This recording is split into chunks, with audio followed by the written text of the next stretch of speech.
Yo, yo, yo, yo, yo.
Am I streaming Friday?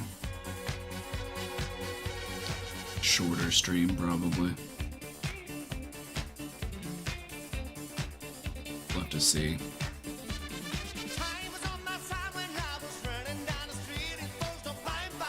Go like Dune on Friday. What do you think about Dune? I feel like that part of Dune where the guy's like,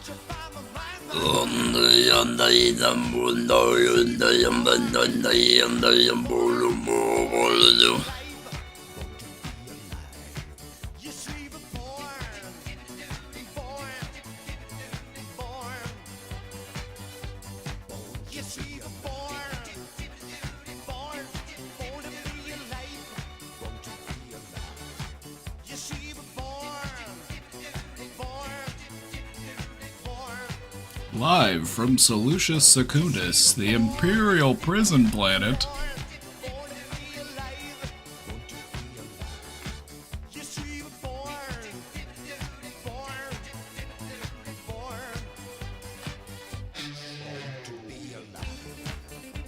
Good afternoon.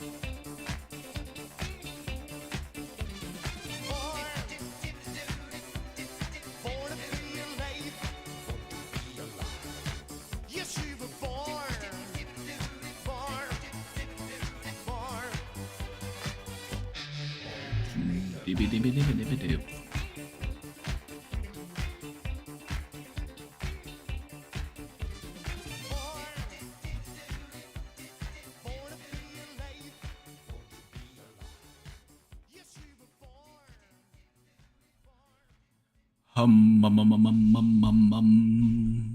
Hum,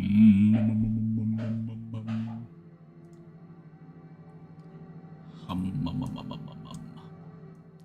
Humana, humana, humana, humana, humana, humana, humana, humana, humana.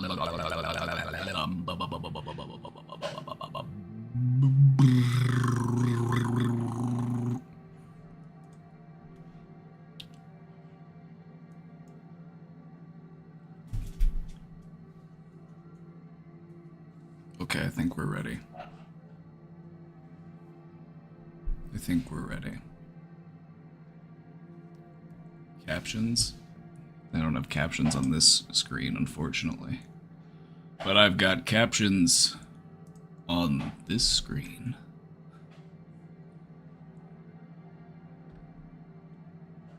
Hello, everybody. Welcome back.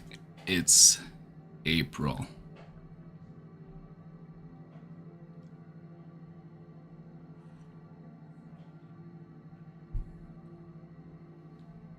Don't be shy, princess. Why not? Why not? You gonna be nice to me? Dare you. I dare you to try to be nice. I dare you to try to be nice. I bet you can't fucking do it. Bet you can't fucking do it. You don't have the capacity.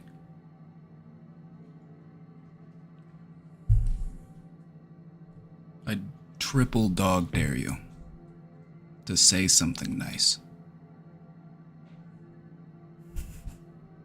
Or don't. It's your choice. Do we have a PowerPoint today? Oh, we do have a PowerPoint today.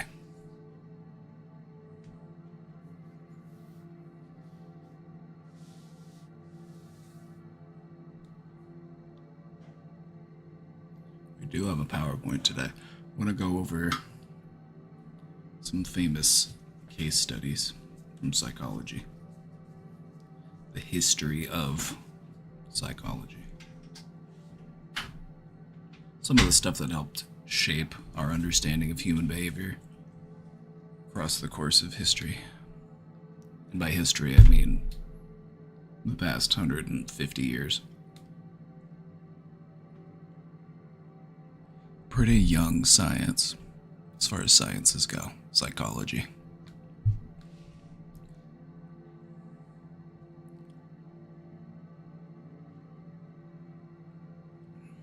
Feeling low energy. Does anybody have any energy to lend? Anybody feeling excess energy? Anybody got some energy to spare? I gave you some of mine, but I don't have any to spare today.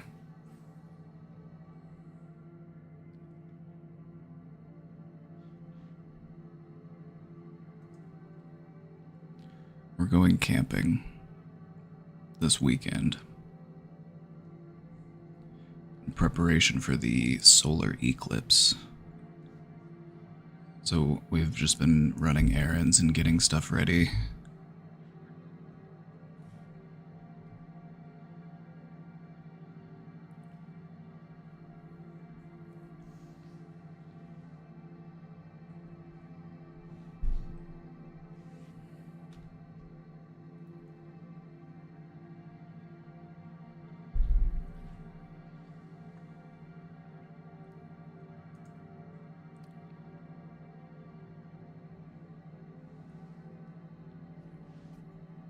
$69% of your energy. That's very generous of you.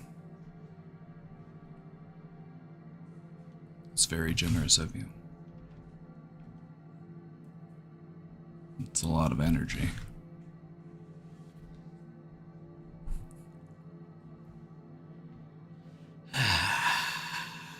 Well.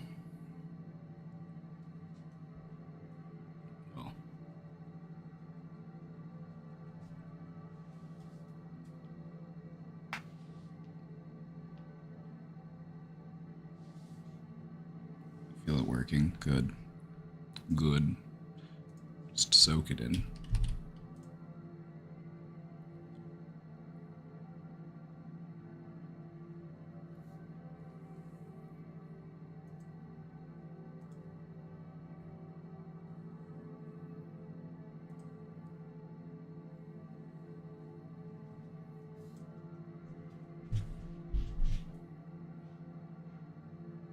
Mm-hmm. Oh, hey, Penny. Come here. You want to say hello? Come on.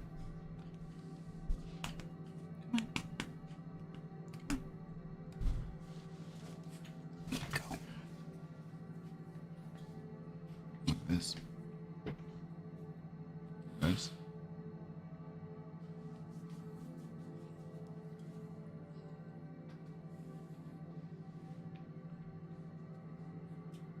Mm-hmm. Mm-hmm.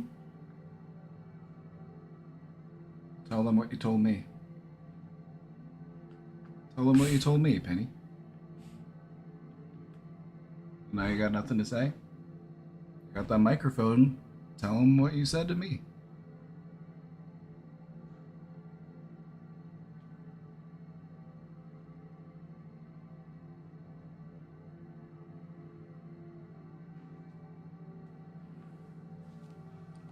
Just stage fright, I fear.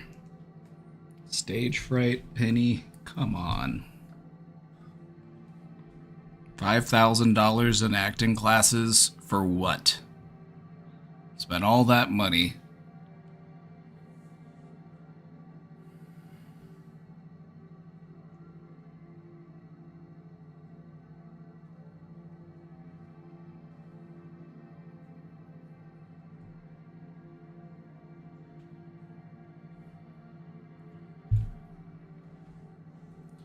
Well, we've got a presentation today. I kind of want to build up to it. When we're going to build up to it, we're going to get there.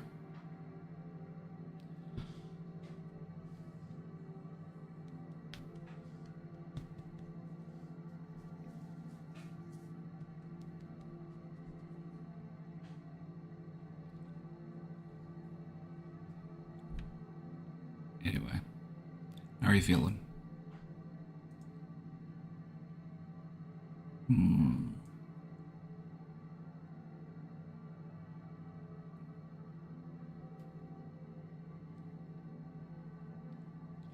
I'm feeling pretty excited.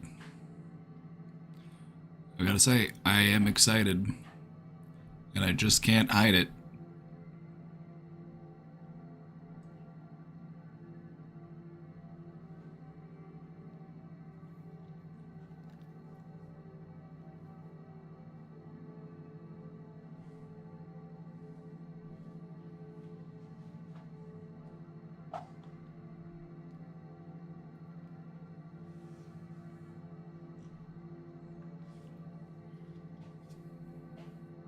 Did you yourself invent the human brain?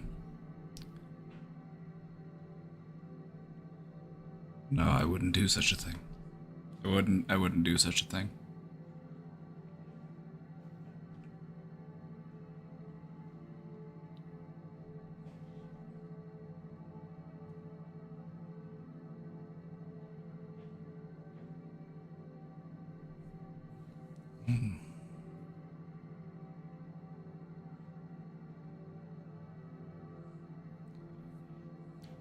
Isolated and frightened, bit sad, bit motivated, bit happy and tired.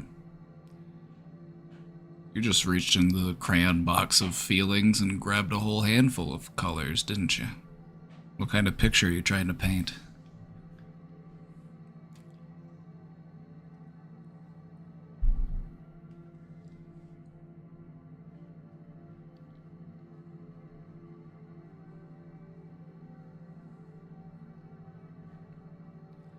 Excited and scared. We have a word for that.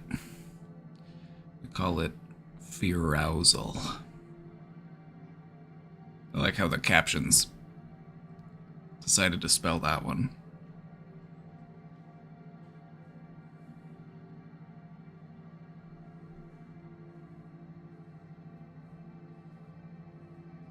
Frazzle. You're feeling frazzled.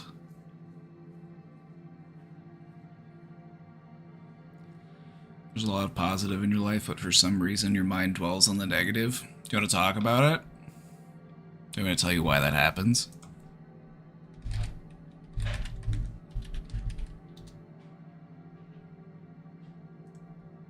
The human mind is actually hardwired for negativity.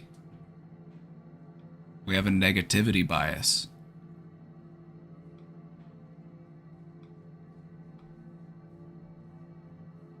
We have a negativity bias. Things that happen to us that are negative stand out about twice as much as stuff that happens to us that's good. It causes about twice the level of effect.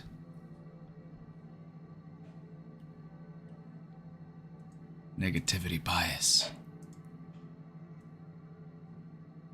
As humans, we tend to remember traumatic experiences better than positive ones. We tend to recall insults better than praise. We react more strongly to negative stimuli, just meaning bad stuff. We tend to think about negative things more frequently than positive ones, and we tend to respond more strongly to negative events than to equally positive events.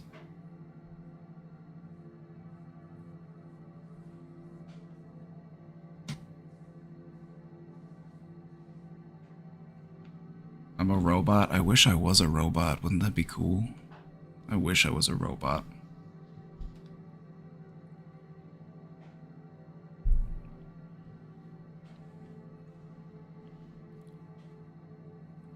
The good news is that we can actually do something about this. This is just how our brain is wired. But you can change the way that your brain is wired.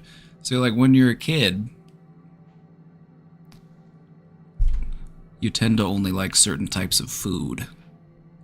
Whenever you're introduced to a new food, you will normally treat it with revulsion until you actually maybe develop a taste for it. So sometimes it just takes a little bit of time for your brain to acclimate and change when you're dealing with stuff that's intrinsically wired within you.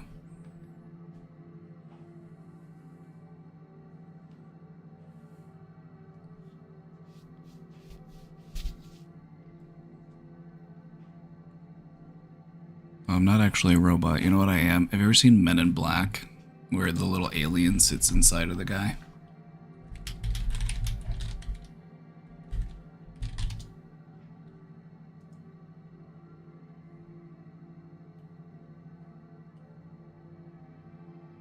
That's more of what I've got going on.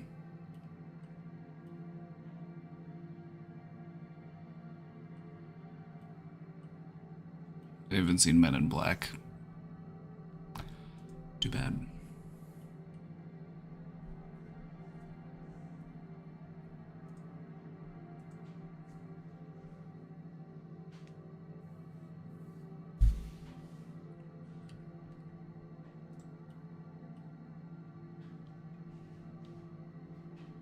So, you've probably had this happen to you. You've had a really good day, and most of the stuff that happens is perfectly normal or even good, or even beyond that. Maybe you had some really great things happen to you, but you had one bad thing happen to you,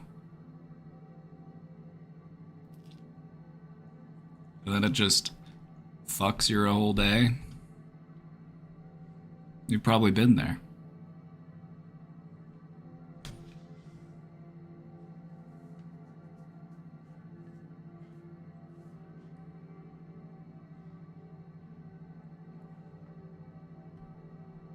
So, it might make you feel some type of way to find out about negativity bias. But once you're aware of your own biases, that's when you have the power to actually do something about them. So if you're aware of negativity bias and how you tend to view things more powerfully when they're negative,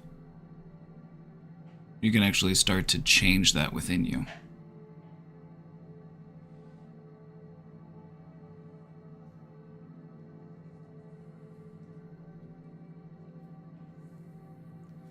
Is there a reason why OCD, anxiety, and depression occur together? Well, OCD is an anxiety disorder. OCD is driven by anxiety. So that's why those two go together. Anxiety and depression go together because if you think about it, being anxious all the time can be depressing. If you're anxious all the time and you're afraid that bad stuff's going to happen to you and you don't talk to people and you don't leave your apartment, that's depressing. You're depriving yourself of stuff that you need for your well-being. You're not getting socialization, you're not getting outside, you're not doing the stuff that you need to do, and everything feels fearful. So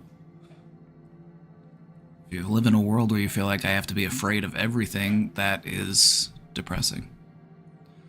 In the same sense that depression can also make you anxious.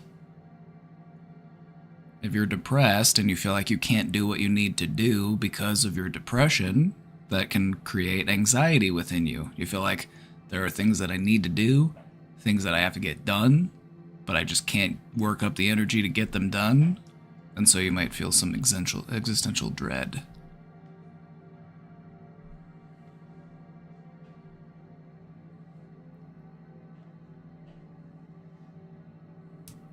I don't need socialization. Actually, you do.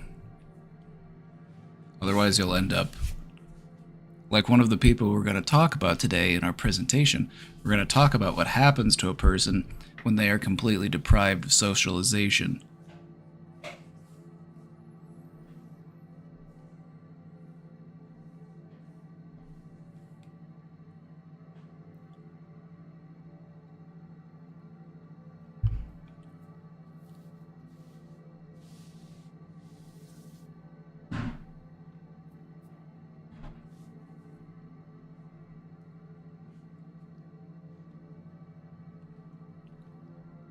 Ted Bundy? No, Ted Bundy was fucked up in a different way.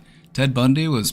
Part of the reason why Ted Bundy was fucked up is because in the house he was raised in, he was told that his mother was actually his sister, and he was told his grandmother was his mother, and then there was a lot of, like, abuse and mistreatment in that situation. So that's part of the reason why Ted Bundy was so fucked up.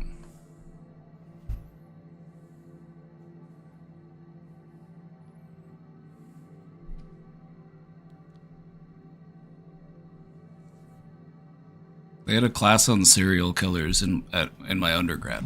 I got to take a class on serial killers. That was interesting. For the final, we watched the movie Seven, and then we had to answer questions about it.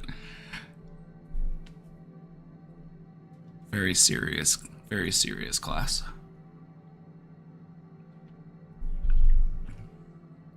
Yeah, it was only 1 credit hour.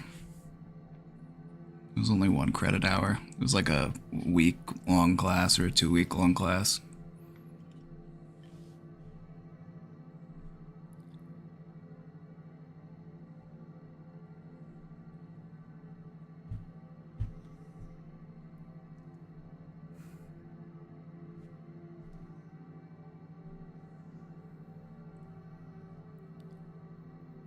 So, negativity bias, it makes you pay more attention to the bad things that happen, and it also makes them seem much more important than they really are.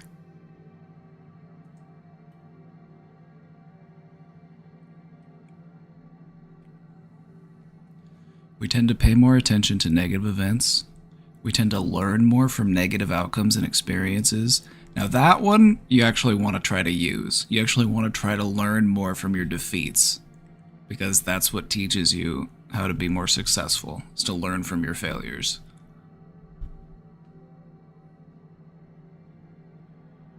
And we also tend to make decisions based on negative information more than positive data.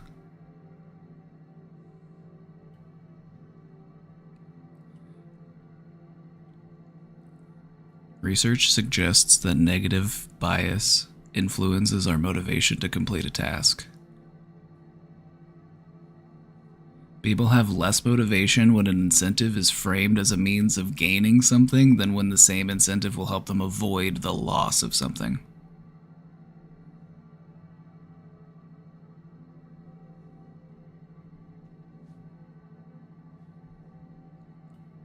We also believe bad news more than we believe good news. Negative news is more likely to be perceived as truthful. Why do you think that this might be? Why do you think that we're wired this way? I have my own theories, I have my own guesses, but I want to hear what you think. Why are people wired this way?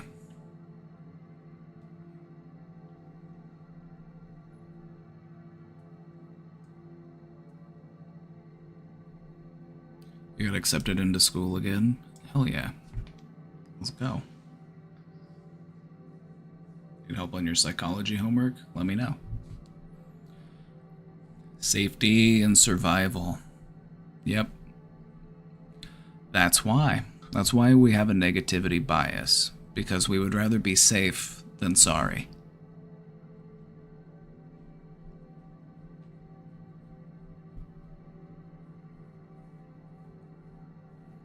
Also, we don't want to get cocky. We don't want to get over ambitious. We don't want to fly too close to the sun.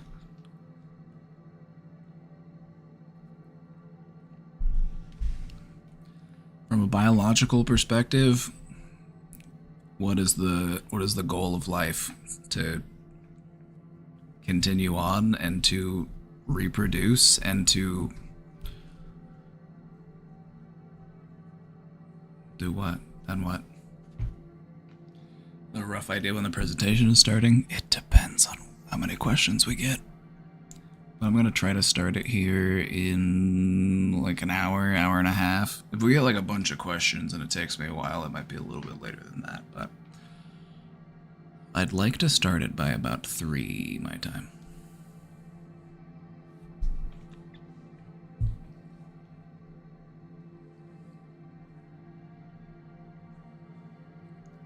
Famous case studies. I want to do... Okay, so...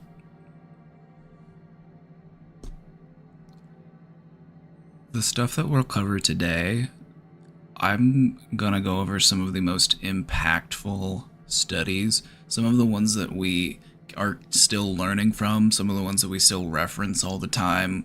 These are some of the most analyzed studies in psychiatric history. Another day, we'll do like weird case studies. I want to do some more like bizarre stuff. So we'll save those for another day. Today is going to be more of a groundbreaking and impactful type of studies.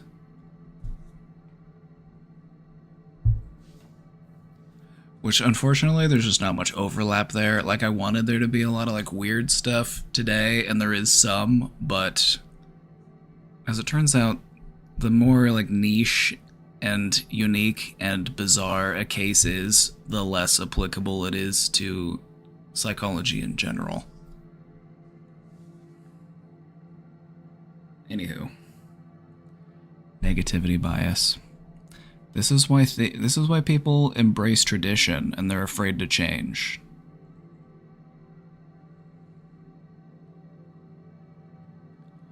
Some research suggests that conservatives may have stronger psychological responses to negative information than liberals.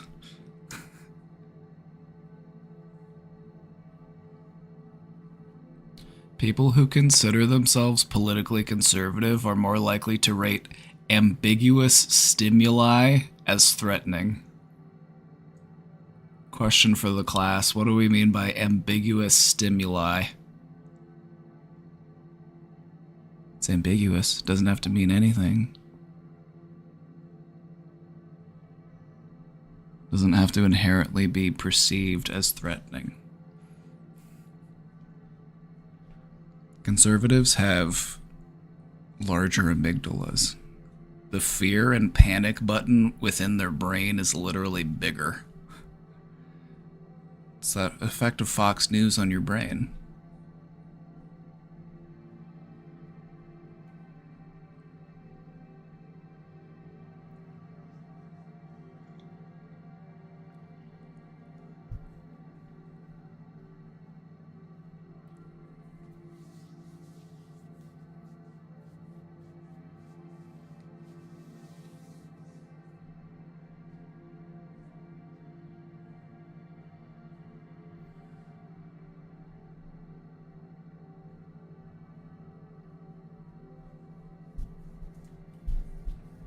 So, how do we overcome negativity bias? Let's talk about it. Negativity bias can impact your mental health. It can lead you to dwell on dark thoughts. It can hurt your relationships. Like, let's say you sit down and you have a conversation with a loved one, and there's a lot of, positive talk. They're telling you nice things about you. They're telling you that they love you. But then they bring up one thing that's negative, and it just... now you're like, oh, they actually secretly hate me. That's why they brought that up. It also makes it difficult to be an optimist. So, what do we want to do? We want to try to stop negative self-talk.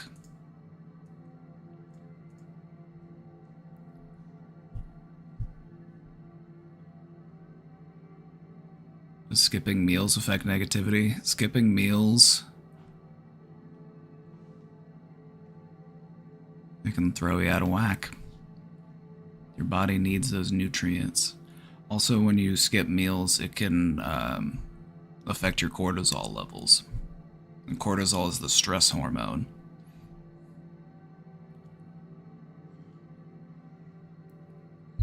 The technique is literally called thought stopping. You catch yourself thinking negatively, and you stop yourself and say, okay, I'm thinking negatively. Because most of the time it just kind of happens without us being aware of it.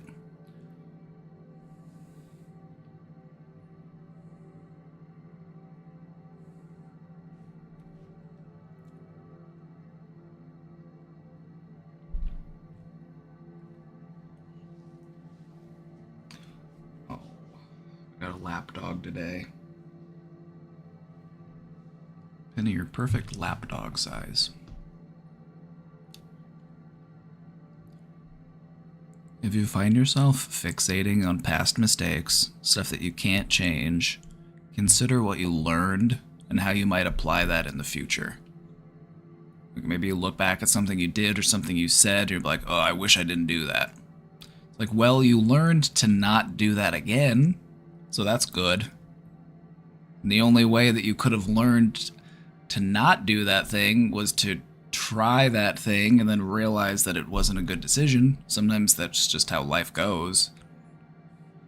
Maybe you do something with good intentions, but it ends up backfiring, and then you just find yourself wishing that you had done things differently. Mindfulness, absolutely.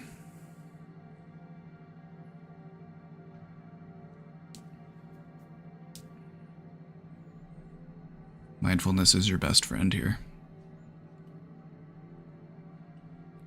I also want to talk about reframing. Reframing is another great way.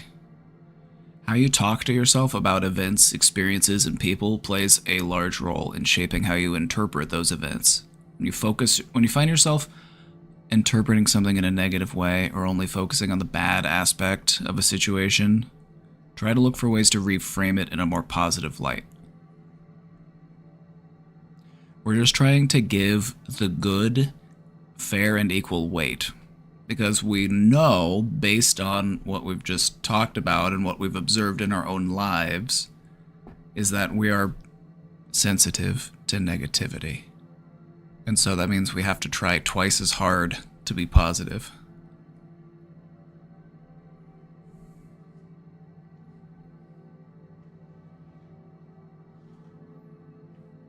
Like when people come in here and they want to be mean, my first instinct is be meaner than them.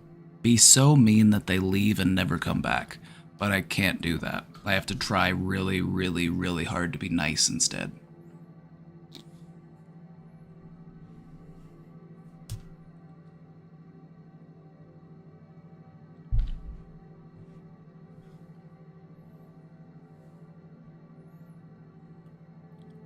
We also want to try to break our old patterns. Like literally going for a walk, listening to music that boosts your mood, distracting yourself with a book, literally just realizing that I'm in a negative headspace and I need to distract myself or do something different. You're breaking old patterns by engaging in new behaviors.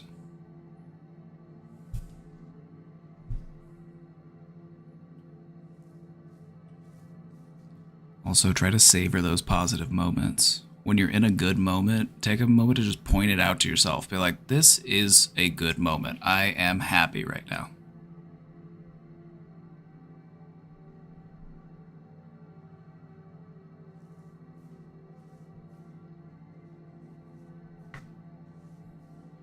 Remember the potential promotion I was talking about last week?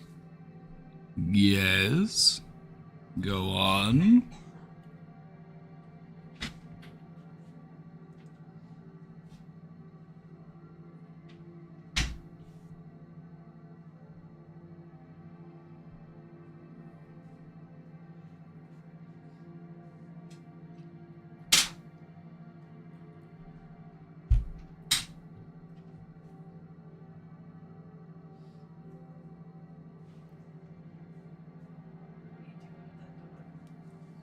Dog? She's just hanging out. She's just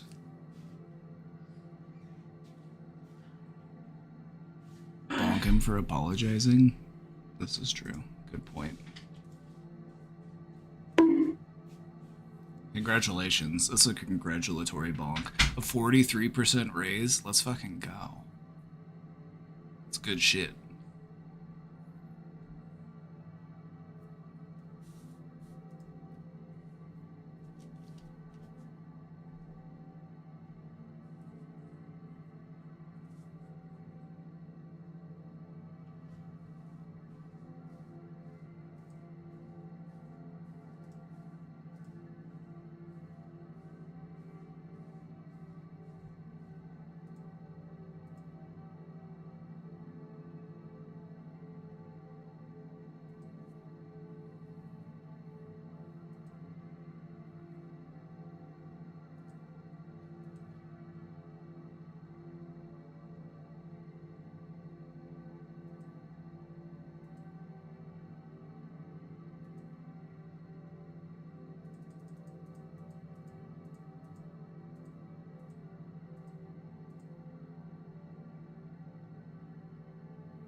Hell yeah.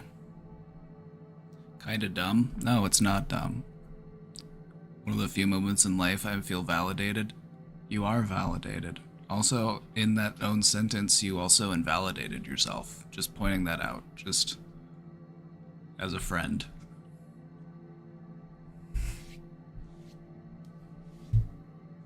It's not dumb.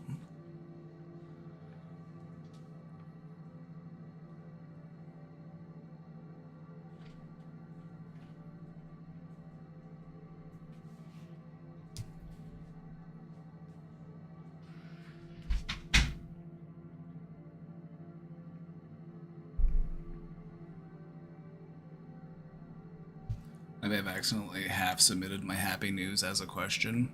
Oh, well, we'll take a look. That exam I failed 2 weeks ago, I didn't fail.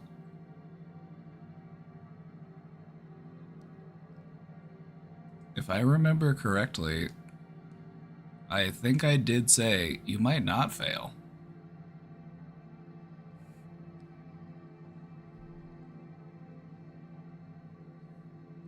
Sometimes it happens. Sometimes you go into a test and you're sure that you're going to fail, and you somehow don't. Sometimes you go into a test and you're sure that you're going to do really well, but then you manage to fail. I think that's...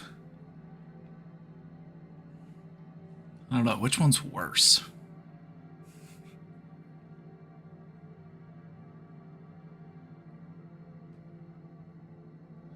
That's probably the worst. Thinking that you crushed it and then you get crushed by it. I think that is the worst.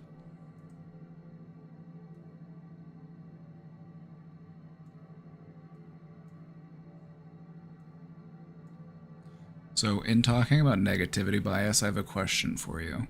Do you think it's easier to be nice, or do you think it's easier to be mean?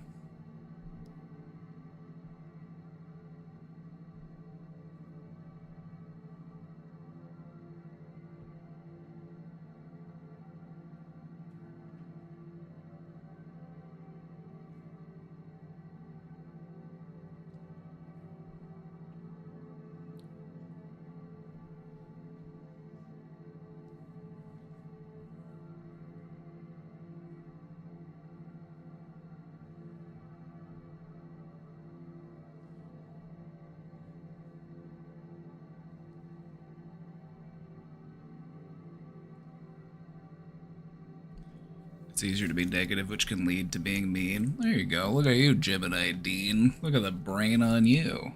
You'd make a great psychologist.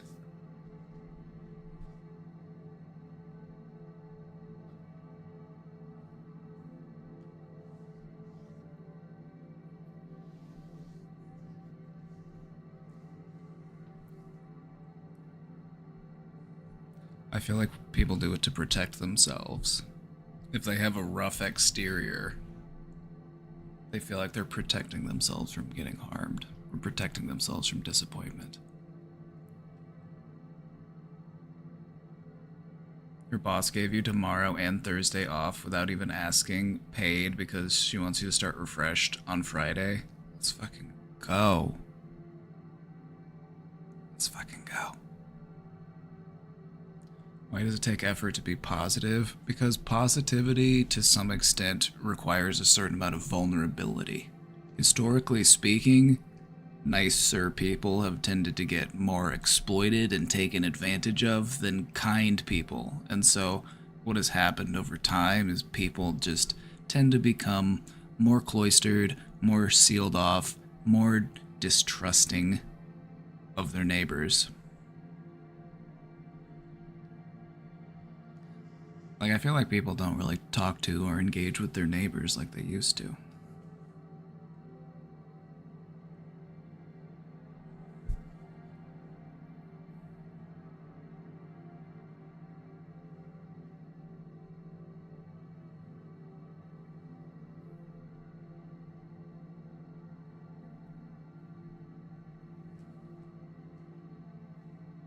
The Joker? Then say something funny.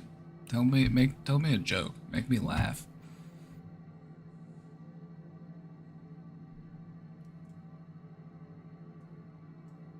Be funny.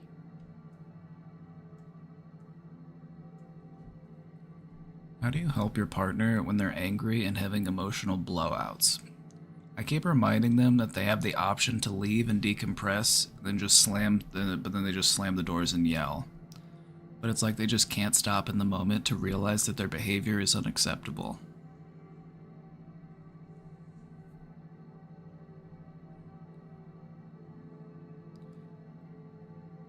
When a person is in the moment and they're really escalated, it's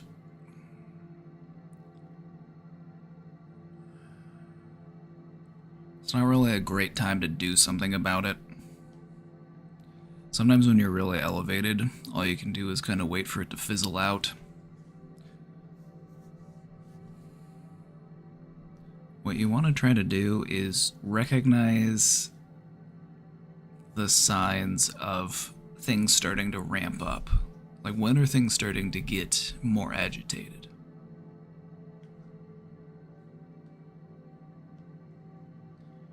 What are their early warning signs?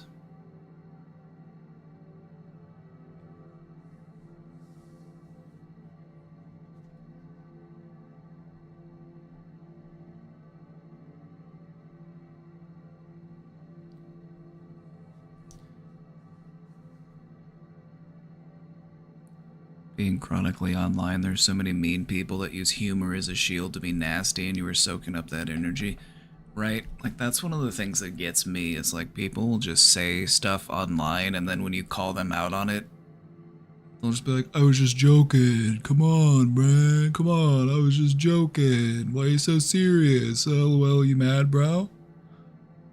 You mad, bro?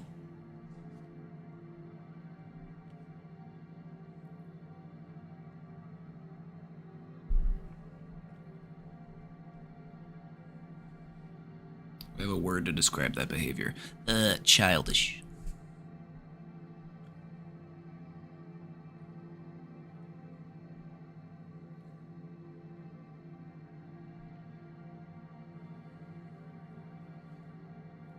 Your new neighbors are super loud, complain about you to the office, and leave dirty diapers outside their door.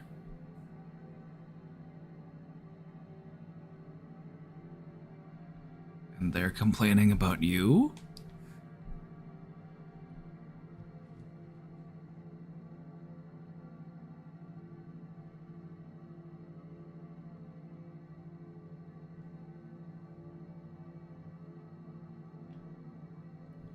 Can't Jake jokes? No, I asked you for a joke. You said that you were the Joker.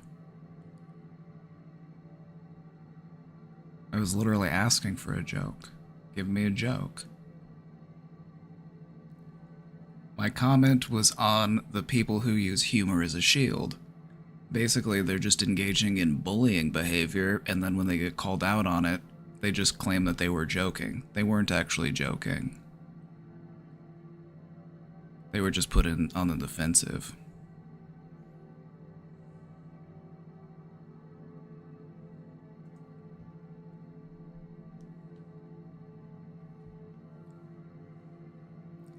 So how do you help your partner when they're angry and having emotional blowouts? How do you help them when they're doing it? Like, when they're actually in the process? That's kind of hard. Helping them when they actually are having the blowout is hard. Sometimes distraction can help. Staying calm can help.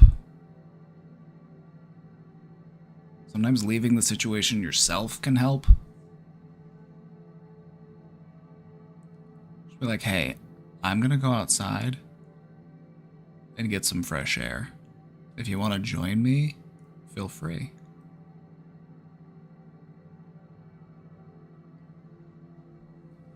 Happy 420 from Germany. Didn't they legalize weed in Germany recently? Congratulations, Germans.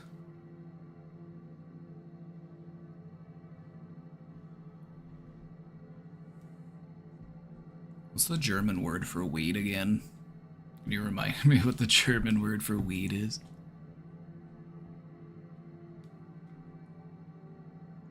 Wow, they did it on April Fool's Day?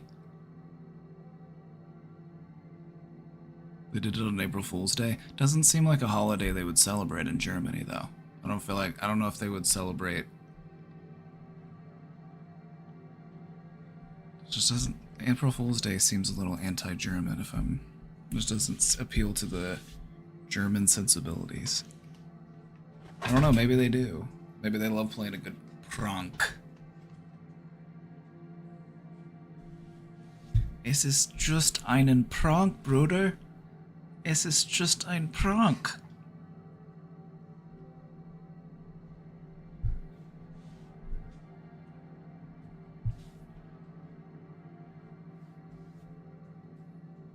Florida is putting recreational weed up to vote. I'm surprised Florida didn't do it sooner, honestly.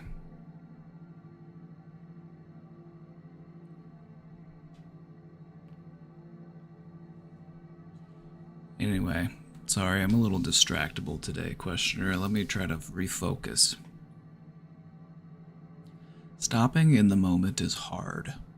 What you want to try to do if you have issues with anger is you want to recognize the warning signs when things start to heat up. Kind of like a tornado watch. You got all the ingredients for a tornado, but there's not a tornado yet.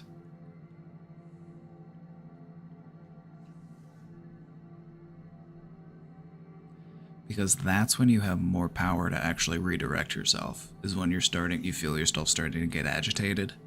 That's when you need to use your coping skills. Your coping skills lose a lot of their effectiveness the more agitated you are.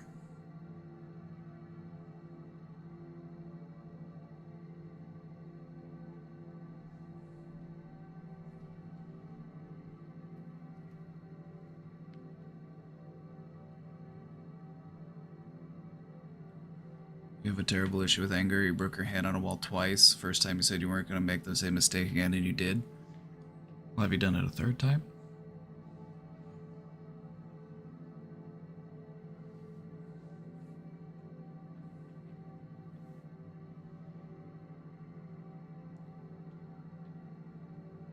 Try not to punch it unless it's designed to be punched. Walls aren't designed to be punched.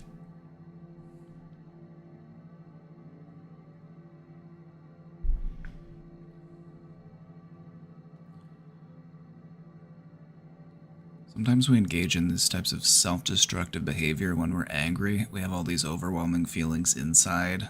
We have all of this emotional pain, and it feels unmanageable. So we engage in something that's physically painful because we feel like we can have more control over that.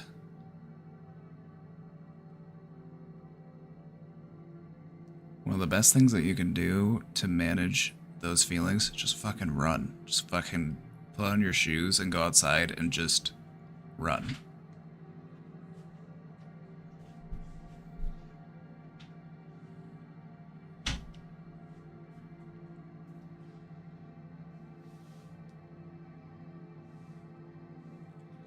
I would have a talk to your partner about this so that we can become more familiar with the signs and symptoms of anger starting to escalate. Because that's when you actually want to do something. So I would just have a talk with your partner about it and be like, hey,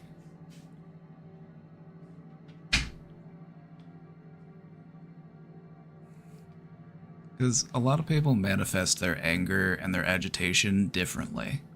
The way that we manage it and the way that it presents for us might be different.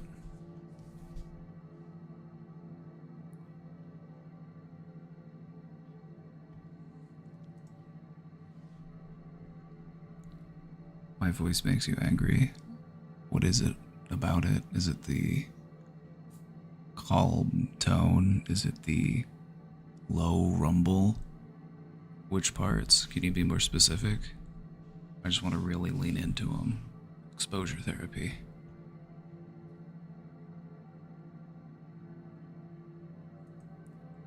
I screamed in frustration yesterday but forgot to do it in a pillow. It scared your son. You felt bad. Well, you can have a moment to talk to your son about it and be like, you know what, son? Sometimes if you're angry and you just need to let it all out, just let out a good scream. And then you can go and scream together sometime.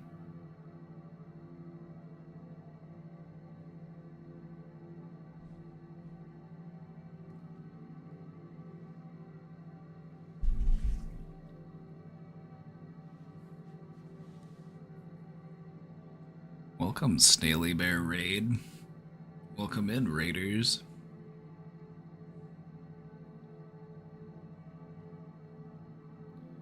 Make yourselves at home. Welcome, welcome, welcome.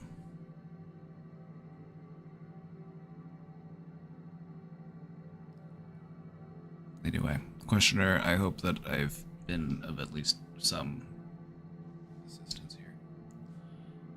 This is going to be a conversation you're going to want to have with your partner, and you're going to talk about it. Like, when you start to feel those feelings bubble up inside you, what does that look like? What does that feel like? I want you to be able to communicate that to me before we start to get too angry, because then that's when we can practice doing something else. You start to feel agitated, hey, let's go for a walk. You know, let's start practicing those coping skills. You have to practice when you're on the build up, not when you're at the top. You gotta practice when you're about here. It doesn't really help so much to practice your angry coping skills when you're at like baseline level. And it also doesn't help to press it when you're like at the peak. You kind of got to do it somewhere in the middle. Does that make sense? You're angry enough to feel it, but you're not angry enough to be overwhelmed by it. That is when you want to practice your coping skills.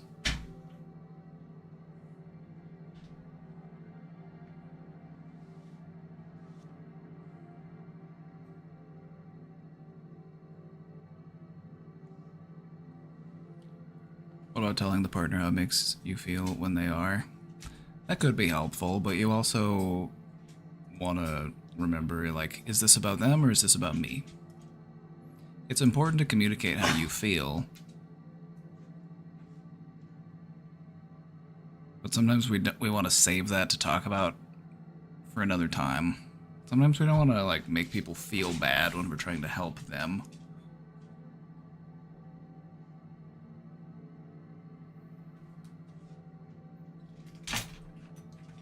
But I don't know, maybe that's just my therapist side talking. That's just my therapist coming through. Got a lot of questions, so it might take us a little while before we get to the presentation today. So let's get to working. Atticus, are you okay? You gonna lay down, or you need to you?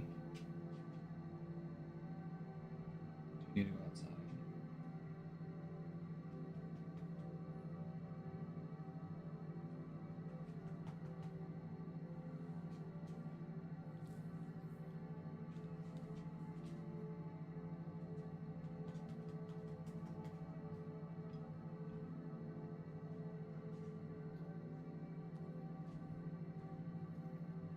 Is Penny okay? Penny's fine. Atticus is just whining to get out.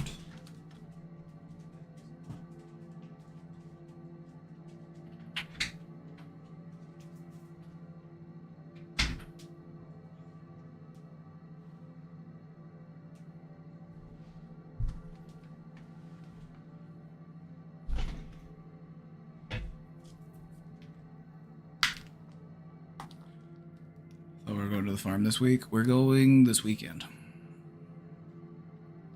So I'll probably do. I might not stream on Friday, or if I do, it'll be a shorter one, because we're leaving on Friday. This week though, we've just been running errands to get ready to go out to the farm. We bought a new chainsaw, 24-incher baby, big honker. We also got Casey her first gun. You want to see it? Do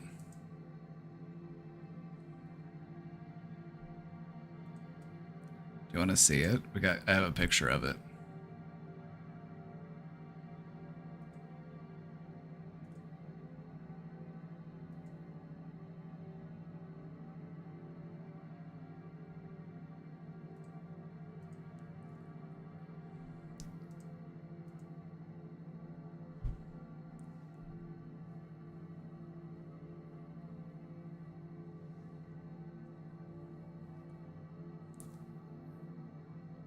It's a .22 revolver. It's for like target shooting. A nice entry level for a person who's never had a gun before. Why buy a weapon? We live in gunland, I fear. It's American culture for you. You gotta have a gun because the guy over there might have a gun, and if he's got a gun, then you want a gun. For protection, this is more of a just practice gun. It shoots 22 ammo, which is very small. It's just like target shooting, and the bullets are very cheap. So.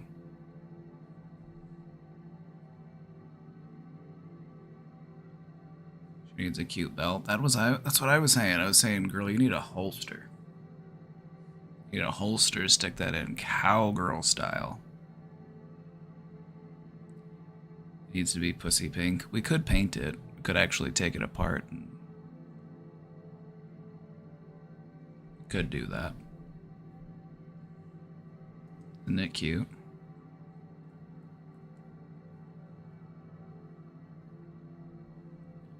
So you like to take part in the paranoia game?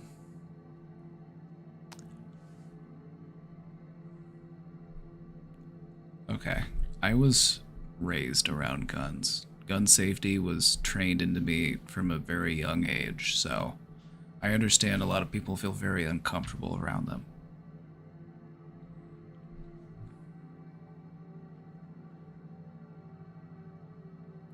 But if you're out in the country, where there's, coyotes and, feral hogs and other stuff, it's like, you would probably rather have one than not have one. At least in my perspective.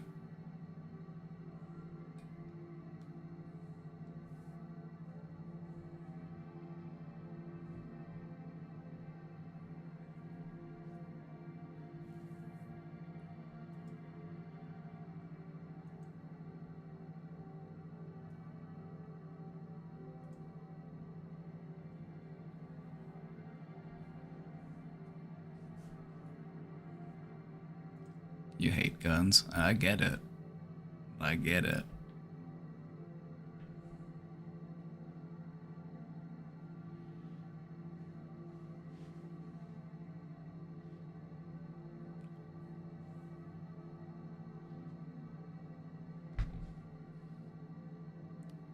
Gun safety. Yeah, gun safety. Only point the gun at something that you want to destroy.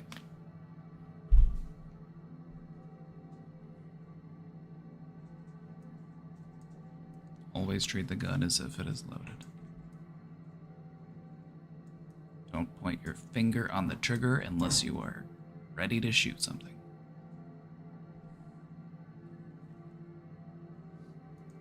It's gun safety 101.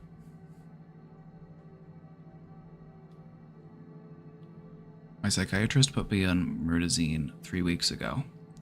Since I started seeing him, I've tried to reiterate that I have a history of eating disorders. The first thing when Googling reviews of it is the overwhelming weight gain and increased appetite. I've gained 18 pounds in 3 weeks.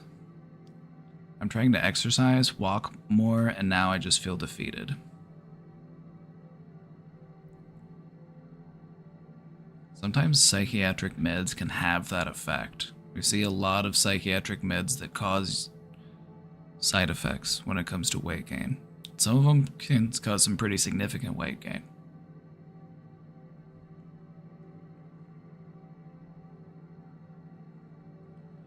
I left a voicemail last Wednesday for his nurse about my concerns, and she got back to me and said that he said I need to wait 4 more weeks for the full effect of the medication.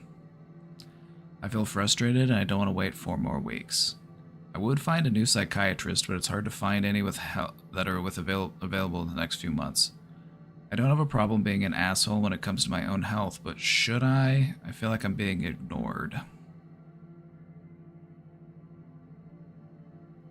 Based on what it is that you're trying to treat with this prescription, your psychiatrist probably sees, weight is something that isn't going to kill you. But if you're depressed and suicidal and you're dealing with a lot of mental anguish, that could potentially be very harmful. So I'm just trying to offer some insight as to why the psychiatrist might be taking that perspective.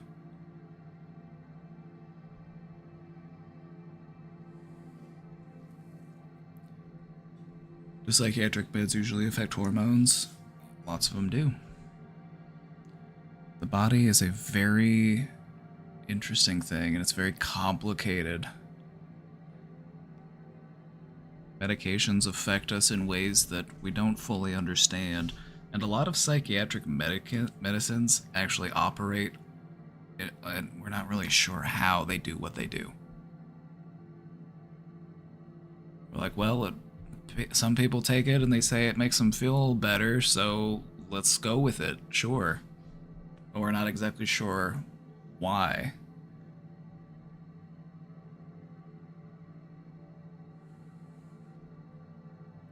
On a side note, I don't understand how drugs like these still get prescribed for treating depression and anxiety with such overwhelming side effects that people with those issues won't ever want. Hope you are well. Much love. XOXO.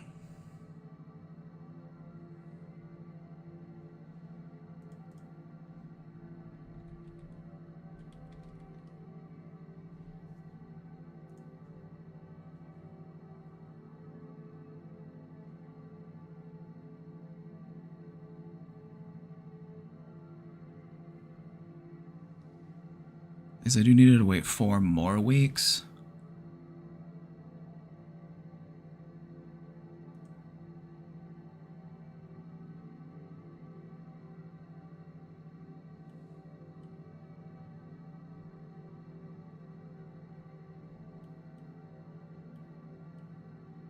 It's a bit of a long time. If you've been out at 3 weeks already, with a drug like mirtazapine,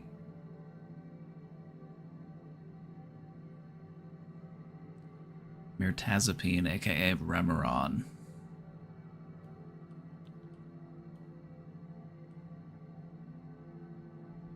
It's actually a tricyclic. It's a different form of antidepressant. We normally talk about SSRIs. This one works differently.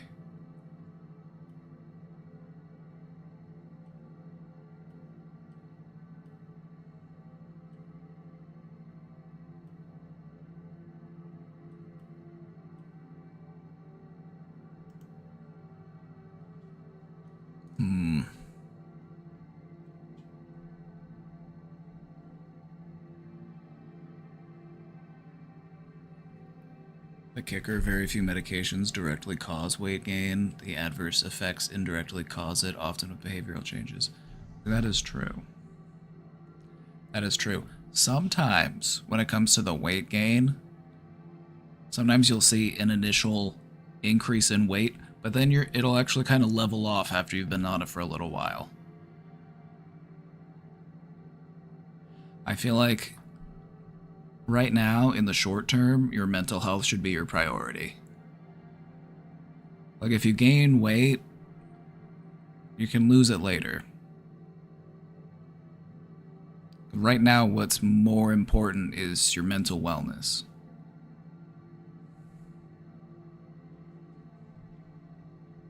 But if you feel like the weight gain is also making you feel more depressed,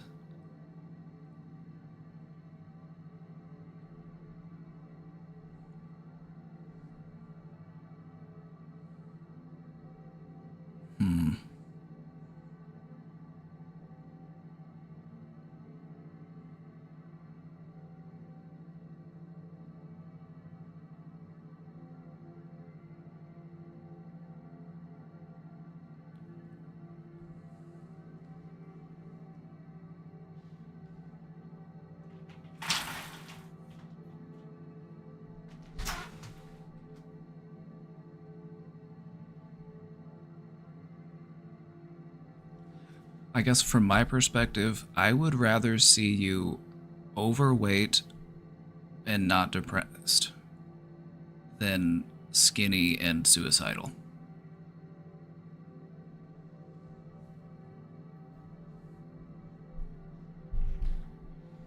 7 weeks to get a therapeutic effect. Most antidepressant medications take between 4 and 6 weeks.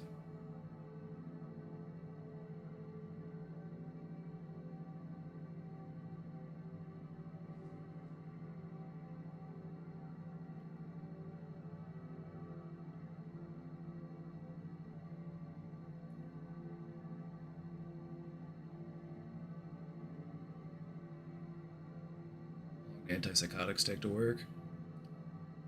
Antipsychotics can start to produce an effect within a little while after you take it.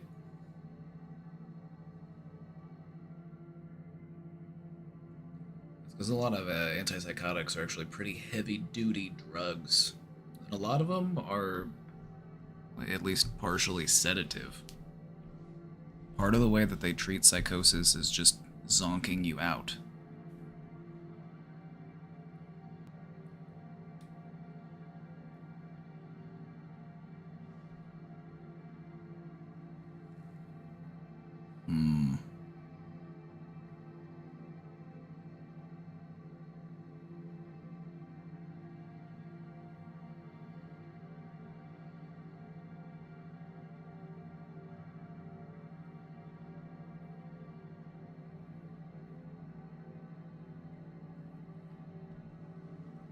Alright, so you've been at 3 weeks, right?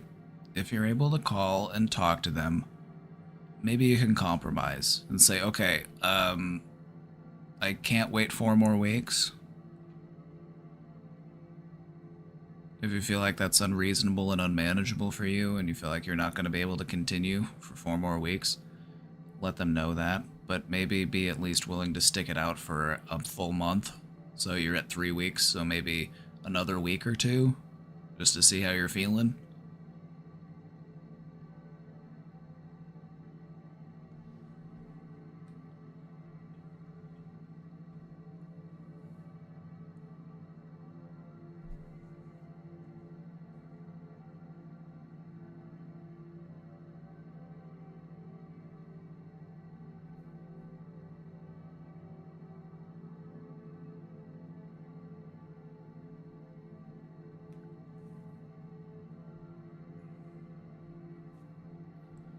Seven weeks is a little long. Typically with this type of medication, you'd see something, within 4 to 6 weeks, but I would just try to come to a compromise with your doctor and maybe look into trying something different. If you're treating depression, there are antidepressants that don't produce that weight effect.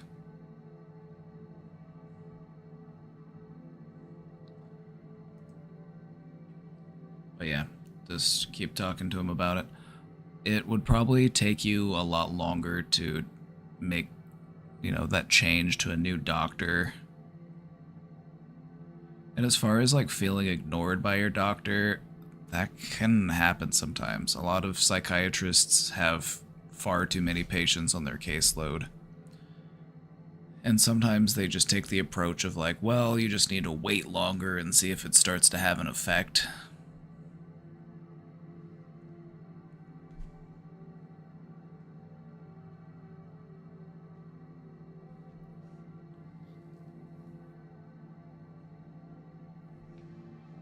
How does the increased exercise making you feel?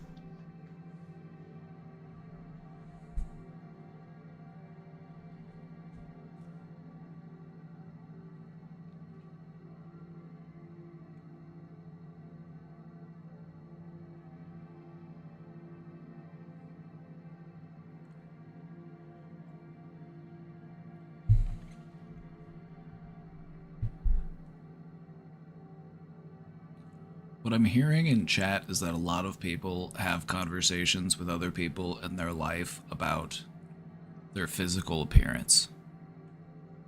And I'm sorry, but if you're in a conversation with somebody and the only thing that they have to talk about is your physical appearance, it's pretty shallow. So maybe try talking to people who don't make that their main focus of conversation. It's like there's literally anything else in the world you could be talking about. But no, let's talk about how each other looks.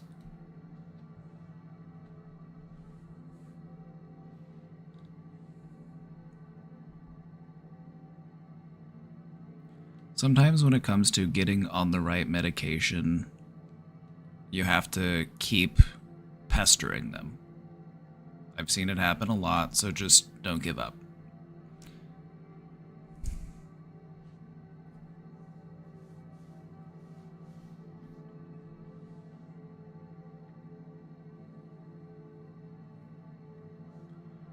When are call-ins? What's the difference between doing a call-in and sending a question? Well, a call-in is when I actually sit down and talk to somebody for a while. We used to do them pretty regularly, but I haven't done them in a while.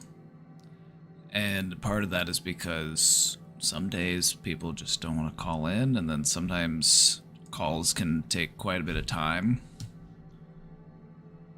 So when we're just doing questions, I feel like I can talk to more people, but just less in depth. Whenever somebody calls in, it's basically just like a mock therapy session. Like, we're basically just... We'll set up a day for call-ins in the future, though. Don't worry, we'll bring them back someday.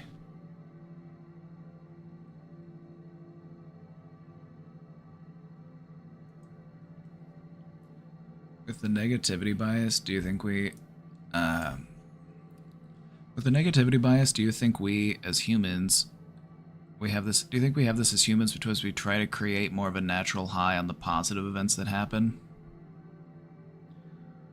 I wish that was the case. We tend to actually remember and also feel positive things on a lower level.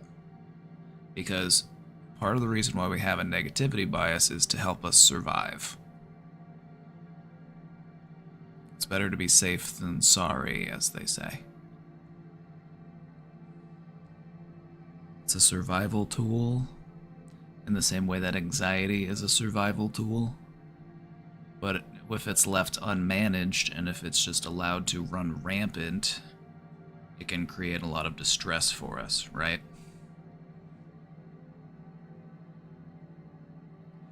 This is why you want to try to savor a positive event while it's happening.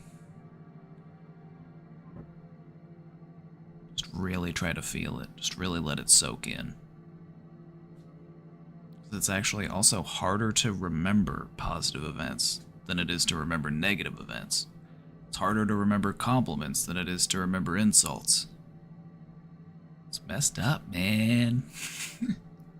It's no good. Hi, Chad. This is my first time seeking your advice. Oh. If you want a punch card, I'll start punching holes in your punch card.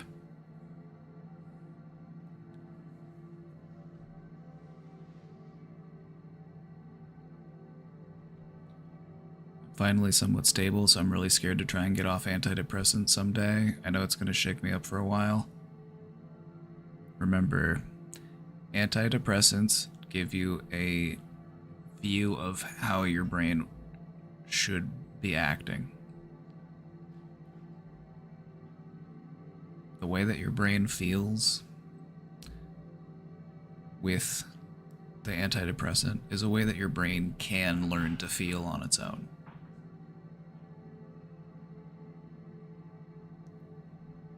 In my experience with antidepressants, it basically just prevented me from feeling some of the things that I felt like I needed to feel to be able to work through them. It wasn't so much that it prevented me from feeling sad, it just prevented me from feeling... period.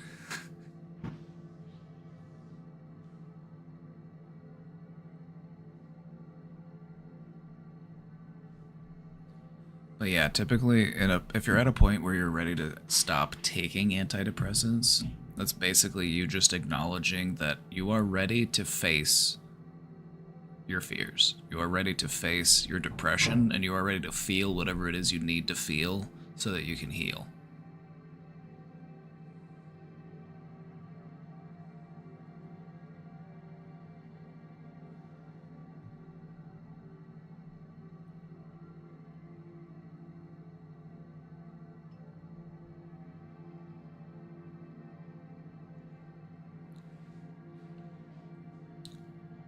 Hi Chad, this is my first time seeking your advice.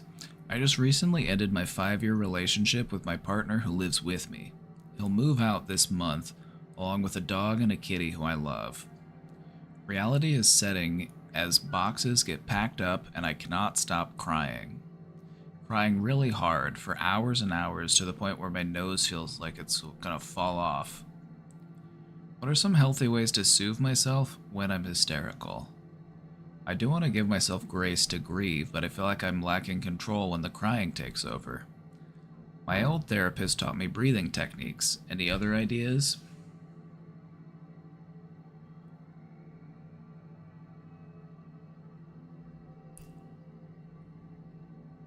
Alright, I got you. I want you to think about this for a second. I want you to think about crying in general. Under what circumstances do we cry?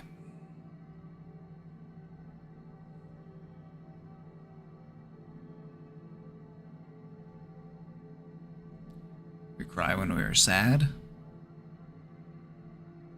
but we also cry when? What are some other situations in which you may cry?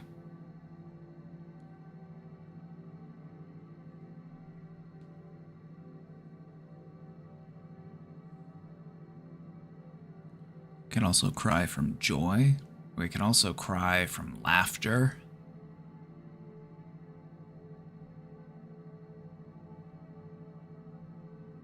I have a question. Are there VODs? Yes. I'll make sure the VODs get posted.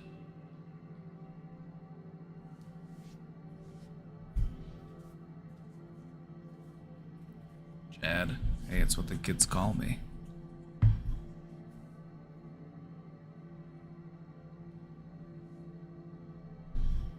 Honestly, is this how you flirt? Like, people tell me that this is you flirting with me. It's kind of cute. I mean, you'd probably be better served by trying to be nice, but that's okay, you're learning. You'll get there. I believe in you.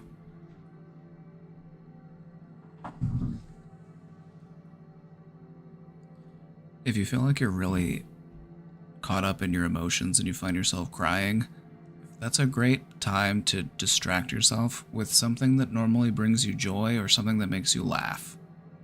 Maybe it's a movie that you've seen so many times that you know it like the back of your hand.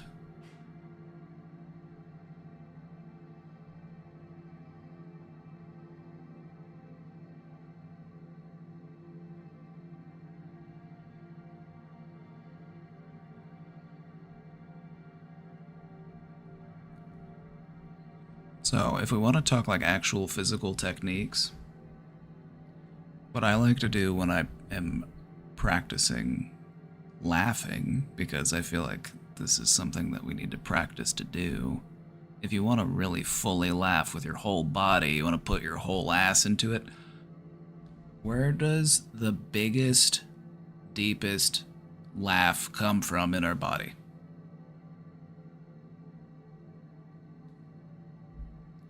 Where does it feel like laughter starts when it's just very powerful?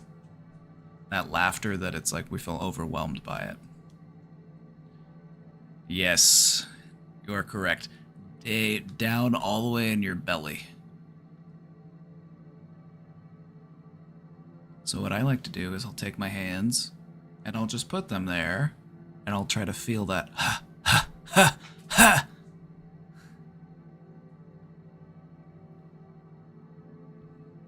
Also, it's totally understandable and reasonable to be really torn up in this moment. You're getting out of a 5-month relationship. Some of your pets are leaving. The reality of it is setting in, so it's okay to be really sad right now.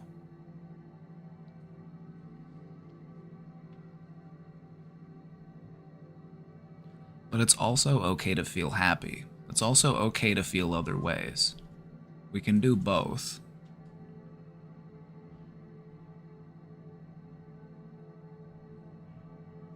So one of the things that I like to do when I'm really sad is I like to put on something that I know I will find funny.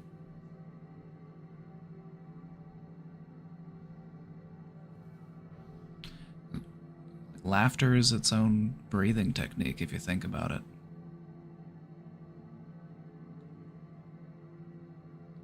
You may need a laughter demonstration. Would you prefer it in English or auf Deutsch?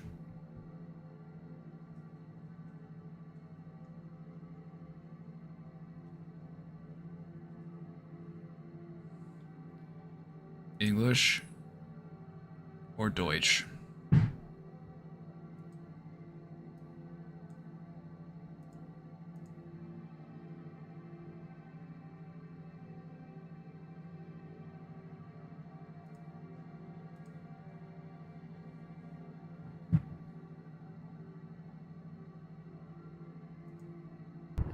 So, nachdem heute die Sonne immer mal hinter den Wolken hervorlunzt, habe ich mir mein Lachmotorrad ausgepackt und das starte ich jetzt gleich mal mit einem Ha, ha, ha, ha.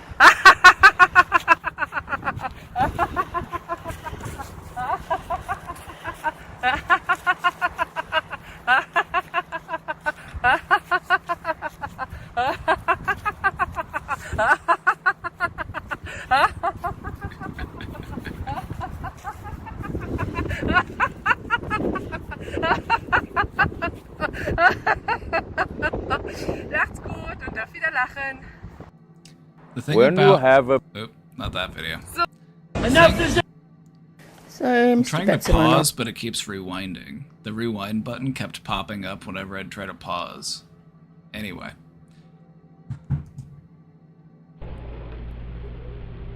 Sometimes it takes a while to get started, so Have let's to start pee. with some fake laughter.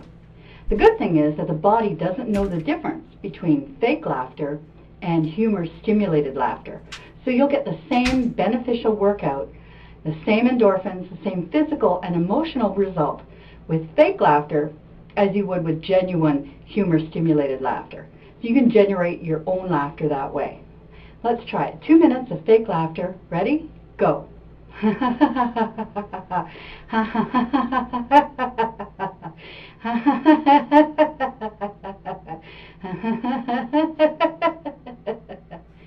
If you feel real laughter wanting to take over, just go with the flow.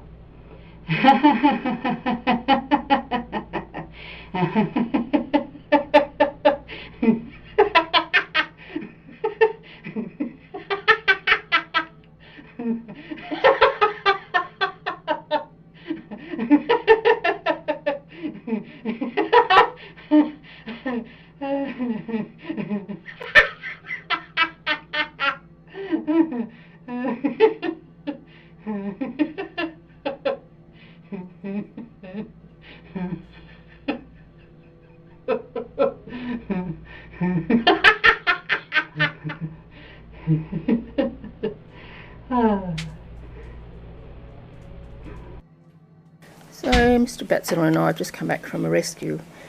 We picked up Mr. Forrest here. He's in a filthy mood. So, he was called in by Colin. Colin found him low in his grevilleas this morning. So, I think what's happened is that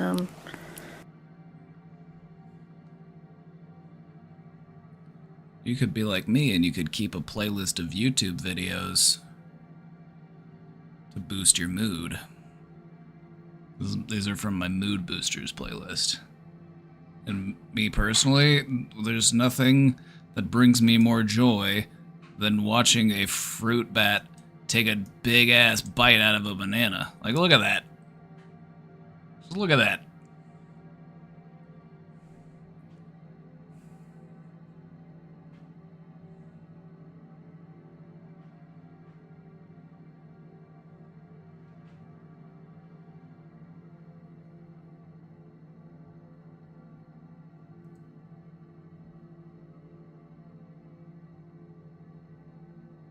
Don't know how we fight it cute.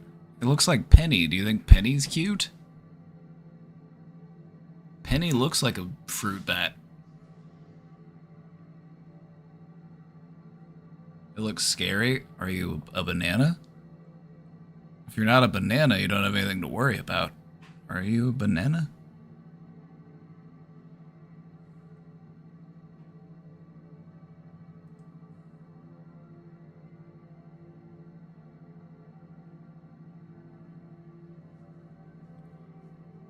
So, questioner, allow yourself to feel what it is you need to feel. If you need to be sad right now, that makes total, complete, perfect sense. That's fine.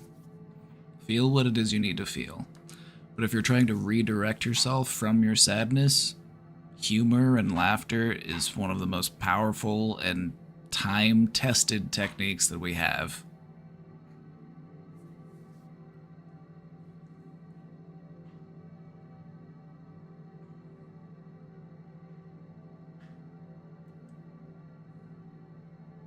TikTok, huh? You know how I feel about this platform.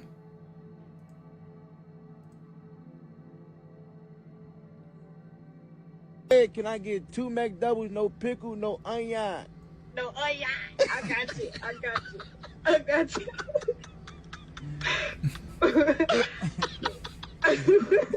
you. You fried, gay. Yes, sir.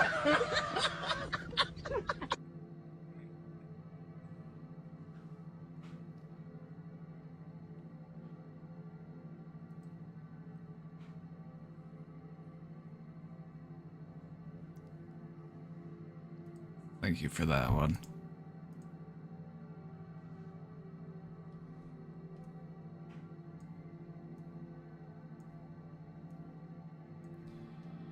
I'm wishing I could somehow remove the last gift I bought my ex from my memory. I never got to see her wear it. They're hairpins based off of a character from Final Fantasy XIV named Titania. They're butterfly wings in a gorgeous blue color. I don't know if I'm missing her a lot or just ebbing in a relationship or just being in a relationship, but I am just feeling these feelings. I had asked her for a photo of her wearing them and never got it, so I can just imagine. Thanks for listening, Papa. You might not be able to remove it from your memory willingly, but you can allow it to fade from your memory, as memories often do.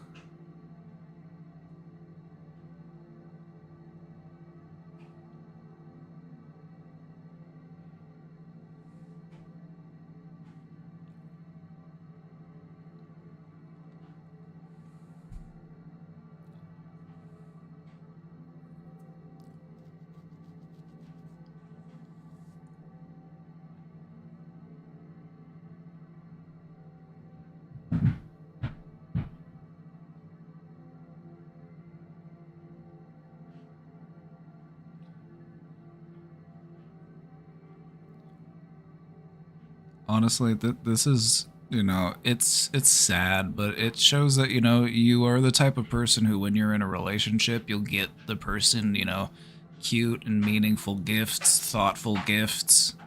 Those are signs of being a good partner.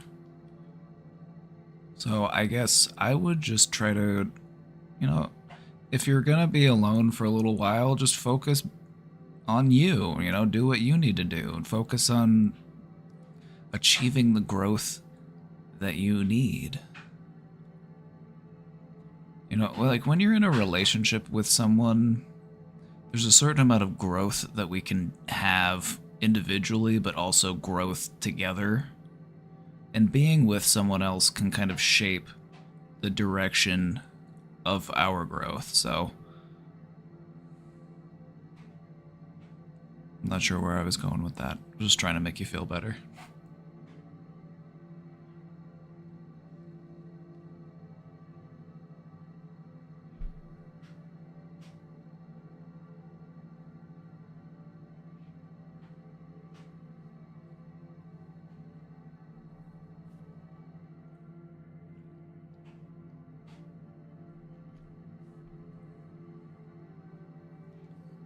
No, okay. Don't apologize to Gamer Zombie. They're just referencing the show Grey's Anatomy. Their coworker wasn't actually hit by a bus, and their friend doesn't actually have brain cancer. This is all from season 6 of Grey's Anatomy.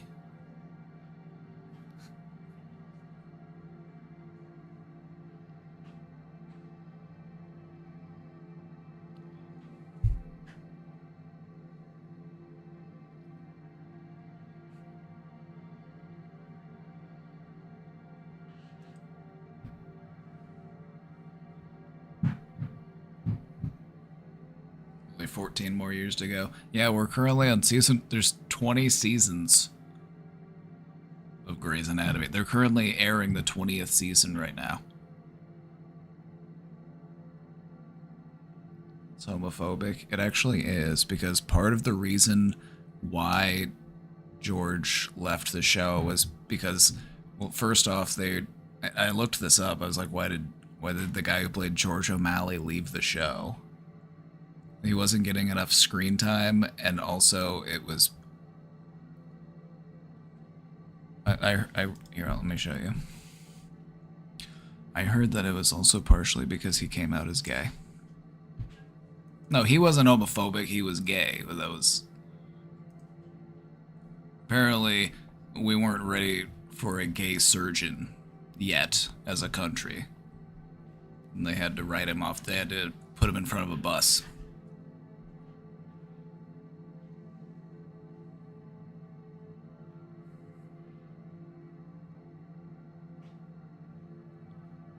You wrote your BA thesis about this, and the behind-the-scenes stories and production choices are wild.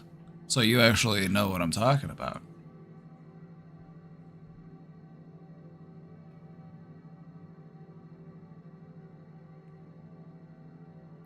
Grey's Anatomy is a very problematic show. It's quite problematic. There are some things in there that are just... like being in a relationship with your direct supervisor, being in a relationship with someone who is not only, not only are you their supervisor, but they're also like way younger than you. It's just like some of the stuff they have on that show is just like, we're still in this tame seasons too? Wait, it gets worse? It gets worse? Oh.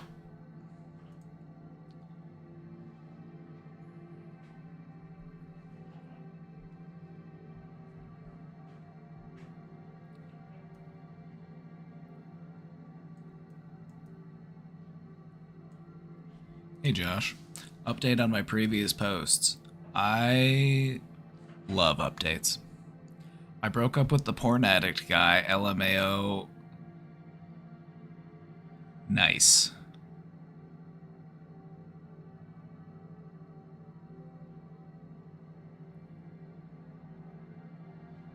For real though, I finally decided to actually listen to you and chat, and I did it. We had a much-needed conversation, and it made me honestly realize that I need to trust myself more, because he told me way more shit that I didn't know but suspected, TBH. It was like a lot. He really got into things he did, and not gonna lie, I cried for the whole night. So I decided to give him an ultimatum, like a lot of you suggested. Right now we're still friends, but TBH, I never start conversations, and I'm just trying to focus on healing myself.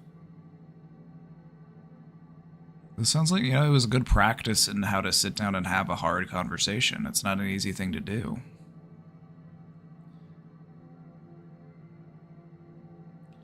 I really love him still. Yeah, I know.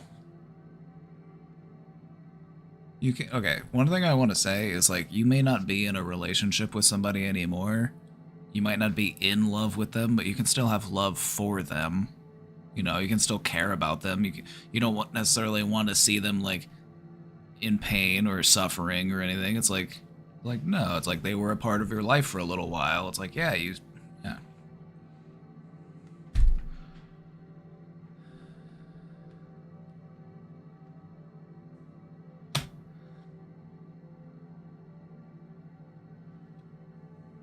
You thought that, yeah, I know was me. That would be funny.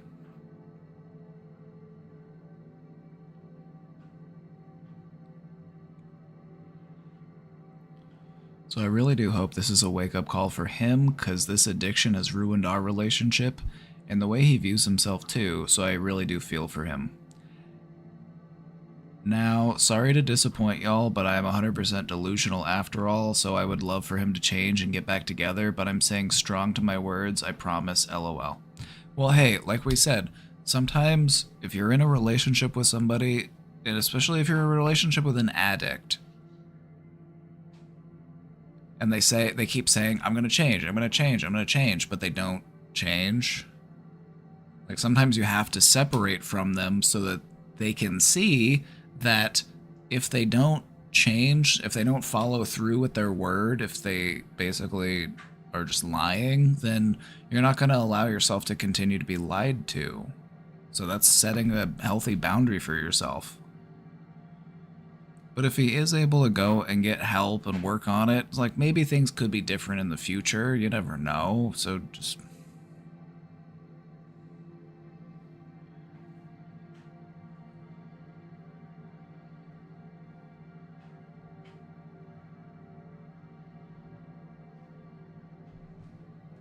This happened to one of your best friends. Ooh.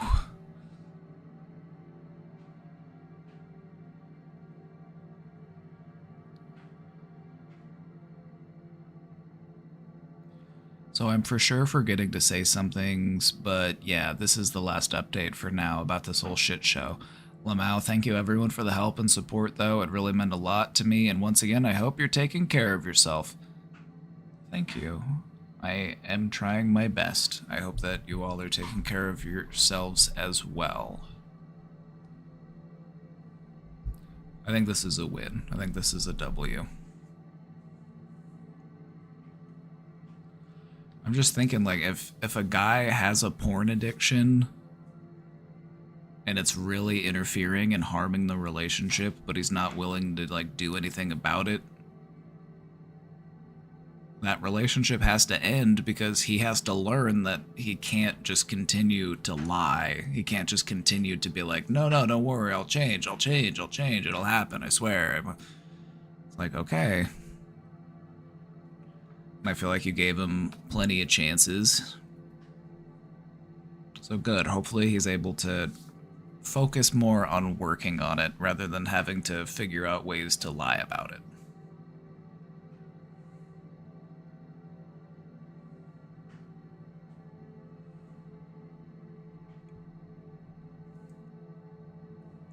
Thank you for being such a calming presence. Well, thank you.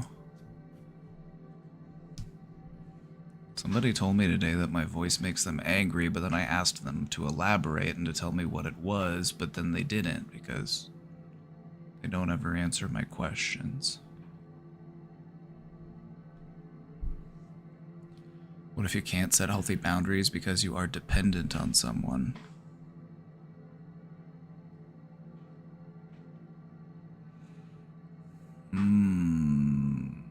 That's when things get trickier.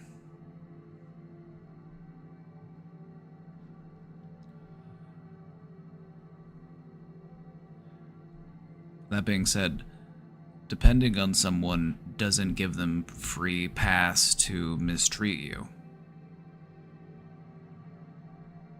We want to see healthy boundaries in all of our relationships, especially the relationships where there's a power imbalance.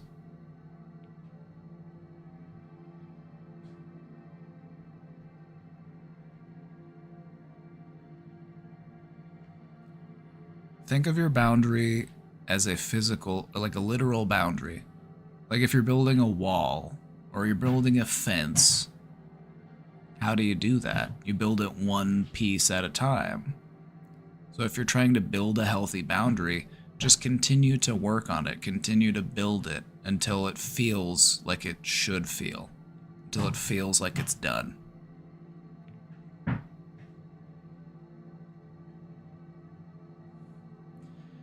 Thank you for being such a calming presence. Your support not only helps me navigate through my depression, but also eases my anxiety and occasionally even helps with my insomnia.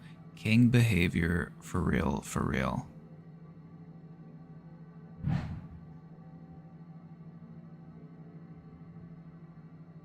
Hell yeah, brother. Happy to help. Glad you enjoy it. What are thoughts and where do they come from?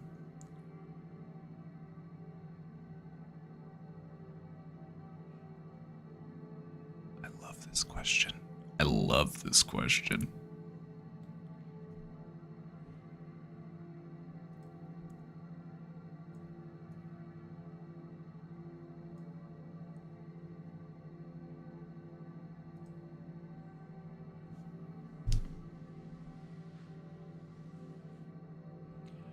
are our thoughts and where do they come from? Alright. Are you ready? Buckle up.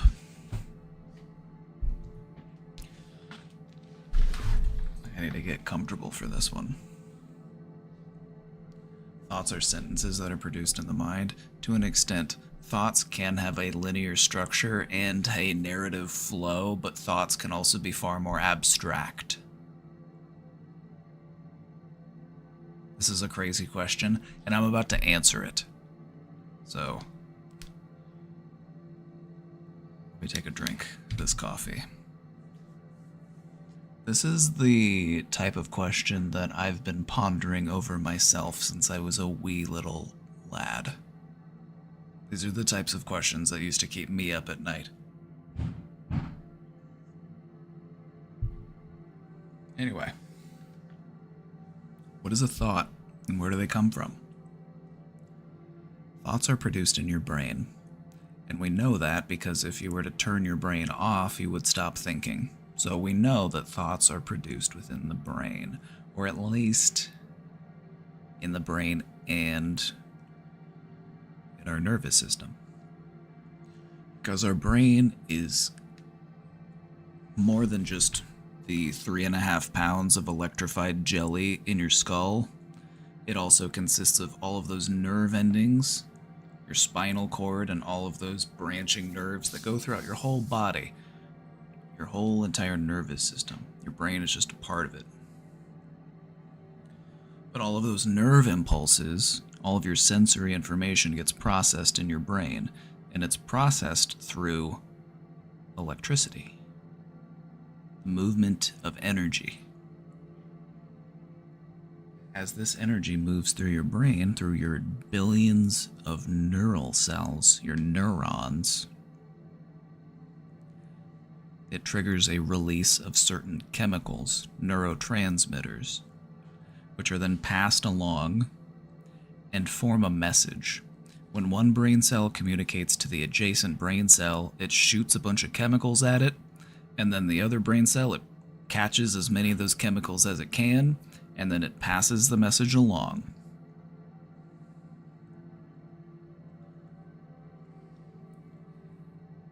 When you factor this times, a billion, you factor it in the scale of all of your brain cells,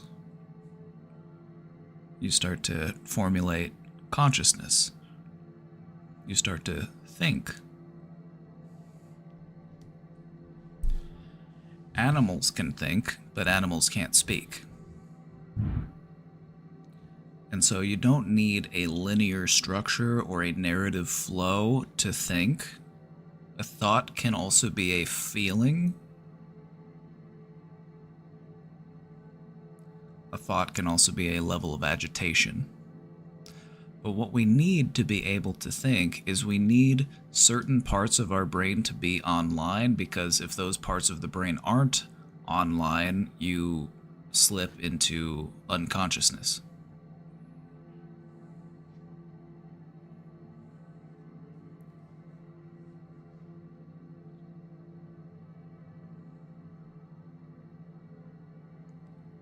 When we think of thoughts in the terms of words, this is a higher level cognitive process. This is something that we can do as highly evolved organisms, stuff that you can't really see in other animals. Like, other animals can communicate, but not in at least in a different way. I'd like to think that ours is more sophisticated because we write stuff down, but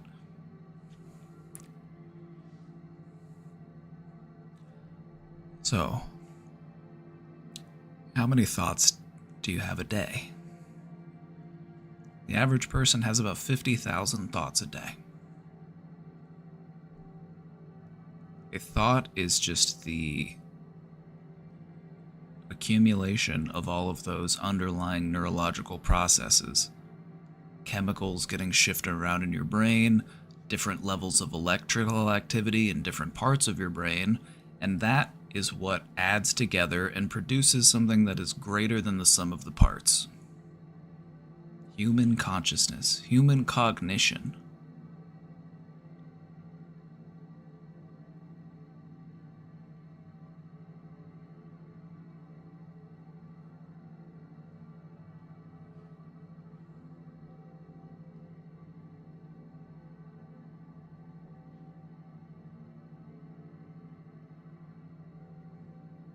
There's a part of us that's able to take all of that information and then develop what you and I would call a thought.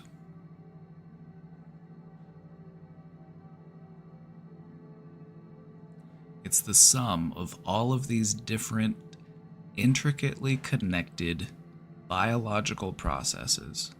Nerve impulses, transmission of neurochemicals, electrical activity in different regions of the brain. Depending on where you have activity in your brain, it can also influence what it is you're thinking about or how you are feeling about whatever it is you're thinking about. So there's a lot at stake here.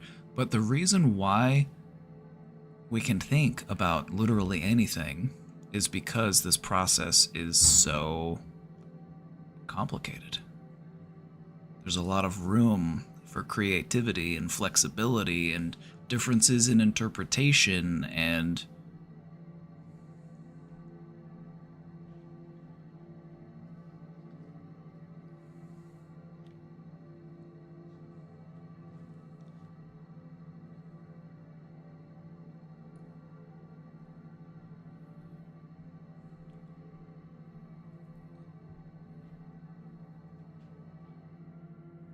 some organs have their own mini brains. This is true. You have mini brains in your heart. You also have a mini brain in your digestive system. They don't have like a brain to the capacity that you or I would think of like, this is a brain. A brain is just a control center. But to actually have consciousness, it takes a very sophisticated processing center. Hence the brain.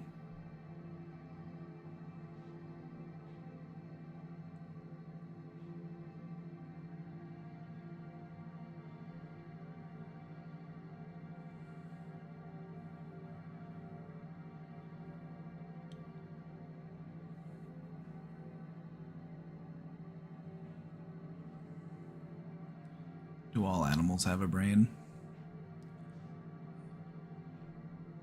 All vertebrates have some sort of neural network.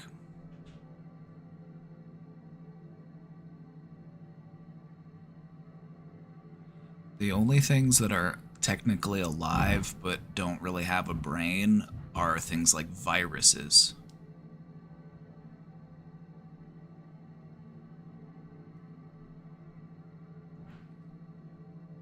Plants. Now, with plants,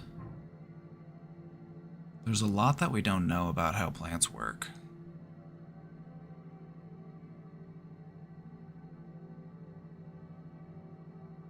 Some animals have no central brain, but multiperipheral brains. Yeah, like the octopus.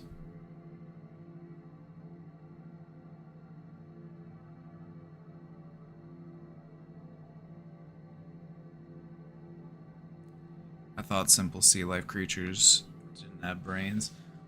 Not in the traditional sense, but they do still have something that basically serves as a processing center. Even like individual cells, like an individual cell has the, you know, the different components, but like it also has the part of it that does the thinking.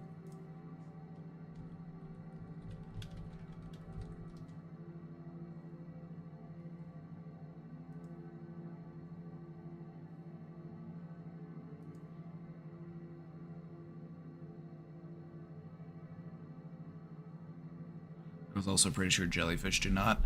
A jellyfish is actually a... Okay, jellyfish, that is actually something quite interesting, because a lot of jellyfish are not actually one singular organism. Also, they're effectively immortal by basically alternating between these life cycle states of being a jellyfish and like floating around, but also being something that sticks to the ground almost more like a plant.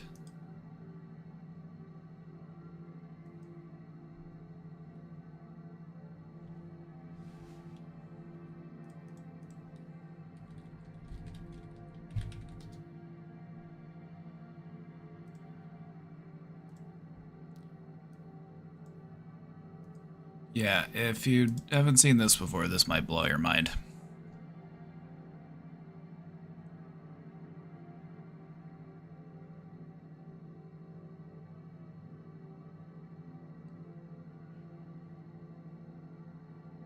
What we normally think of as a jellyfish is just a phase of the jellyfish life cycle.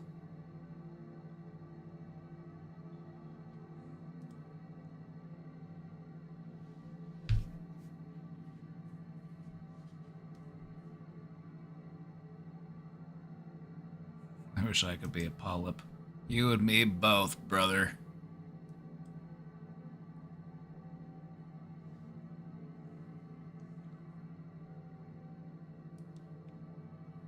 So anyway, hopefully I answered your question of what are thoughts and where do they come from. Thoughts can be complicated and thoughts can be simple. Thoughts could be, I'm cold. Thoughts could be, I'm hungry. I'm thirsty.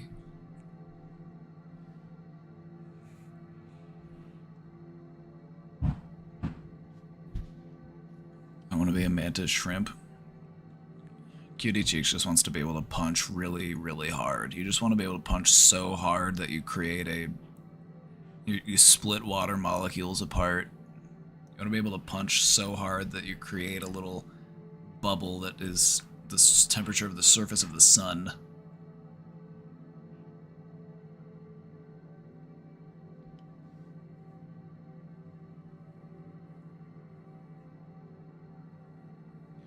Fun fact, you have very little brains. It's mostly meninges and gray matter.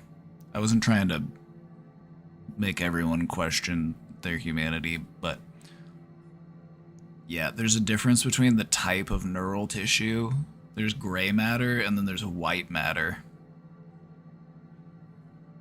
And as far as like actual cognition goes, like higher level thinking, like that's mostly like white matter within the brain.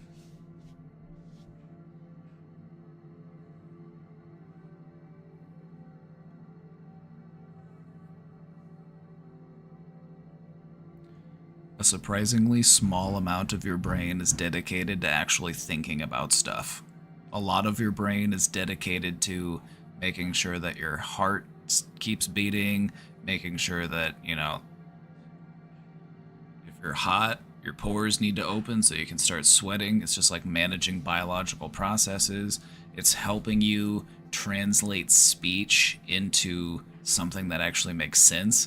Instead of hearing what I'm saying as just sounds, there is a part of your brain that takes that auditory information and then translates it into something that has meaning to you. Kinda cool, huh? Which are different structures located within the brain, which is something we'll actually talk about when we get to the presentation. If we get to the presentation. I got 9 more questions after this one. I might have to save the presentation for tomorrow.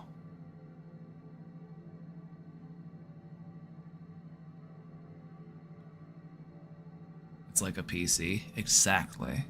We designed the PC based on our brain.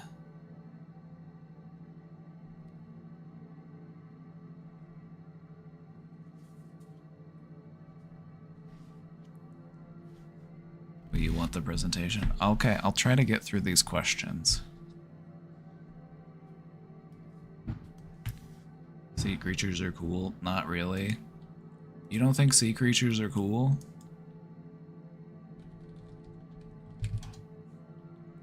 Have you seen a vampire squid? Those are pretty cool. You're telling me this isn't cool? Have you seen what a cuttlefish can do with its camouflage?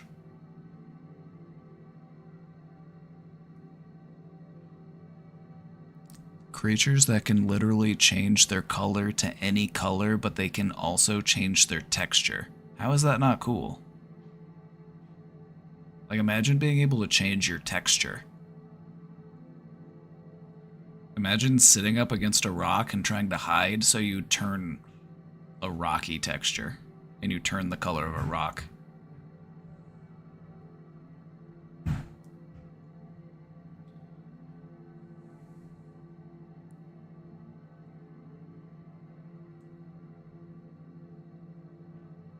Like, I'm sorry, but if you think that sea creatures aren't cool, you clearly don't know what a cuttlefish can do.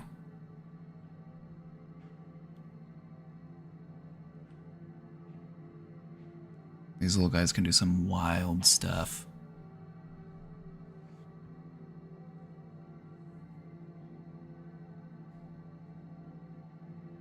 They freak me out. So do people. People freak me.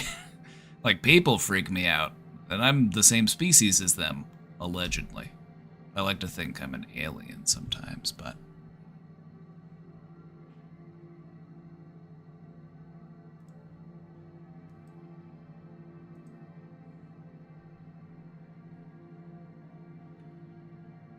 But anyway, just crossing your arms and going, that's not cool.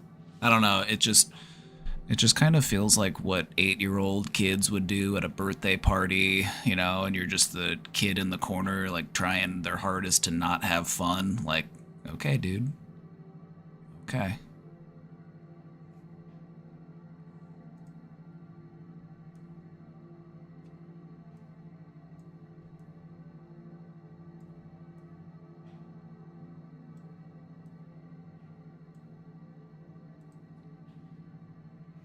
I feel like most people are better at controlling their emotions than me.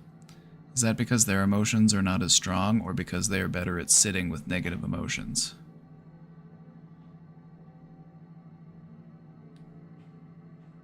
First off, they might not be. They might not be. They just might not be. We want to try not to compare ourselves to other people. Is it because their emotions aren't as strong as your emotions? Maybe. Maybe you are more sensitive to your emotions than they are. That is also a possibility. Could it be because they're better at sitting with their negative emotions? Maybe. But it doesn't really matter. It doesn't really matter how we stack up against other people, because we don't know. We can't be inside their brain, and so we'll never know for certain. We can only go off of what they tell us and what they show us. So, what we should try to focus on is, am I better at controlling my emotions than I used to be? Am I better at sitting with my negative emotions than I used to be? That's the only comparison that matters. Ourselves versus ourselves. When we try to compare ourselves to someone else, especially about something that we can't see, like how we think, how we feel, how we process our emotions, don't do it. Just try your best to not do it. I know it's hard, sometimes you want to do it, but trust me, it's not helpful.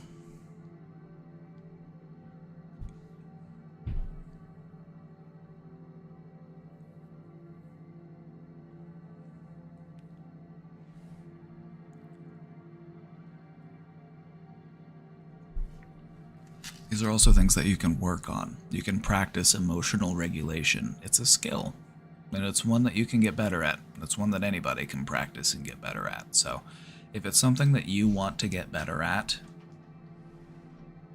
then I would try focusing on that. I wouldn't worry about how other people handle their emotions or how other people, feel their emotions. It's about what you feel, and it's about how you handle it, because it's your brain that you're working with.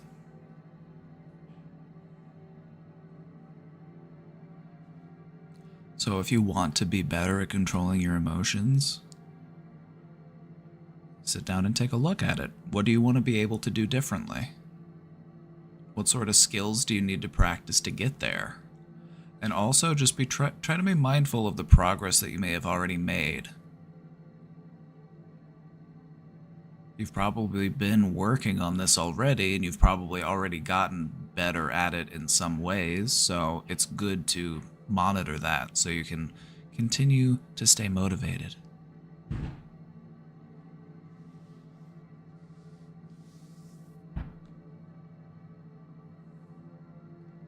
I like to express negative emotions. You? No. You've only had nice things to say.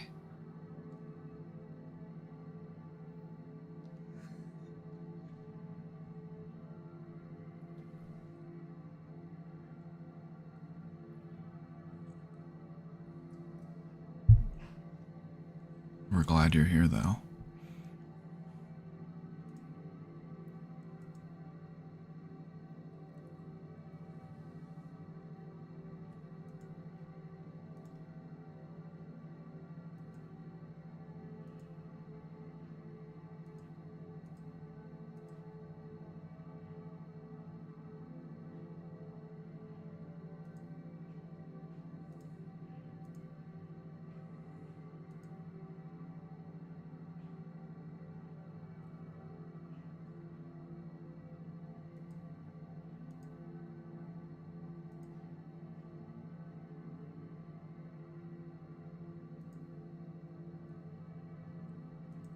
Hold on, I'm just going through my questions and getting rid of some of the copy pastas. That way I have a more reasonable understanding of how many questions I actually have to ask, or how many questions I actually have to answer.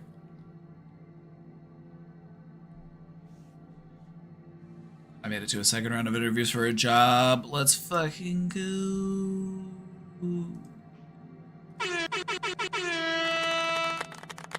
Good work.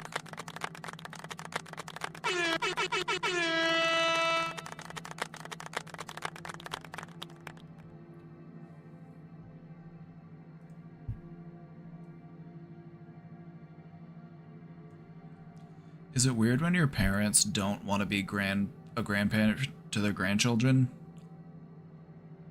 Kinda.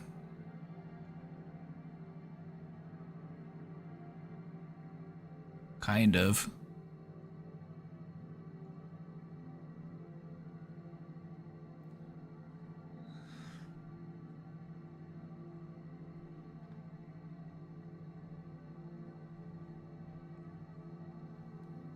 I think so. That sounds weird to me.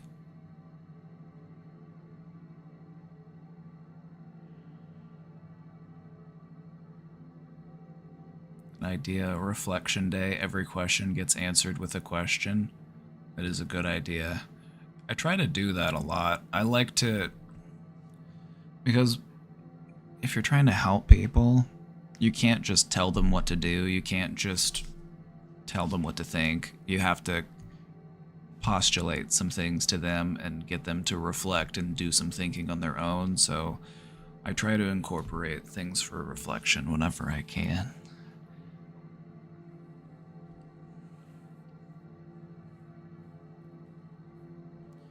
Is it weird when your parents don't want to be a grandparent to their grandchildren? It's not that I want them to send gifts, but they never remember their birthdays, call to FaceTime them, or just don't really want to do much with them. I wanted to visit with my daughter, but then my mom said, "Oh, okay, come visit." And when I told her a date, she was like, "Oh, never mind." Is my mom just trying to save face? Is it a racial issue because my kids are mixed? Is it because she's just scared that she'll have to do any part of raising them? It's just weird to me, because my partner's side does so much for their grandkids and remembers birthdays and sends postcards. Ooh. I'm not gonna assume anything about your mother's motivations, because I feel like that's a conversation that you would want to have with her. Preferably just the two of you. I wouldn't have it like in front of the kids or with the kids around. But this is Because these are valid concerns that you have.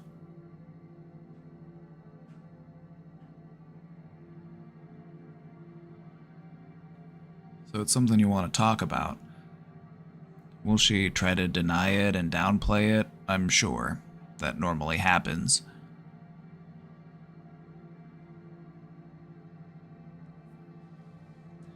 But if she just doesn't really seem that interested in having a relationship, how interested are you in having a relationship?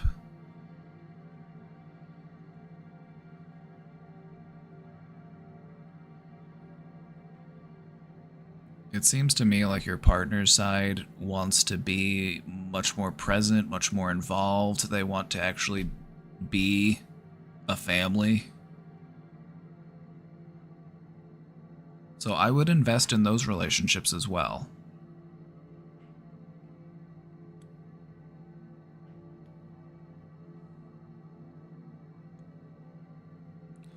Parents can be so disappointing.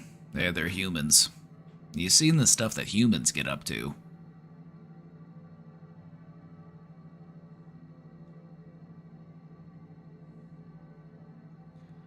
But yeah, I'm gonna try to give your mom the benefit of the doubt here. I don't want to just assume the worst.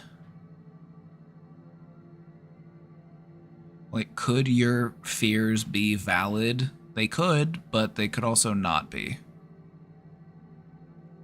Like, maybe your parents are going through something in their personal lives and it's just making it hard for them to be a grandparent in the way that they might want to. That's also a possibility.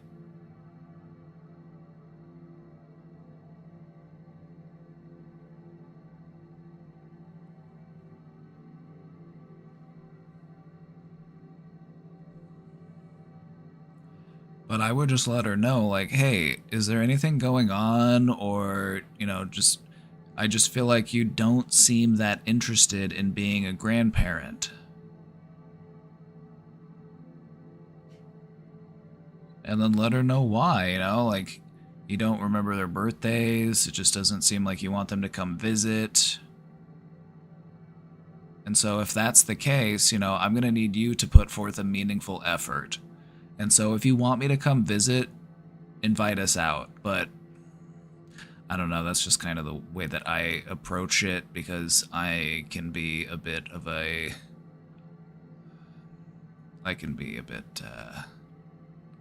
stubborn myself, but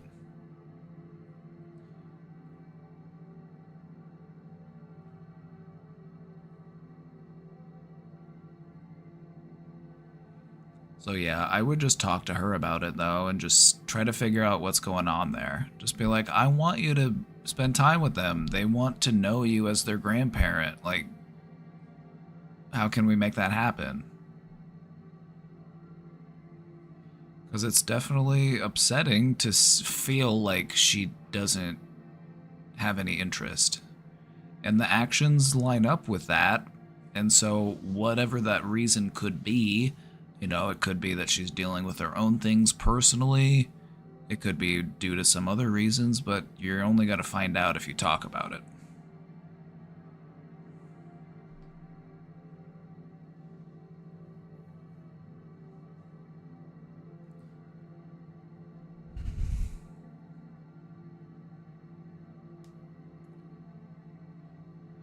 I would try not to, like, let's talk about how this conversation might play out. I would say try not to come across as angry or accusatory or, you know, like, placing blame. I would just say things that reflect on how you feel. I feel like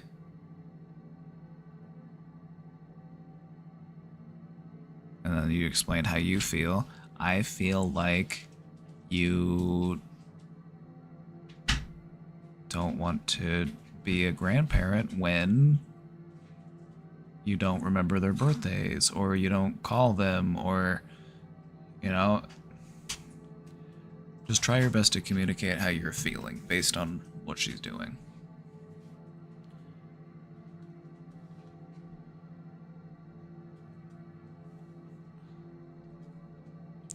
Is that weird? Yeah, I would say it is weird.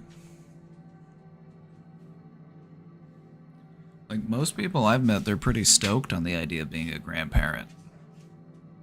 It's all of the fun parts of being a parent without all of the stressful parts of being a parent.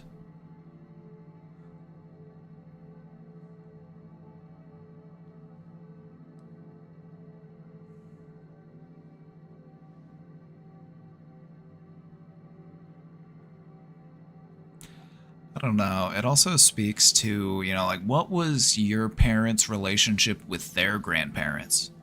You also might want to talk about, just history. You might want to talk about, the patterns that have existed within the family dynamic, across generations. Like, what was your mom's relationship like with her parents? And what was her relationship like with her grandparents? Maybe from her perspective, that's more of what grandparents are like, but if that's not the case, then it might be something else that's contributing to it. But anyway.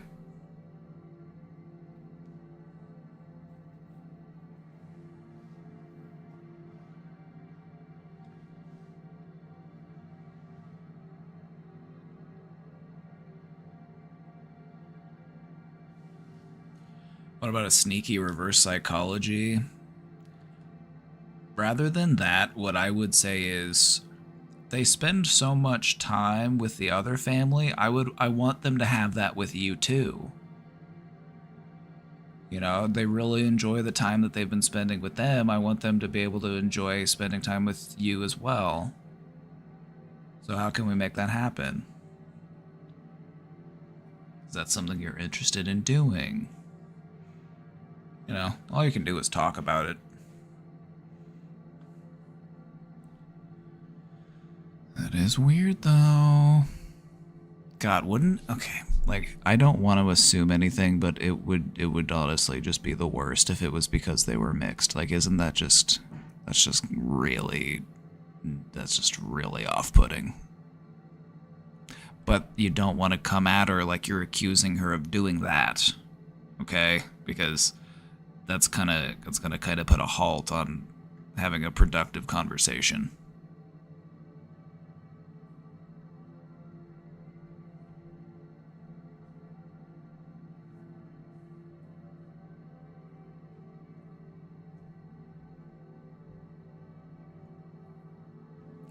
Maybe just saying things like, oh, the kids have been asking about you. They, feel like they haven't seen you in a while. When can we set up a time? Like, when's good for you?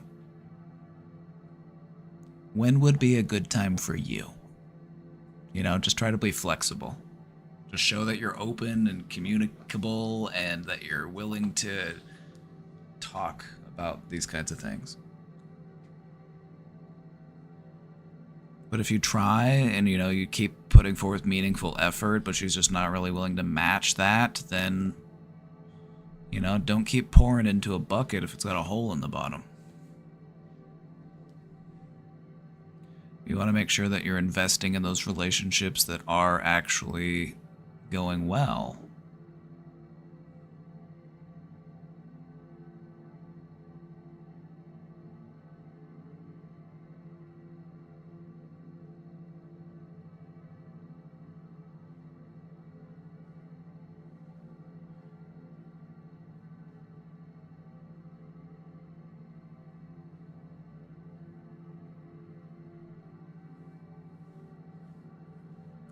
You just remembered all that and it pissed you off all over again, Lamau.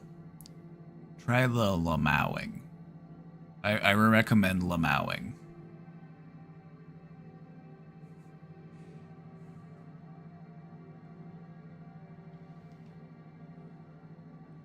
I feel like there comes a point in some of our relationships where we stop getting mad about them and we start just being able to laugh at the absurdity of them. Like, when a person acts in a truly absurd way, it's like, of course it can be stressful, but I mean, it's also just kind of funny. Like,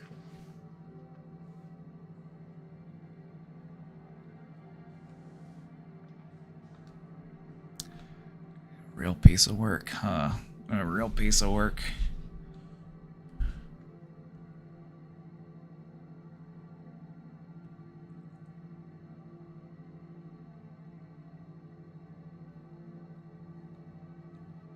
And look, I know I probably won't get much out of this, but since I thought, why not? Anything is better than what I got now.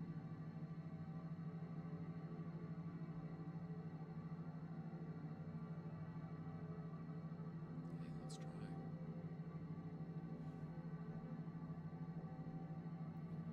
We're gonna give it our best shot either way. Even if you just get a little bit of something out of it, that's better than nothing. Basically, I don't get it. I've done everything I was supposed to do. I got an amazing degree, earning good pay, taking good care of my physical health. I got everything I could want. But I'm mad constantly because every time I feel something other than anger, sadness, or numbness, it kicks me to the ground and it leaves me more angry.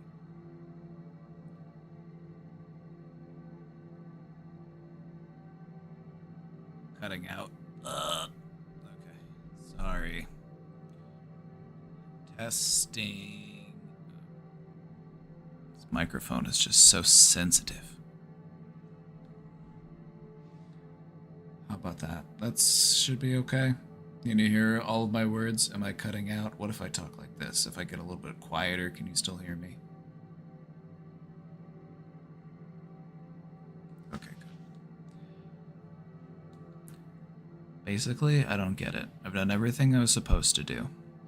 I got an amazing degree, I'm earning good pay, and I'm taking good care of my physical health, and I got everything I could want.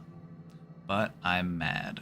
Constantly. Because every time I feel something other than anger, sadness, or numbness, it kicks me to the ground and leaves me more angry. Last year, I met this woman. We kicked it off really well together as friends, and for the first time in years, I developed genuine feelings, told her how I felt over the weekend, and got rejected. Already thought that was gonna happen, knowing how these things usually go for me. Heh. But hey, you shot your shot, though. You shot your shot, though.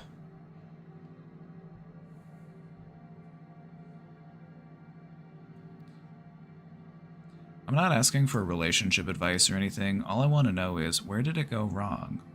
Why can't I connect with anyone? And most importantly, how do I get out of this cycle of perpetual anger? I'm sick of being angry because it's taken all the joy out of life. Can't seem to get a break from anything.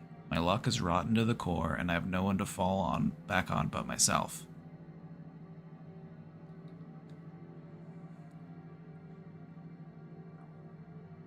This is one of the things that I think a little bit of therapy, talking through it and figuring it out, could really help break this cycle.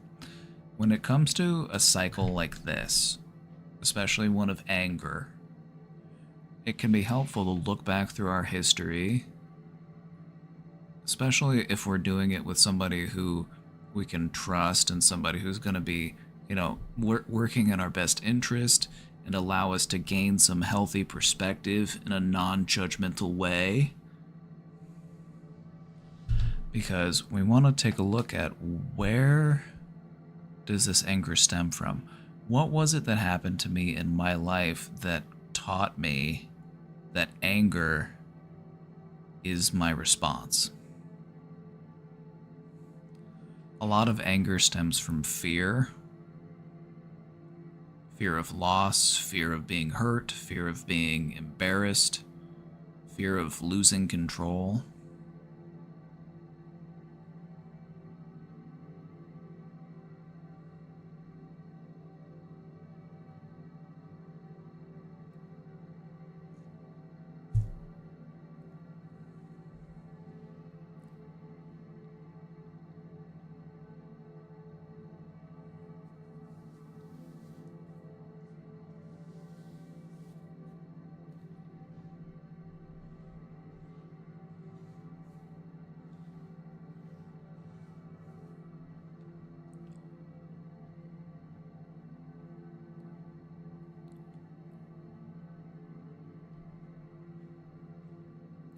If we want to learn to connect with other people on a deeper and more meaningful level, we want to do that by learning how to connect with ourselves on a deeper and more meaningful level.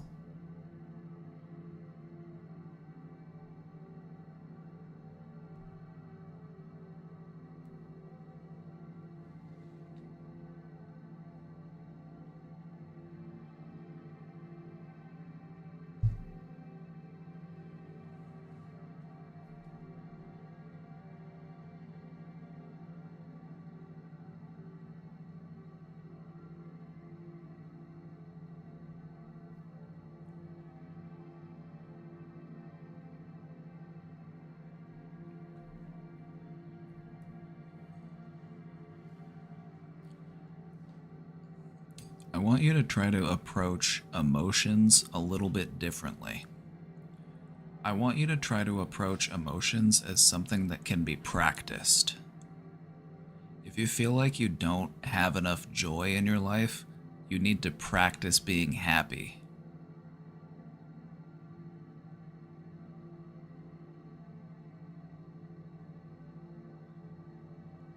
You have a lot of practice at being angry. And so it makes sense that that is the emotion that you turn to the most frequently. It's the most reinforced one within your mind.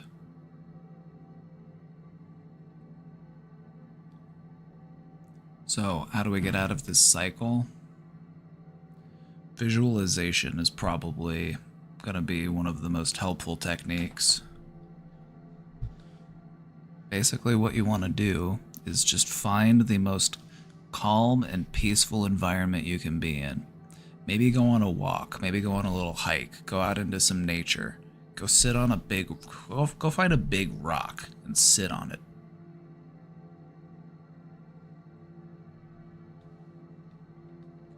I want everything about the environment that you are in to just radiate peace, tranquility, calmness.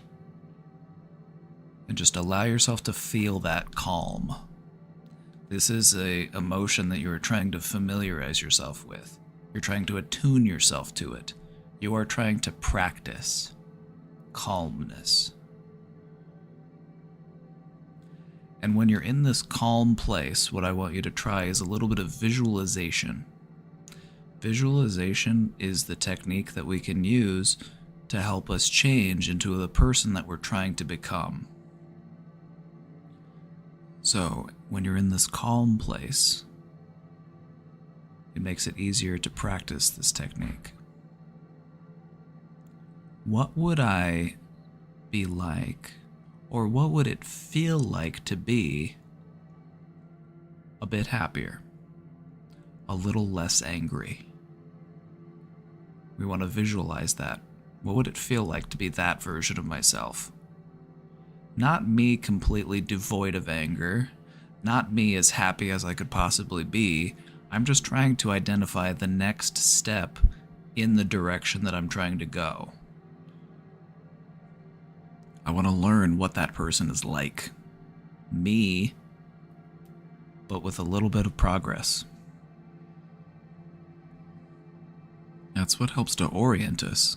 That's what helps us to figure out in what direction we're trying to go. And when you sit down and you practice this process, it can actually be quite helpful. Sometimes you might find that it feels weird, or it feels different, or it feels like something is missing. If you're used to dealing with anger all the time, then anger is your certainty, and it gives you a sense of security because it gives you familiarity.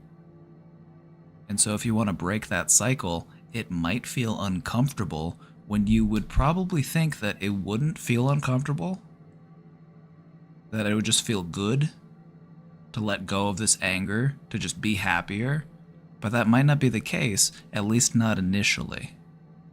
Sometimes getting better feels weird. It feels different. It feels like something's missing, and I'm not quite sure what it is. Can't quite put my finger on it. Feel a little bit confused. That's okay. You're changing, you're growing, you are redirecting your neural pathways. You are rewiring your brain. Cognitive restructuring. Wendy tipped $20. Thanks for the advice. Thanks, Wendy. Thanks, Wendy.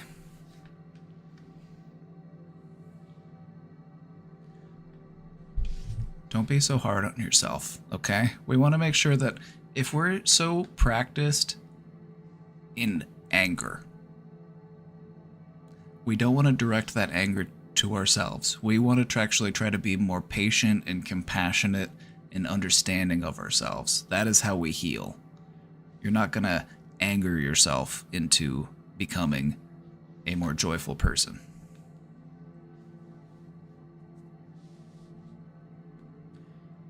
Allow yourself to let go of anger in whatever way feels comfortable to you.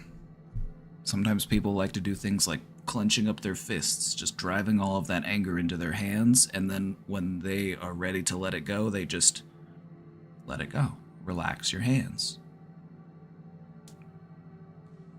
Some people like to scream. Some people like to punch a bag.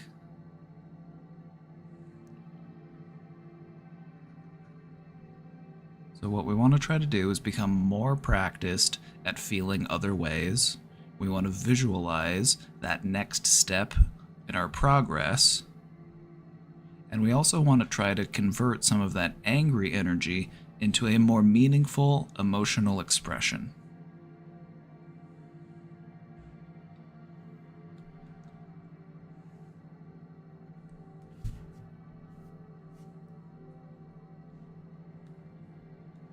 Progressive muscle relaxation. Yeah, there you go. That's another great way to teach yourself how to relax.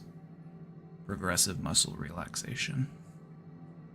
I recommend giving that a try too.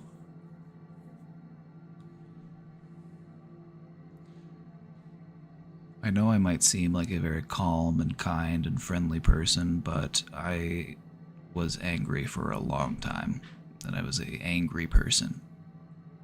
Alright, so I get it, I've been there. A lot of anger stems from feeling invalidated, so try not to invalidate yourself.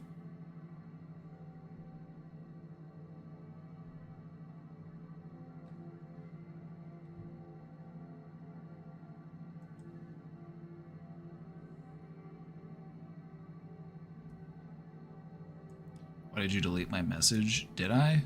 I don't know if I did. Did me? I don't know who you're talking about. I feel like I'm being gaslit. Is Ratmaster Ace even here? I think they left. YouTube shorts.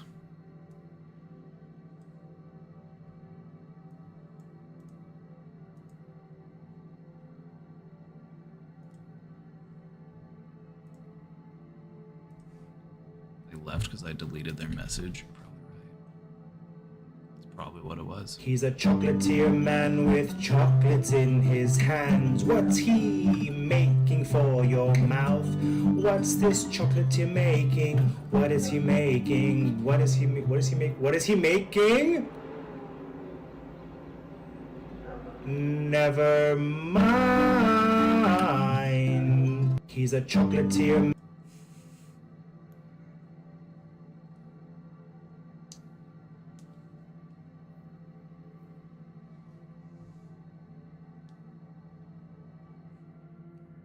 Thank you for the $20, Wendy.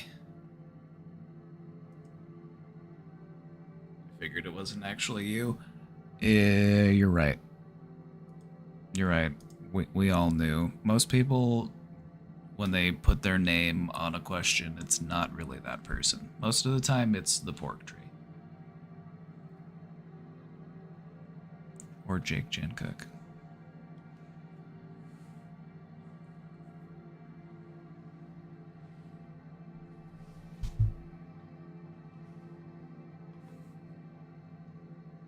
Catching strays, I've done that twice. That's a confession. Bake 'em away, toys.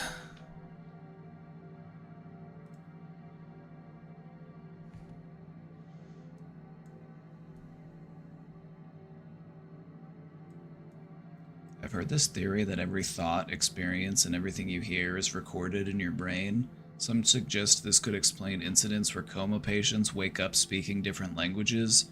What are your thoughts on this?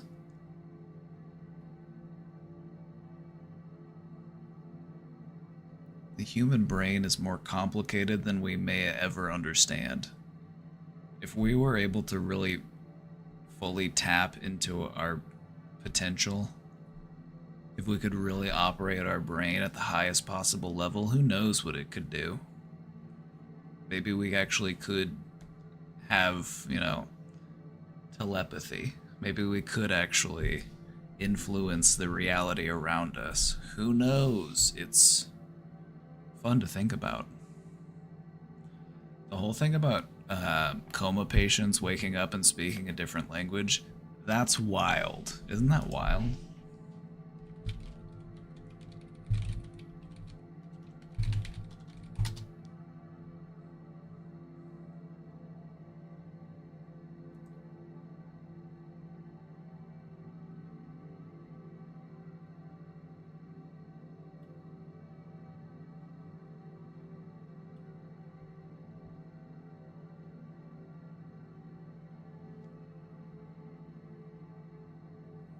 Most of the time when a person does this, it's a language that they started learning how to practice. It's a language that they started to learn how to speak, rather than just a spontaneous language that they've never spoken before.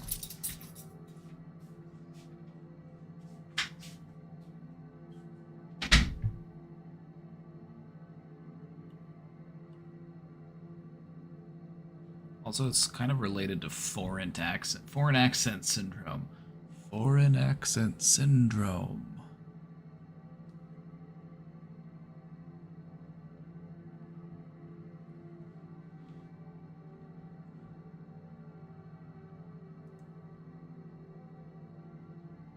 Can you imagine how terrible it would be if you got into a car accident and then you had a brain injury and it made you speak in a British accent?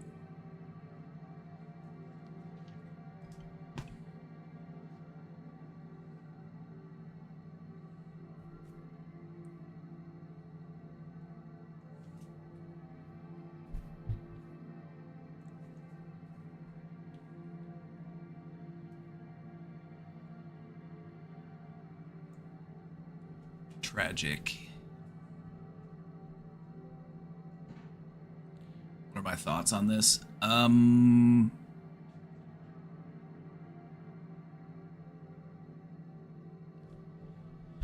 are my thoughts on this? My thoughts on this are a bit weird and a bit out there because there are some things about our brains that we just can't quite explain. And so some things just don't really feel like they have a completely coherent scientific explanation. So, I don't know. It's kind of like that feeling you get if you've ever taken a psychedelic substance and you feel like you understand all of the mysteries of the universe, but then whenever you're not on the psychedelic anymore, you feel like you forgot. It's kind of like that.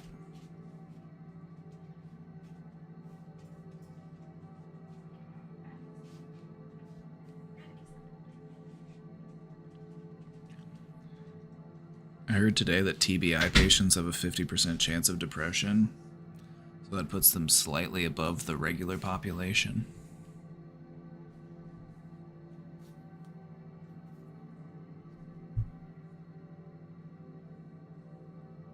I feel like depression is one of those conditions where people, like, we don't like to acknowledge that it is there. We don't like to admit that we are feeling that way.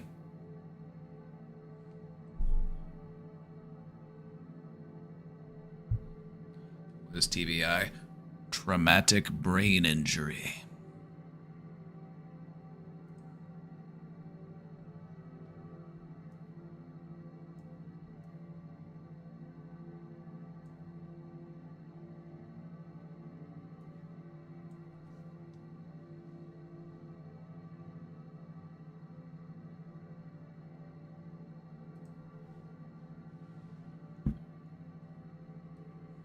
Sometimes when I stop living inside my head and I have like moments of awareness about real life, I think about my cats and it makes me anxious to think I own living beings like, I don't know.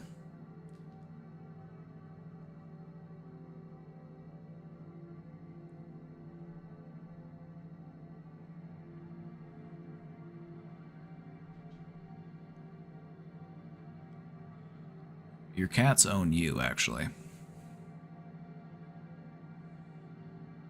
We like to think we own our cats, but our cats actually own us. At least in my experience.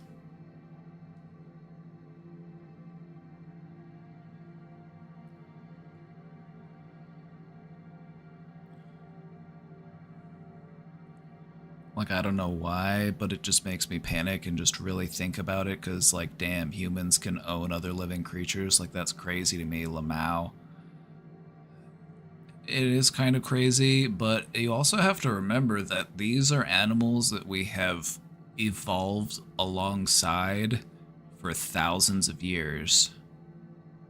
Like, a domesticated dog is used to living with people. It's something that I actually find it fascinating.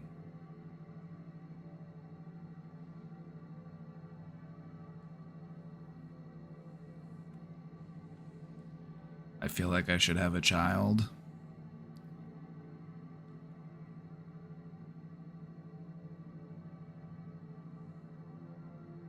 I'm just remembering some of the things that you've said about children before, and I'm not going to repeat them.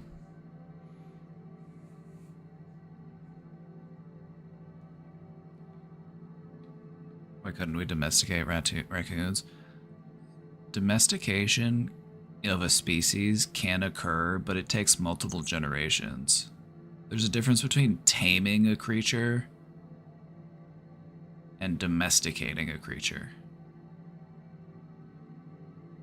Like, if you raised a raccoon from a baby, like, it would be a tamed raccoon. It wouldn't be a domesticated raccoon because raccoons are wild animals. But if people had raccoons as pets and then they were bred as pets systematically over the span of generations, then eventually you would have a domesticated raccoon. They actually did that with foxes in Russia. There was a silver fox. There was a project to domesticate this fox to be a pet.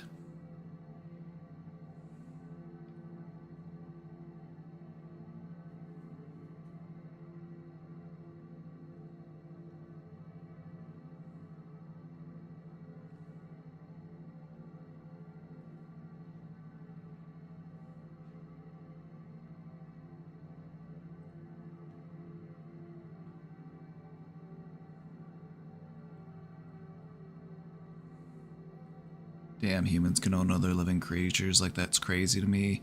And they are alive because I give them food and I choose to keep them alive. Like, they couldn't survive on their own. Like, yeah. I mean, cats have good instincts. Like, the thing about cats versus dogs is it's like if you had a dog that got outside, it would probably have a harder time surviving than a cat would.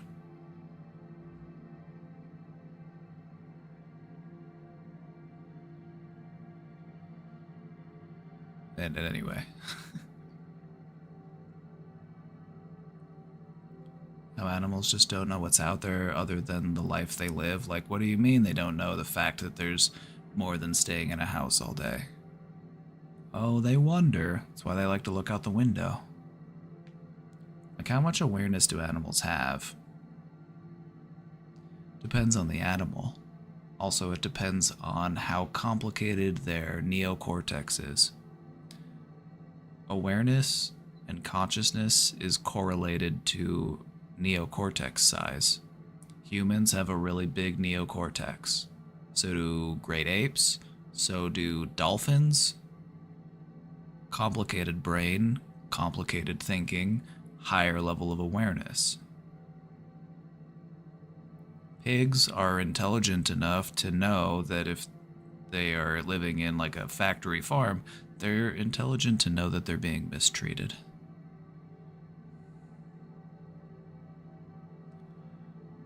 I would love to just live my little life and not even be aware of the dread of existence. Yes, this is me sober. It's a lot, I know, and if you're asking yourself, why is this dumb bitch asking me this, TBH? I don't know. I don't want people in my life to think I'm insane. No, I think this is actually important stuff to think about. You're thinking about thinking, you're thinking about the nature of our reality, you're thinking about existence and consciousness and awareness, and this is some pretty heady stuff. This is some pretty interesting and fascinating stuff to think about, so you're asking it in the right place.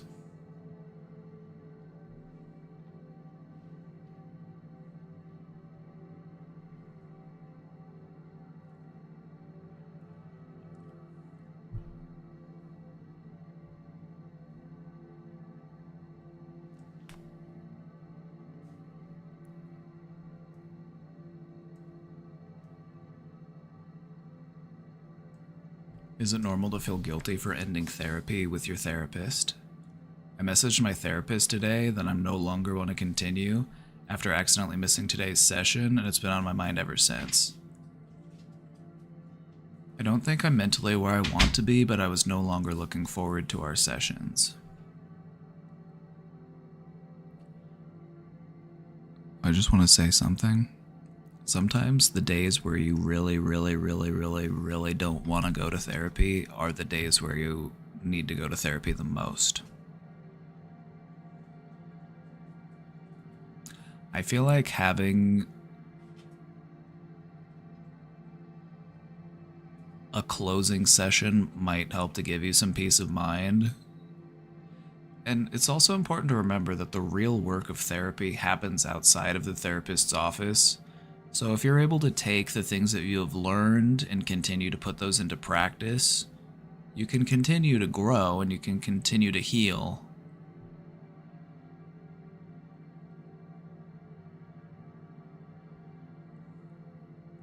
So if you're feeling guilty, I guess my question would be, for whom do you feel guilty?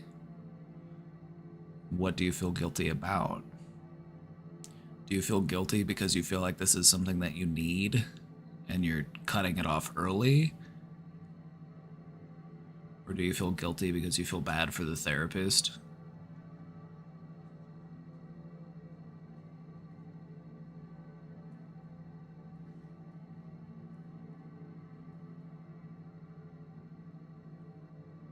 You might not be done with therapy in general, but you might be done with this therapist for a while, and that's normal. It's not abnormal to go to therapy for a while and then go on living your life and practicing those things that you learn and then maybe going back again later in life. That's not unusual. It happens.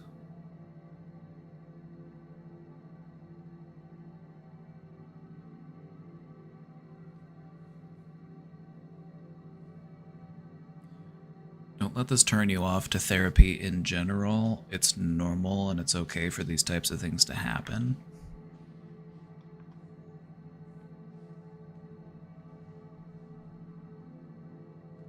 But if you feel like it wasn't really doing anything for you, that's okay. It's okay to quit therapy.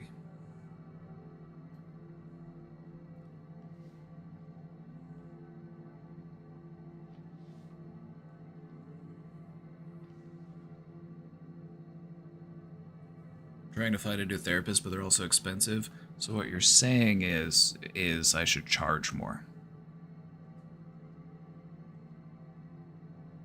Speaking of, this content is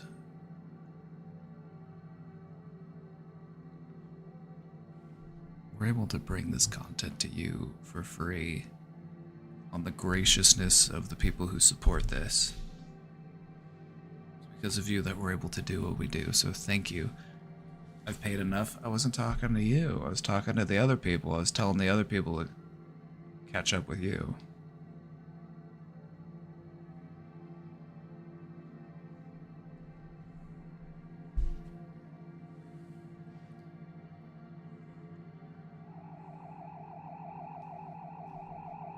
Pork Tree, thank you for the 300 bits. There you go.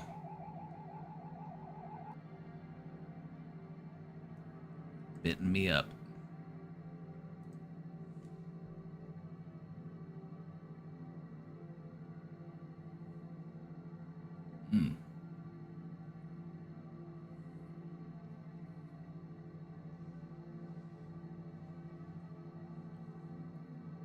Kinda having a vile day, gonna go aggressively walk. When you walk, try to spend some time looking up. The birds are out and the birds are singing, so when I find myself all caught up in my emotions, I like to just go listen to what the birds have going on.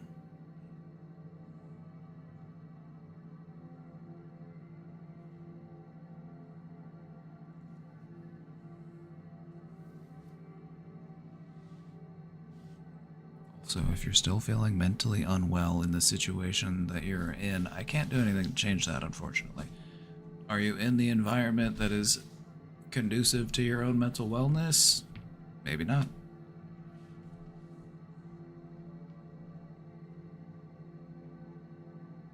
Unfortunately, overcast and drizzling.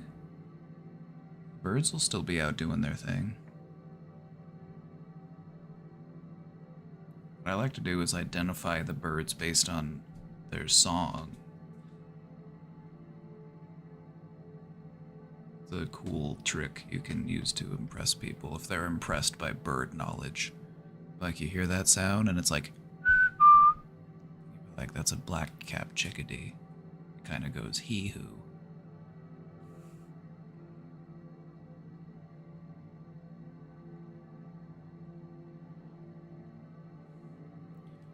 Maybe try another therapist if you're not vibing with the one you have. Absolutely. It's your mental health.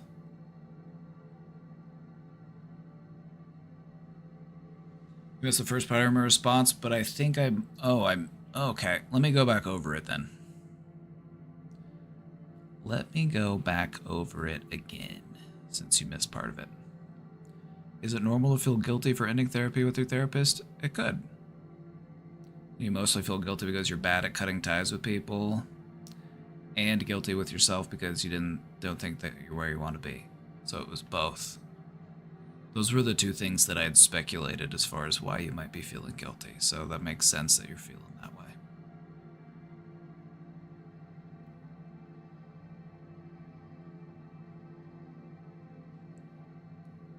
If you do want to practice having that closure, maybe looking to having one more session before you cancel, if that's a possibility. Just being able to talk to them about that.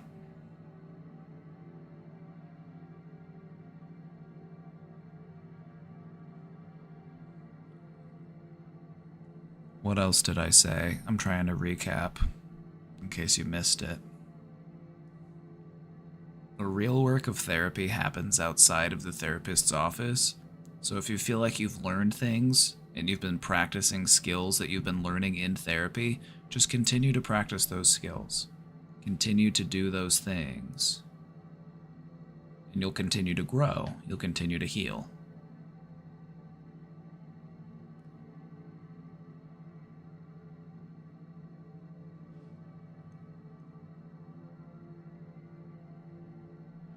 If you're feeling guilty with yourself because you don't think that you are where you want to be, try to convert that into motivation. Like, all right, I'm ready to step things up. I'm ready to take things to the next level.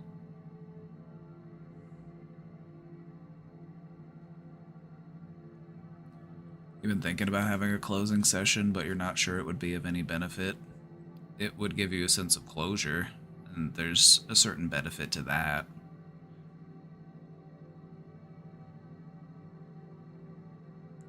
Are you used to having things end abruptly and traumatically in your life? Did you have any sort of loss in your life that was unexpected, and that might be why you're having a hard time cutting ties with people? Not to play phone psychic or anything.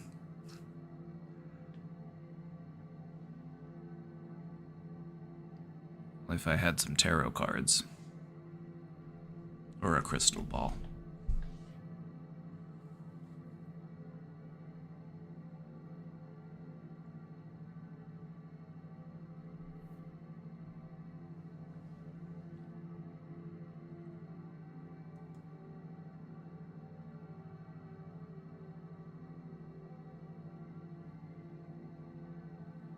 I could definitely be a part of it.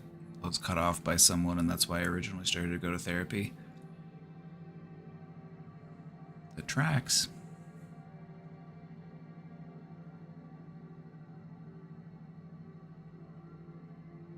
Do you feel like you've learned things in therapy?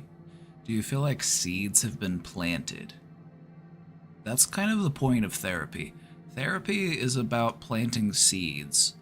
And then what you do is you go out in your life and you take care of those seeds. You nurture them, you give them what they need, you give them all the sunlight and water and love and attention that they need until they start to bloom.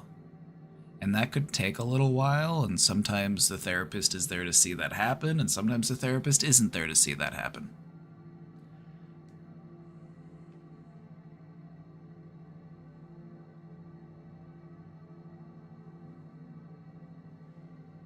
So just continue to build upon the things that you learned in therapy and be open to asking for help and support when you feel like you need it.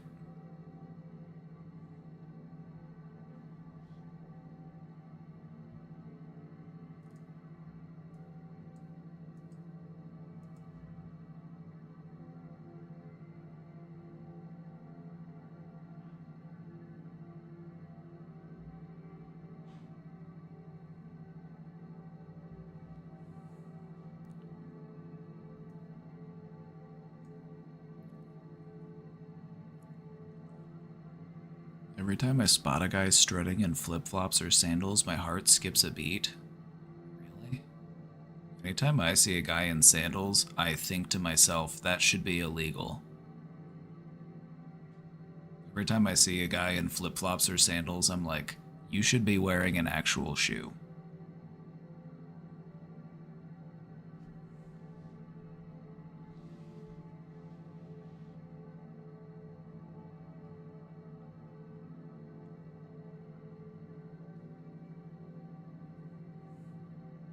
Women's feet are fine. Those are permitted. Men, on the other hand, put them away. Nobody wants to see that, except for this person, apparently.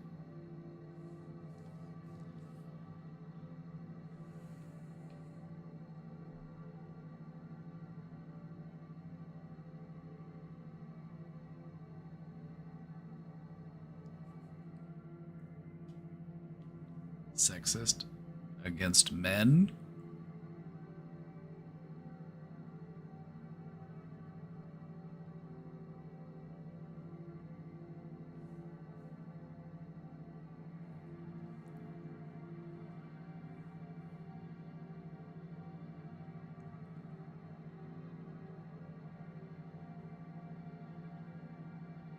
There's this inexplicable excitement that bubbles up within me as I watch his toes wiggle in those stylish sandals. It's like a roller coaster ride for my brain, chanting feet, feet, feet. Trying to keep my cool, I gather the courage to pop the question that's been itching at the back of my mind. Hey there, I manage to say, hoping not to come off as too strange. Would you mind doing me a favor and showing off your sandals? Not in a weird way, I'm obsessed with feet. Is this normal? Should I seek help?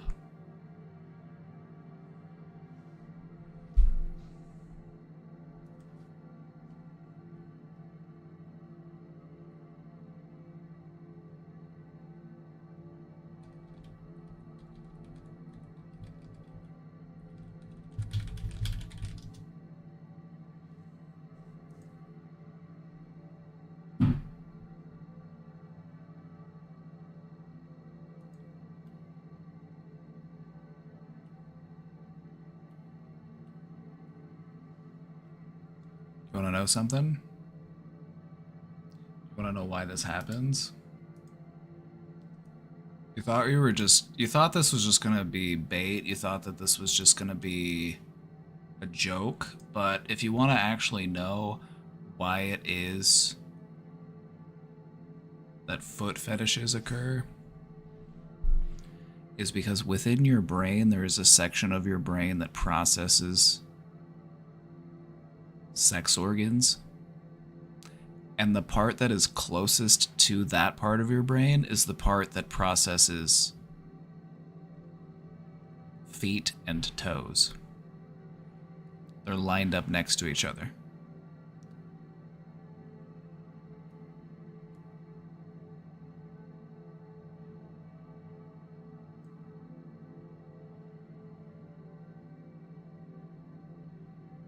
Even though they're not close to each other on the body, as far as your brain is concerned, they're right next to each other.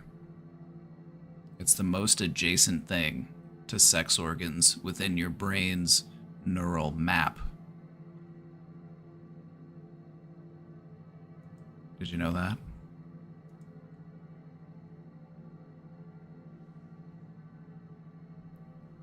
So foot fetish people are just confused. That's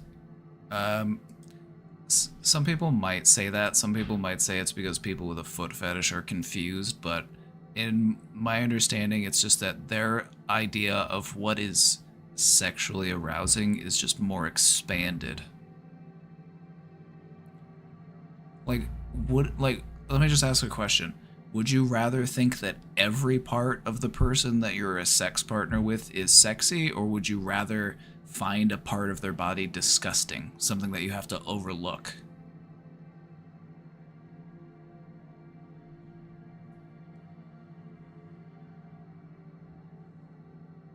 Just think about it. Just think about it.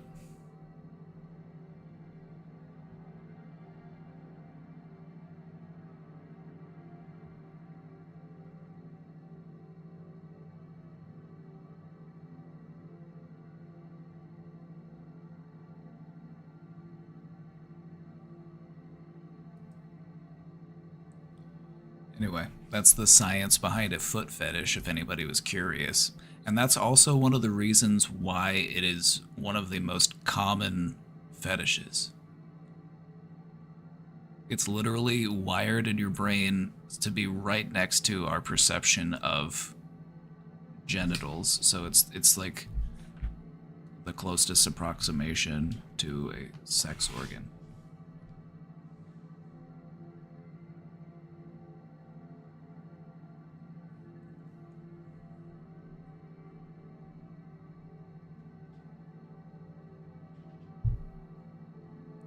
So basically, for somebody with a foot fetish, if they see people walking around with their feet out, it's basically the same as somebody walking around with their sex organs out.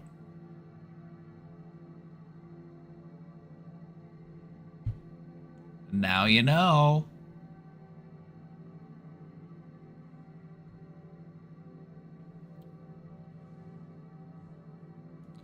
I have a lot of mental health issues, and I'm trying to get better.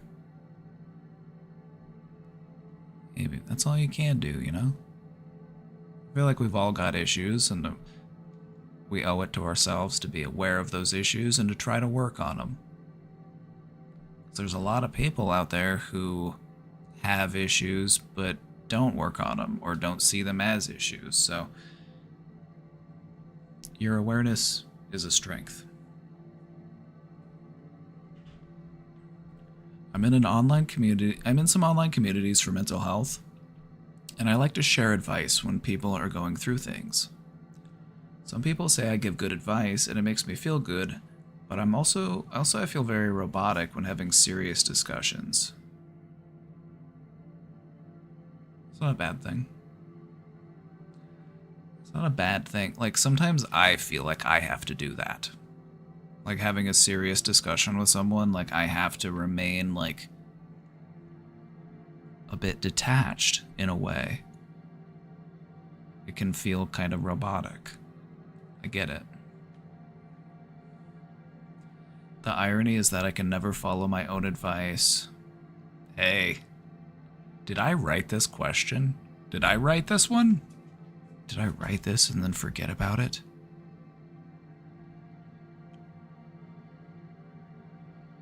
That's the struggle of life, is trying to learn how to follow your own advice.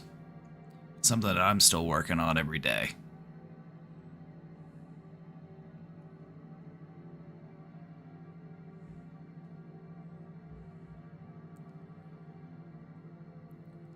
The irony is that I can never follow my own advice, but at least I'm realizing this separation in my head.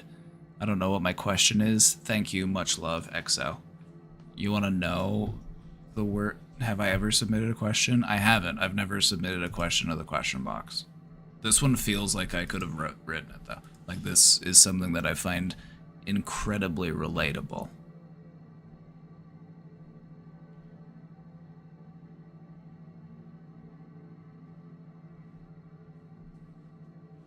Also, if you like to be in online mental health communities, we have a Discord, and we have a channel on the Discord where people go to talk about more serious stuff. So if you haven't checked it out yet, please do. Plug over.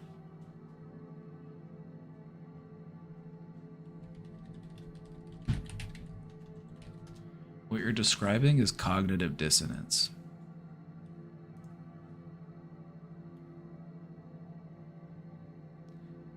Cognitive dissonance is when our thoughts don't line up with our actions, our beliefs don't in line with our actions.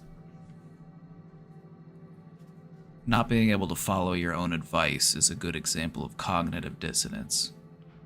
Like knowing that you should quit smoking because it's bad for you, but then also rationalizing it to yourself like, I'll just buy one more pack and then I'll be done. Like, one more pack isn't gonna kill me. And then it just continues to repeat. You don't have a question? That's fine. I have enough questions for all of us. What's the opposite of cognitive dissonance?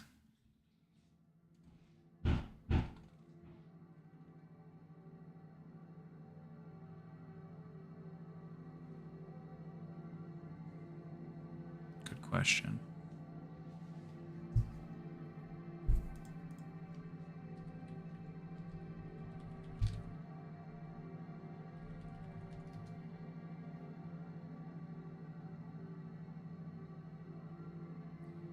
Something like harmony, like cognitive harmony.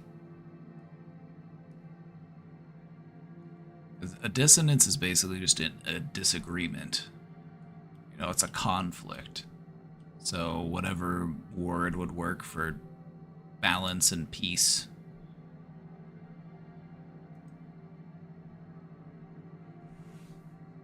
And I feel like that's something that we're always seeking, and it's something that we experience in moments, and it's something that we strive to achieve for longer and longer moments.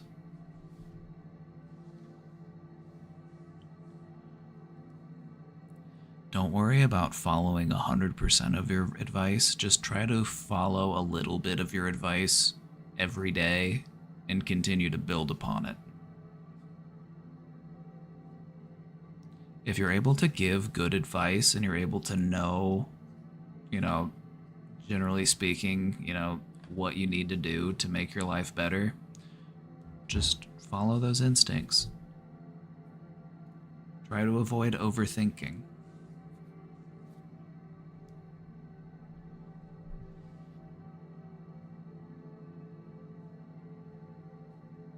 Cognitive consonance. I like that. That sounds nice. It sounds fancy as well.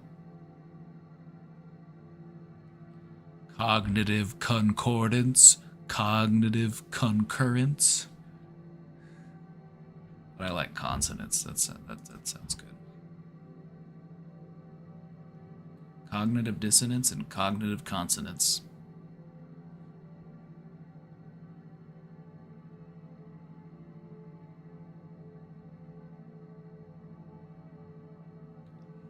One thing I want you to think about, and this is for the questioner, but this is also for all of you. In the process of getting better from any mental health issue, there will be a change in your thinking, and part of that change in thinking will be as follows. I am mentally ill. That is a way that a lot of us who are going through a period of mental illness will feel. And at some point, it becomes, I was mentally ill. Or I used to feel mentally ill. In reframing, what we want to try to do is acknowledge growth and healing and that we're moving in the right direction. So it may start off as, I have these mental issues, and that might translate into, I have these mental issues, but I'm working on them. And that might translate into, I used to really struggle with these mental issues, but I've made a lot of progress. And that might translate into, I've put a lot of time and effort into working on my issues, and I feel like I have most of them effectively managed. And at some point, you will no longer identify as mentally ill anymore.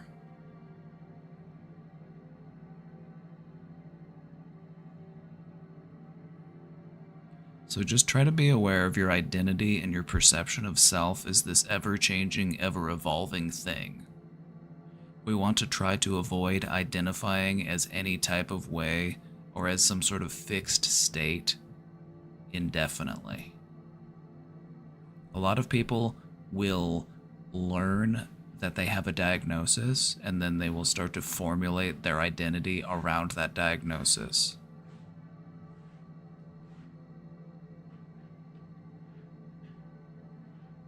So just try not to view any particular mental condition as a life sentence.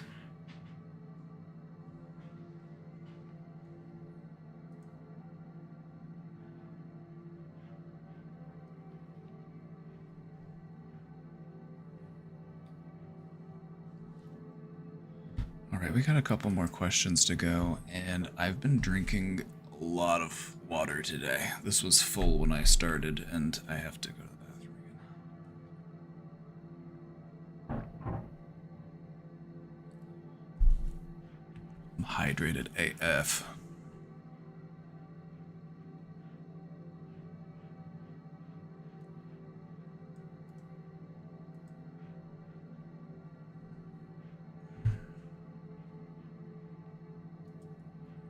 Tiny meows, that actually gives me an idea. Okay, just so you know, I might not get to the presentation today. I've still got a couple questions left in the box. If we don't get any more questions, we might be able to squeeze in the presentation, but I might have to speed through it a little bit.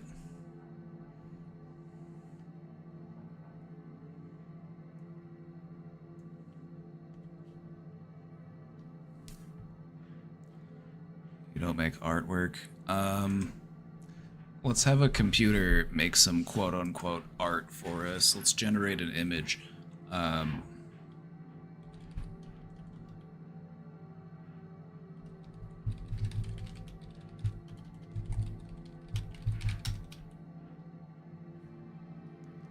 Professional wrestling match, the cognitive avatar versus the sensory homunculus.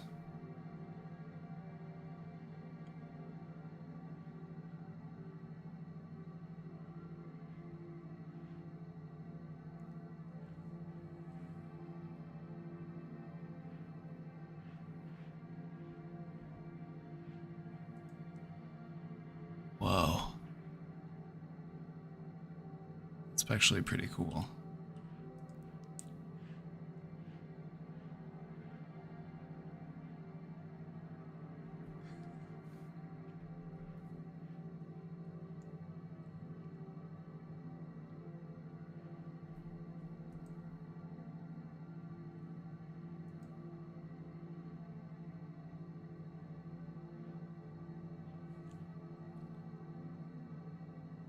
This is actually kind of creepy. Like, look at that. Like, what's going on down here?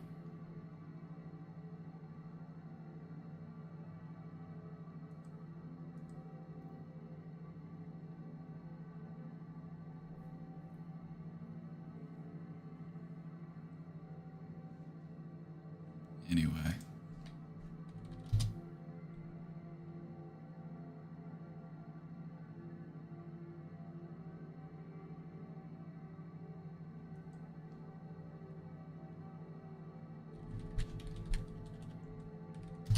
I'll show you some dogs. It'll be a dogs while I... Well, all of these are dogs and cats. It's combo. Here you go. Dogs who fail at being dogs. Hey. Hey, how's it going? I'll be right back. I've been drinking too much water. Sit. Shut down. Good boy. Give me a paw. Give me your paw. Good boy. Who's a good boy? Getting off a sofa in style be like...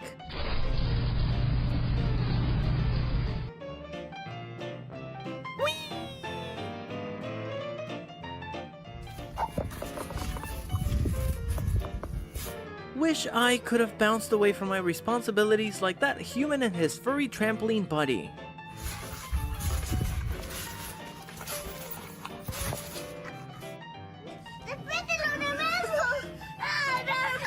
The art of fake.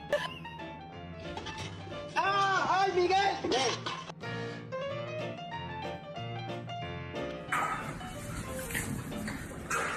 Now that we call a perk of being small.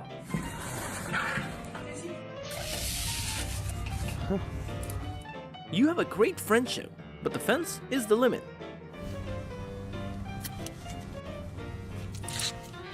Play Hold My Hand by Jess Glynn. Please Hold My Hand by Jess Glynn on Amazon Music. Standing in a corner, crazy girl.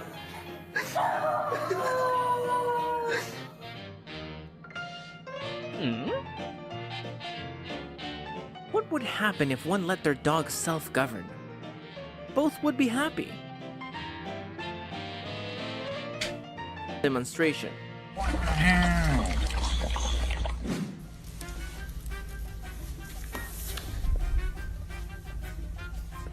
Ever thought about how someone looks when they've been betrayed?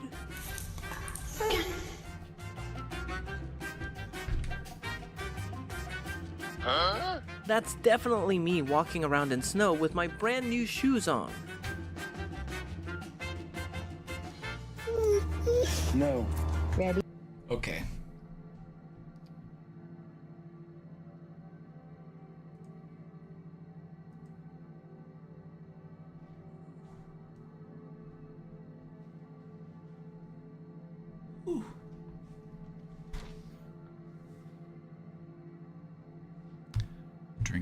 I've been drinking a lot of water, and it's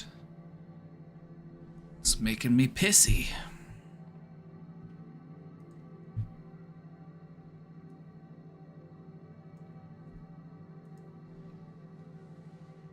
I fear the depression is winning. I slept for 4 days straight, skipping classes, binge drinking, and eating as little as possible, so that the booze lasts longer and the calories from drinking don't hurt my waistline as bad.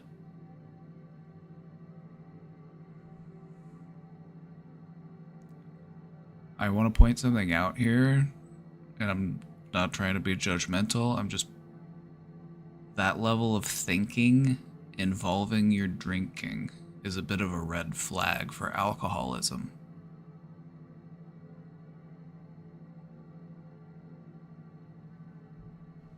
Just giving you a fair warning. A warning that I would give a friend if I was concerned about their level of drinking. But actually, like, going through and, like, managing your calories and trying to make it last longer, it's like, that's not a road we want to go down. It's not a road we want to, because it doesn't end up anywhere good. I went to class today. It was hard. I'm vowing to not drink tonight, but I'm afraid I'll break later this evening.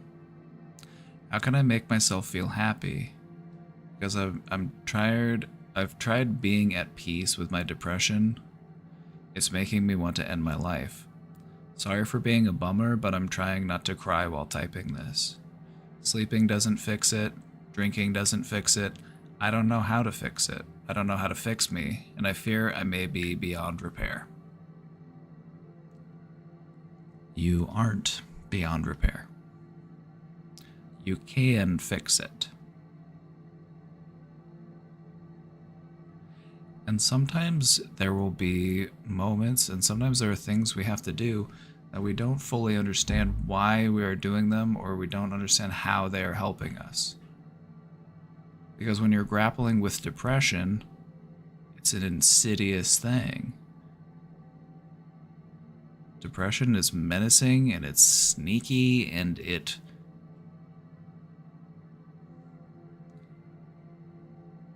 you gotta keep fighting. You gotta fight inch by inch, and you have to try to prove that depression wrong. Because if we're just sleeping more and drinking more, that is proving the depression right.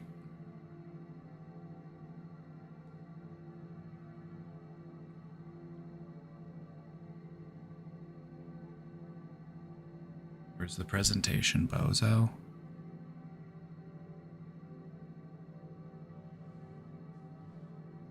Am I a clown to you?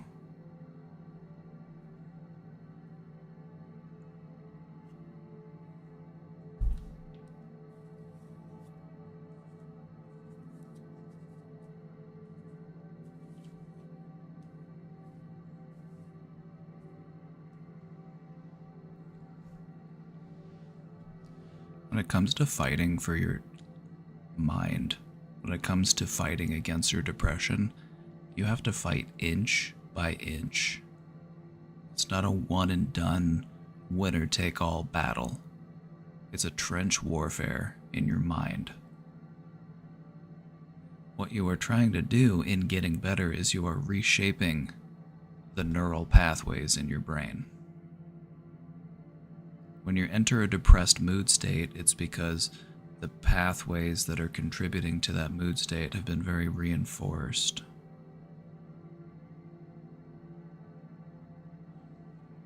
Visualization.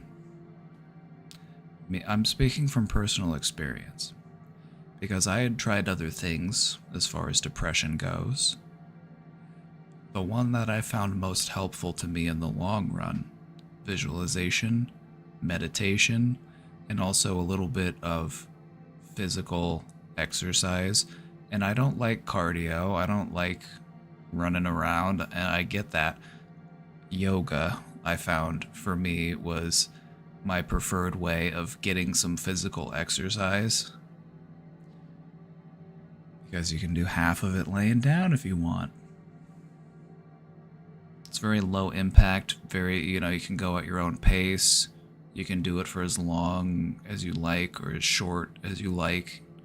It's just about making that meaningful effort and that meaningful gesture to yourself. Reminding yourself that you are worth it, doing the things that you need to do to start mending.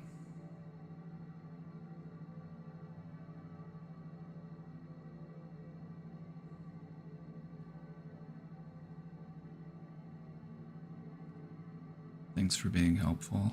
Thank you for being kind. That's all we asked. You do it. You did it. You do have it in you. See, I knew you did. I knew I was right to believe in you.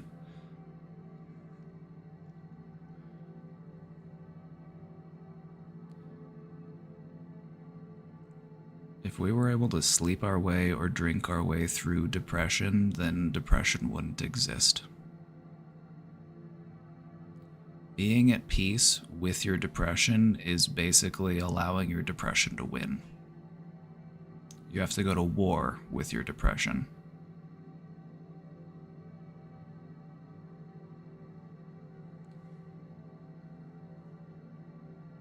Visualization. This is what I practiced every day when I was trying my hardest to get through a really depressive part of my life. What would I be doing? What would I be thinking? And what would it feel like if I were just a little bit happier? A reasonable amount. I'm not trying to ask myself, what would I be doing if my life was perfect? I'm not trying to figure out what would I be like or what would I feel like if everything was going as it should. I'm trying to figure out what is that realistic and reasonable and attainable next step that I can take to communicate to myself that I want to be better, that I want to help myself, that I want to care for myself. So for me in the beginning, it was something as simple as drinking a cup of tea in the morning. Just one small thing added to my routine, but it was also a meaningful gesture. I'm doing something just because I want to do it and because I think it will make me a little bit happier. And it might not make you feel happier right away. It might just feel different. It might just feel a little different is all. Because it's important to remember that sometimes getting better doesn't immediately feel like better. Sometimes it just feels different. So stay true to yourself, look out for your own best interests, and just keep pushing, keep fighting.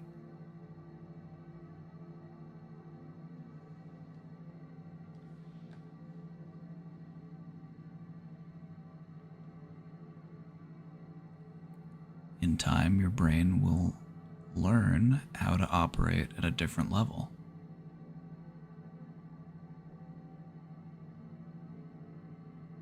If you're vowing to not drinking tonight, don't break that vow. Don't make a vow to yourself if you're going to break it. You can try your hardest to not drink, but don't make a vow to yourself. You don't want to reinforce the belief that if you make a vow to yourself that that is something that you can break. You want a vow to be something that is unbreakable. So don't make those unless you know for certain that you're not going to break them.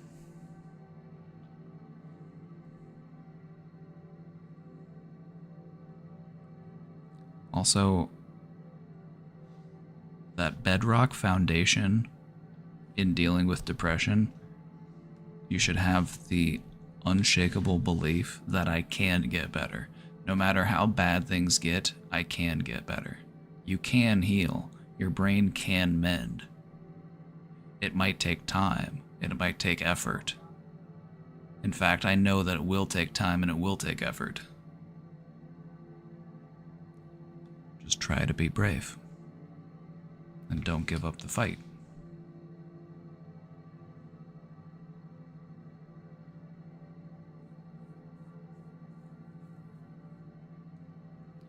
What are some things that you could do to help lift your mood aside from drinking?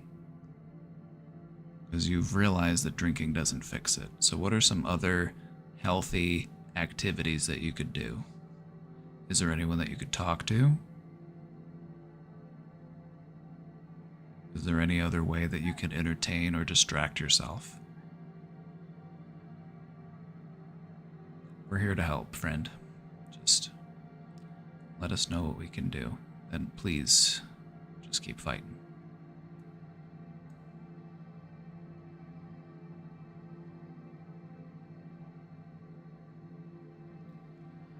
I don't know if I answered this already. Oh, I didn't answer that one already. Let me answer your question real quick. The concept of neurotypical and neurodivergent. Do neurotypicals have an advantage?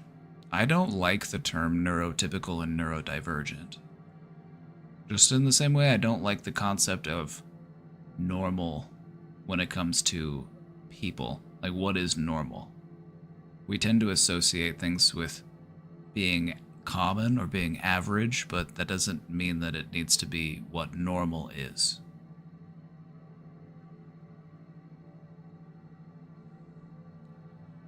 Do neurotypicals have an advantage? I feel like from your definition, a person who society might deem as neurotypical, and this isn't really reflective of my beliefs, like I have a different approach to the concept of neurotypical and neurodivergent, but I'm gonna speak from a societal standpoint. Neurotypicals might feel like they fit in. They might feel like, you know, things are set up in a way that's comfortable for them. It's kind of like me, like I'm taller than the average person, and what I realize sometimes is the world wasn't made for a person my size. I kind of have to live in a world that was designed for people who are shorter than me.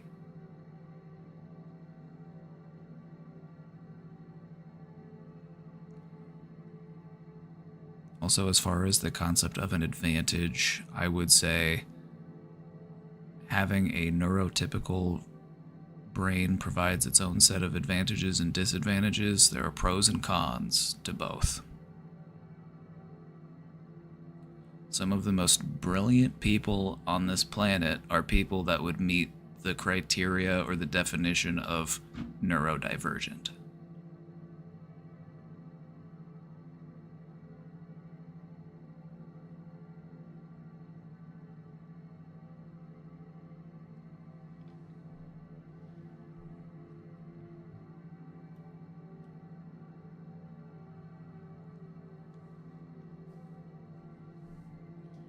personally, I like being different.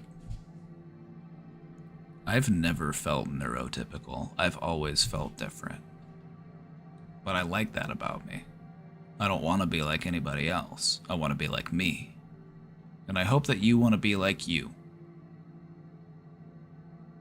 But if you don't want to be like you, that's okay too, because you can change who you are. You're not stuck the way you are, no matter who's tried to convince you that you are. You can be whoever the hell you want to be.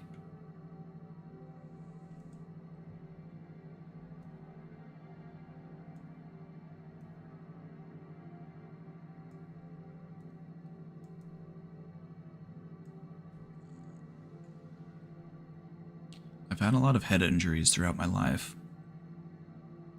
Along with a lot of drug abuse at a young age. Huffing gas, inhalants, Adderall, weed.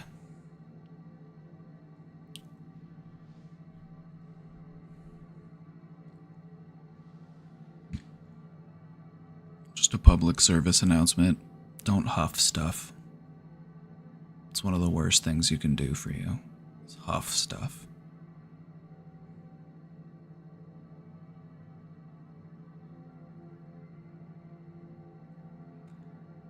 I'm 23 and I've been dealing with a lot of regret for not treating myself better when my brain was and is still cooking. That's right, your brain is still cooking. And your brain is still mending. If you damaged your brain through this substance use, your brain can still mend. It might take some time and it might take some effort, but it can change.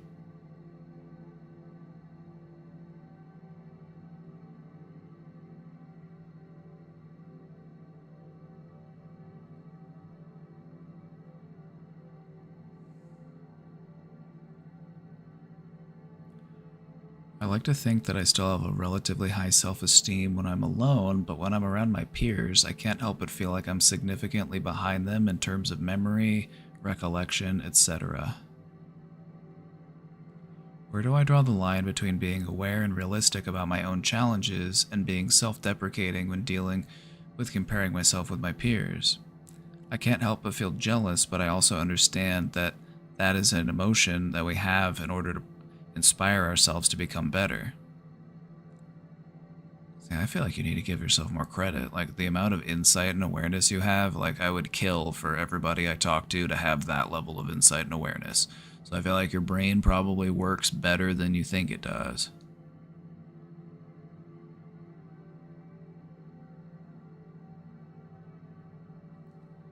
I'm at a really good spot in my life in terms of my mental health, but this is a hang-up that I've been dealing with more and more as I've been more and more aware of how much our brains develop at this point in our lives.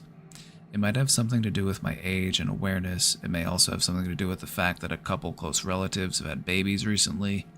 Developmental stages are so much easier to grasp when they happen so quickly in front of your eyes. Anyway, this was long as F. Sawi. You thought you could sneak an apology in here?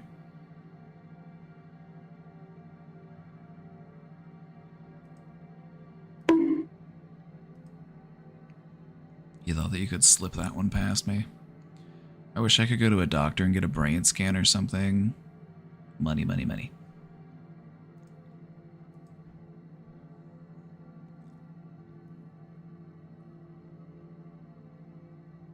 Would you believe me if I told you that meditation might be able to help?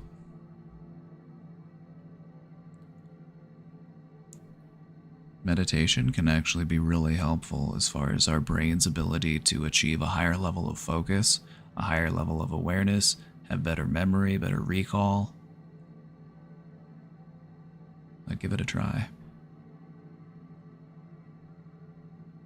Just sit there for 20 minutes and think about your brain healing. Just sit there for 20 minutes and visualize your brain mending. And then do that every day.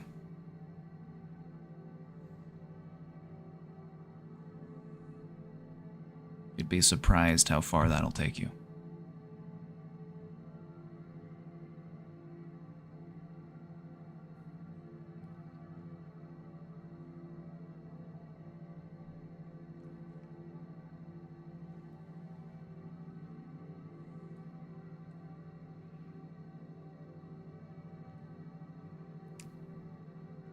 Because as far as brain scans go, they've found that if you regularly meditate, it can actually increase your brain activity, not just in terms of the amount of activity, but also the frequency, the amplitude of that activity.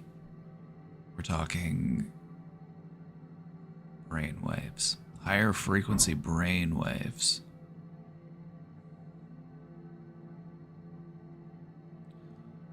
I feel like you're at a good place to just keep focusing on healing. I feel like maybe your brain isn't where you want it to be right now, but just keep working on it. Give it the time it needs to heal.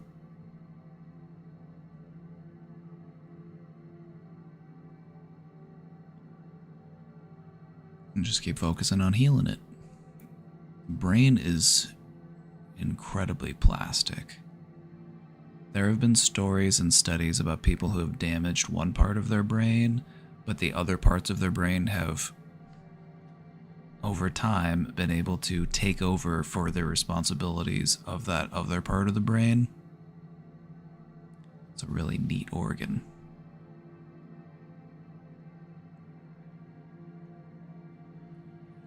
So anyway, take good care of your brain.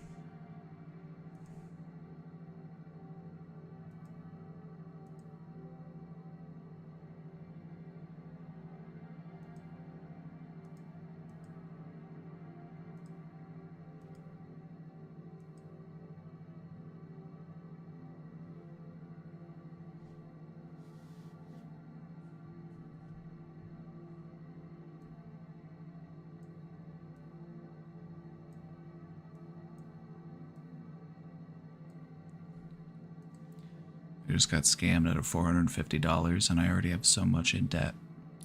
I'm not able to find any job since graduating and I'm thinking of just ending my life. I'm obviously a dumbass for trusting it and falling for it. They posed as the disability resource group at my school and acted as an employer. My family didn't support me at all when I told them and have to live with them already and I hate it. I've been trying to find any entry-level position in my field since last November.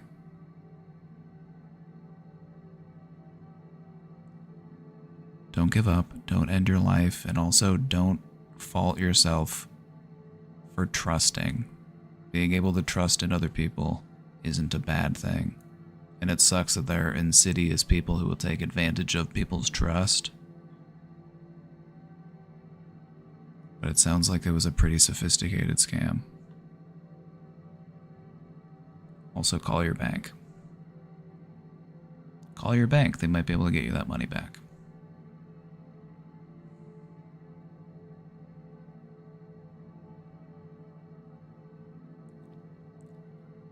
If you're looking for a job, sometimes it's easier to get a job in your field if you have a job at all. So maybe try to find a job in an adjacent field or a job that is just something that sounds reasonable and relatively enjoyable for you, something that sounds manageable. And then just keep the search up. You know, don't fault yourself for the state of the job market. Like, if you need money, just find something that can get you the money that you need.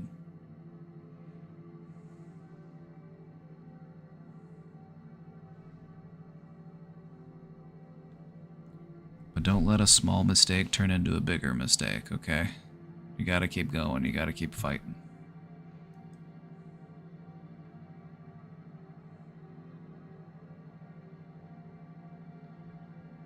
Also, call your bank.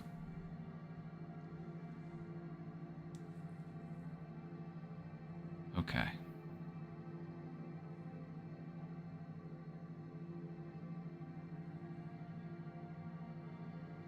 Honestly, you'd be surprised how sophisticated scams have gotten these days. It's actually kind of wild.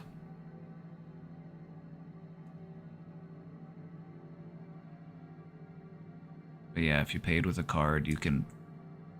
I'm pretty sure you could get that money back if you called the bank. Just be like, yes, there was a fraudulent charge on my account.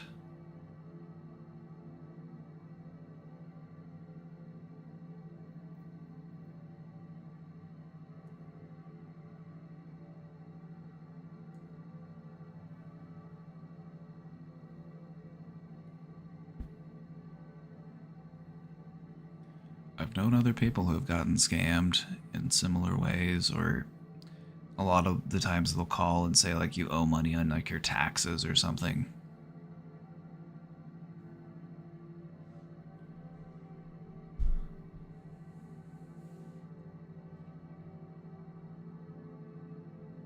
Scammers, the lowest of the low.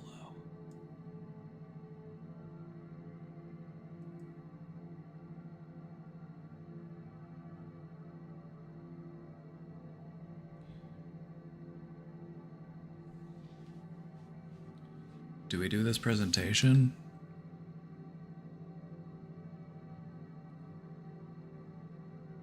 I might have to speed through some of it. I might not be able to lollygag my usual leisure. Yeah, let's go for it. Let's go for it, shall we?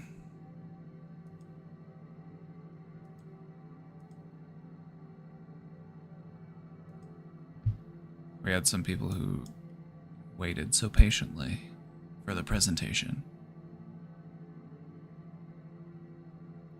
I'll write notes super fast. There you go. We actually had a lot to cover. Maybe we won't get through all of it today. Maybe it'll be a two-parter, because I've got... This is actually one of my longer slideshows. It's one of the longer presentations. I talk about 10 different things. Anyway, let's get started and let's see how far we get. Let's just do that. Let's just do that.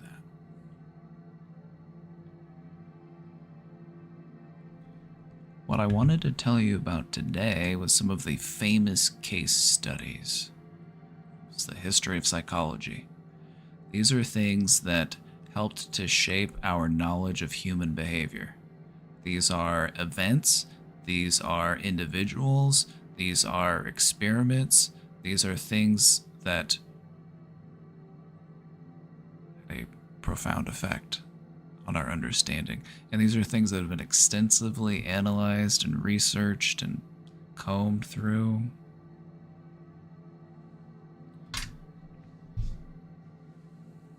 You're just in time. You are just in time. If you're trying to be late. So what is a case study? Okay. We'll get started. We might take a pause halfway through because there's 10 different things that I want to talk about, but some of them are things that we've already talked about, so I feel like I can kind of cruise through those a little bit. Anyway, I'm lollygagging, so let's get to it. What is a case study? A case study is a bit of a broad term. It refers to an in-depth analysis of a single individual, a group, an event, and it's a term that's often used in psychology to gain insight into unique behaviors, conditions, or phenomena. A case study could be one individual that is followed over a long period of time. As far as like an experimental definition, that's kind of what we mean by case study. It's a single case that is studied over a long period of time.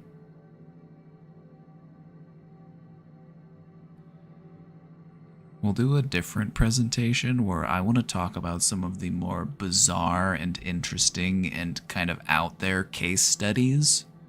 So these will be people that, they've been studied extensively over the span of, years or even decades.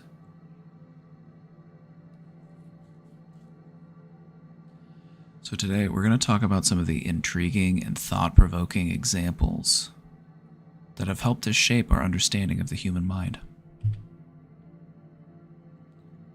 From unusual behaviors to groundbreaking therapies, these case studies can give us some valuable insights into the complexities of human psychology. Without further ado, we're going to keep it going. We're going to keep moving. I got to start off with one of the very first case studies in the history psychology, a medical marvel of the time.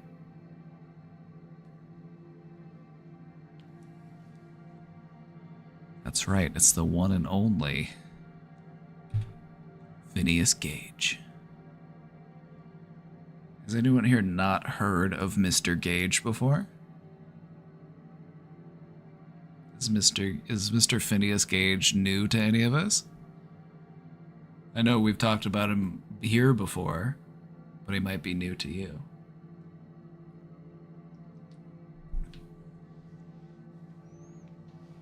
I was gonna say, if you've been watching this stream for a while, like, how could you not know about Mr. Gage? Like, we talk about this guy once a month. But if you're not familiar, Phineas Gage, this is one of the first psychological case studies. And the reason why he was studied is because Phineas Gage survived a horrific accident that dramatically changed his personality. You see that thing he's holding in the picture? That's a large piece of iron. And it's one of the pieces that they would use in constructing railroads.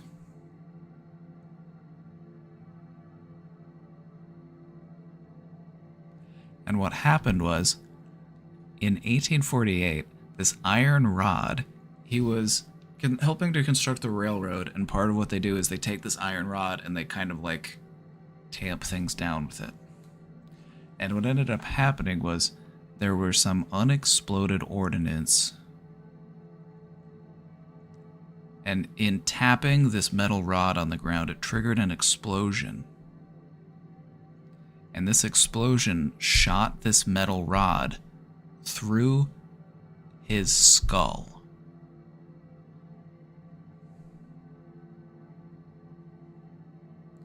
If you can you might have to kind of lean in a little bit, but to look, but if you see this kind of like darker spot on his cheek, it went up and then out the top.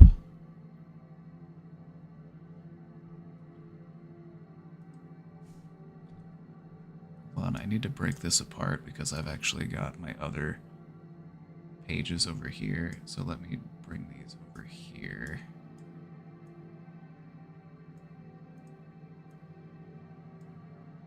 Let me organize my tabs.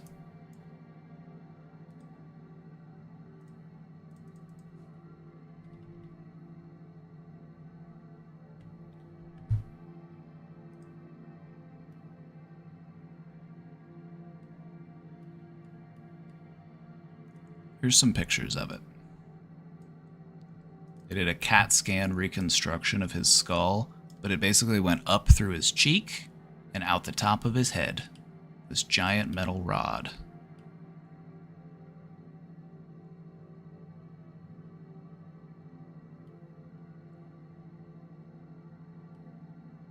Ouch.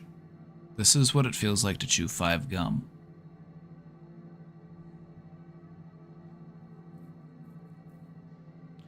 By some measure, he was able to survive this, at least for a few years afterwards. He lived for about 12 years after this.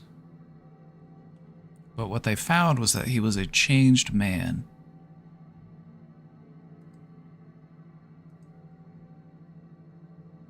Phineas went from being a, just a regular, average guy,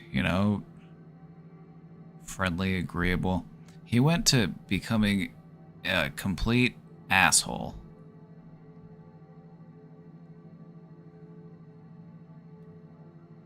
It really shifted his personality. He became a very, negative and critical and, almost aggressive person.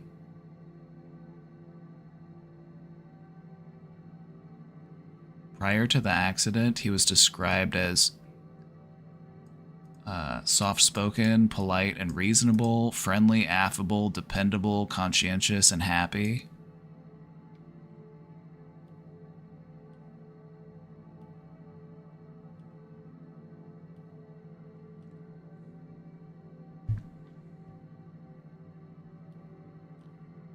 After the accident, he was described as irreverent, indulging at times in the grossest profanity, which was not previously his custom, manifesting but little deference for his fellows, impatient of restraint or advice when it conflicts with his desires, at times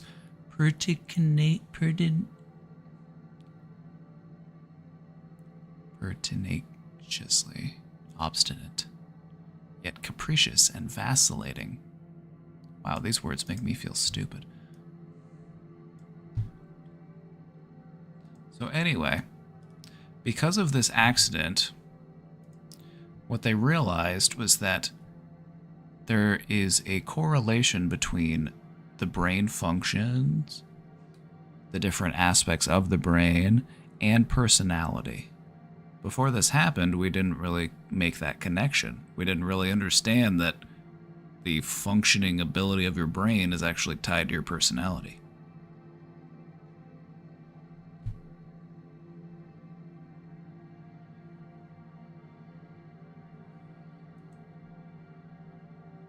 An explosive lobotomy. Basically, the research that they obtained from this was probably what led them into the discovery of the procedure for a lobotomy afterwards.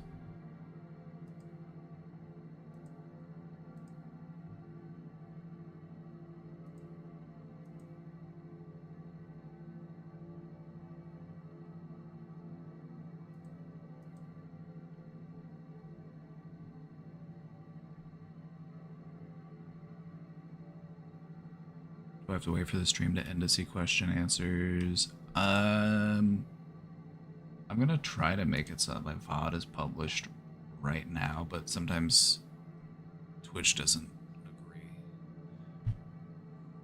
But anyway, we're gonna wrap up after the presentation anyway.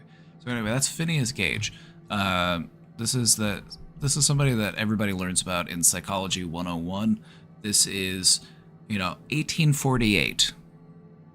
Psychology hadn't really been properly conceptualized yet. And we didn't really have the understanding of the brain and how it relates to things like personality. So it's interesting to see how these types of case studies have contributed to our knowledge and understanding of how the brain works and how human behavior forms. Anyway, that's Phineas. Little Albert. We talked a little bit about Little Albert the other day when we talked about famous psychological experiments, and I'm going to mention a couple other of those experiments that we covered in here today, but the reason why I'm including them and revisiting them is because I just want to emphasize the importance that they had in developing our understanding of human behavior. Little Albert is arguably one of the most controversial psychological studies that's ever been committed. And this was conducted by a guy named John B. Watson and his lab assistant Rosalie Rayner in 1920. We mentioned both of them because what ended up happening was John ended up having an affair with Rosalie, and he lost his job at the university that he was working at. And then he had to go work in the advertising business, and next thing you know, they are selling drinks and potato chips and candy right next to the register because that was the invention of psychologists. So you can thank a psychologist for impulse purchases. Anyway, if you're unfamiliar, if you missed the other stream where we talked about this experiment, little Albert was an 11-month-old, and they taught little Albert how to be afraid of something. John Watson was inspired by the work of Ivan Pavlov, who taught dogs how to salivate at the sound of a bell, through a process that's now known as classical conditioning. He wanted to see if you could teach a child to be afraid of something, which nowadays seems really messed up. It seems really unethical. And it is. And we realized that because of this study.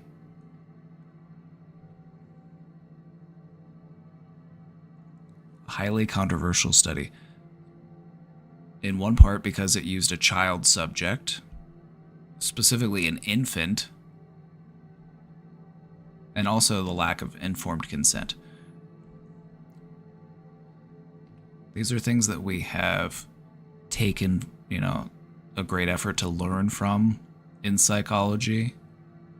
And when you look back on this experiment, it was incredibly flawed. There were a ton of failures in this experiment by modern standards. The study was conducted on a single individual. There was only one subject. There was no control group.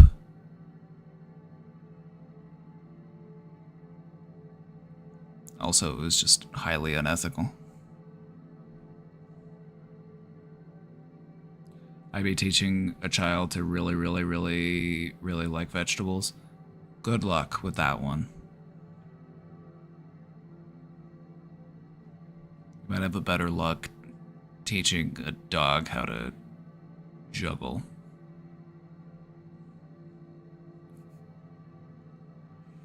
There was a developmental psychologist who said that, you could... Wait, I need to look up the quote.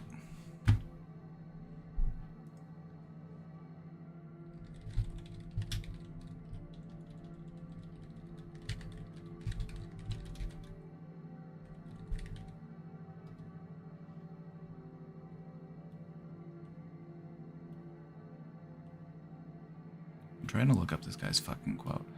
Some of these early psychologists were some real weirdos. Let me just get that out there.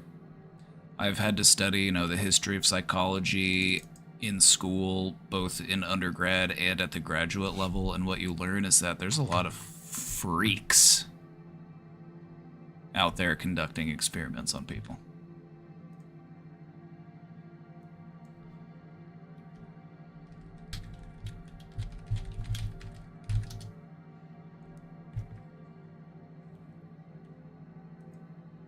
Here it is. I found it.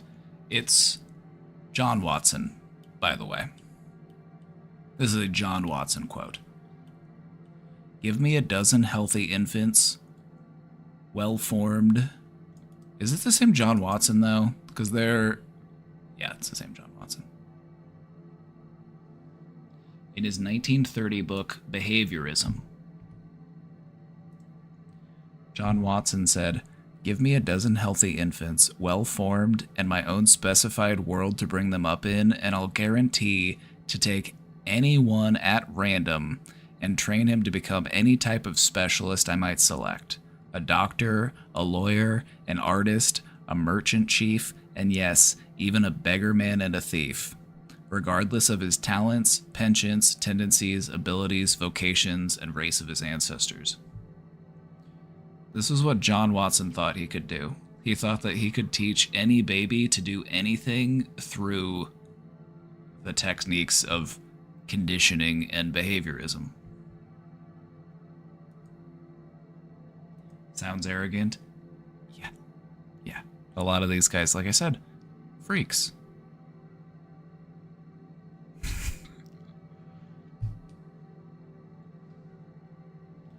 Remarkably arrogant.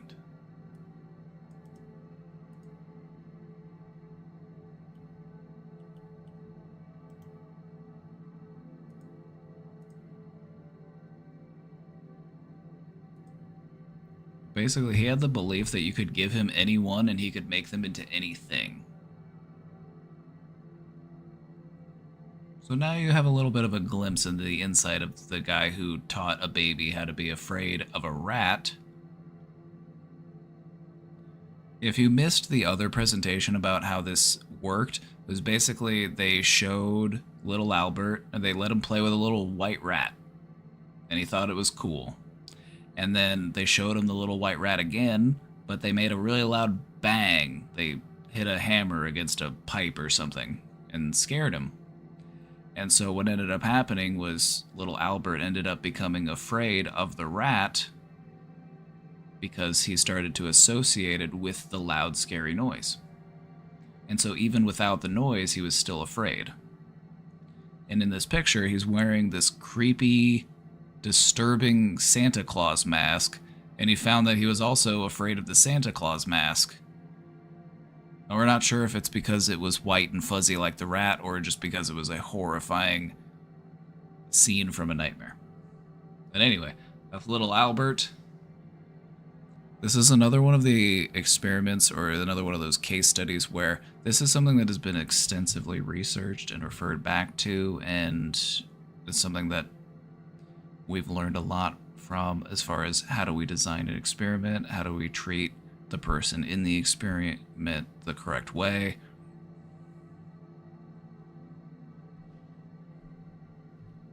You liked the baby elephant story? It is inspirational. Alright, here's one that you might not know about. We haven't talked about this guy before.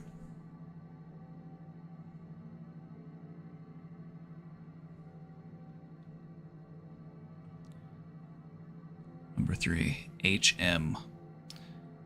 Henry Molaison. We call him H.M. because that's what he was referred to in the case file.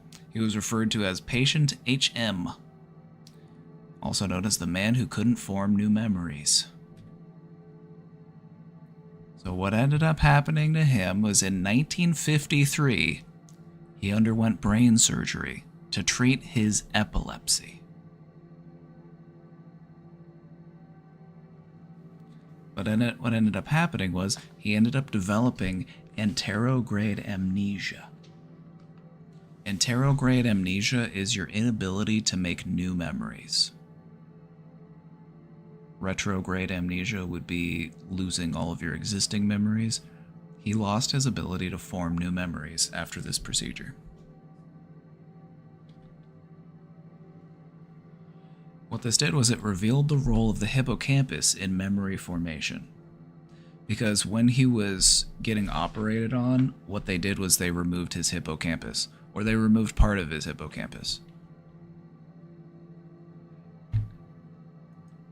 So this was the study that taught us that part of the brain's role in forming memories.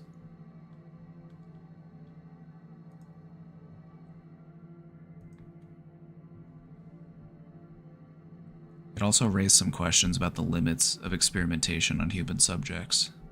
Because you have to think, this was 1953, and brain surgery was basically butchery. We're like, oh, there's too much activity in this part of the brain. We're measuring too much electrical activity. Let's just chop this part out here and see what happens. That's how it used to go. That's how it used to go. It was pretty barbaric. We've come a really long way since then. Still got a long way to go. The brain is a very intricate and delicate piece of organic machinery.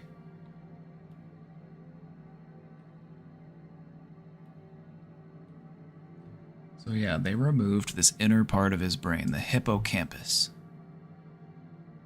Which, if you're unfamiliar with the hippocampus, that is a part of the brain that helps with storing memories after they've been processed. So like something happens to us and then it is translated into the hippocampus.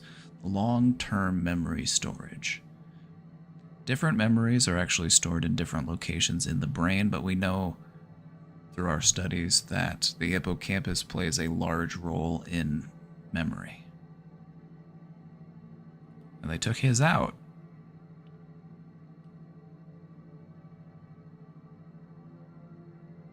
In 1953, so like today they do this with lasers. If you're gonna get a brain surgery today, they have very sophisticated technology. However, back in 1953, they didn't have that type of stuff. Also, the scientific community wasn't really aware of the function of the hippocampus.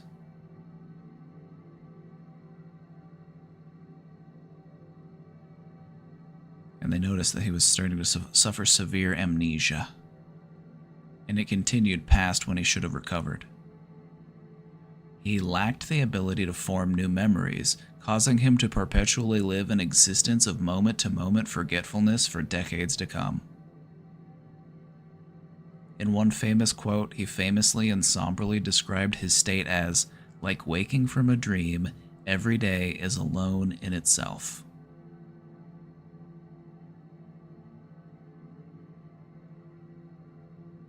He lived all the way until 2008. So he lived a long time after this. He lived all the way until 82.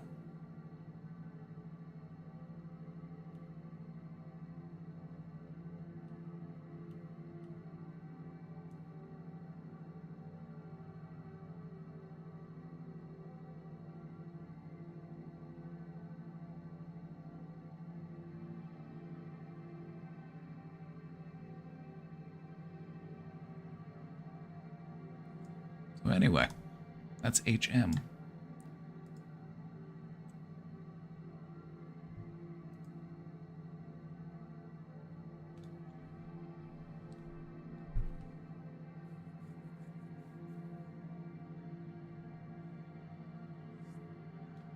Sounds like torture.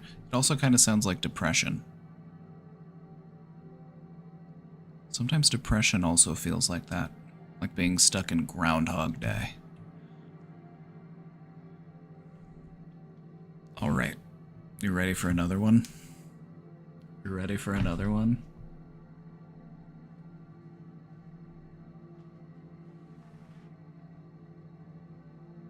Anybody know who this is? If you know who this is, you get an A for the day. If you know who this is without me having to tell you. I don't blame you, though. I wouldn't recognize the picture unless I hadn't looked it up earlier in putting this presentation together. This is Kitty Genovese. Do you know who Kitty Genovese is? Knowing the name.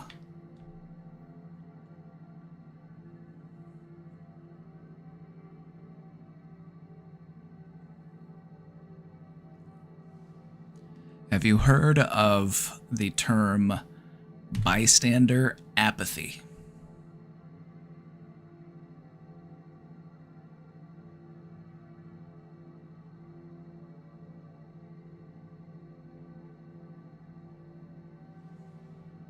If you've heard of the term bystander apathy, it was coined because of the tragic murder of Kitty Genovese.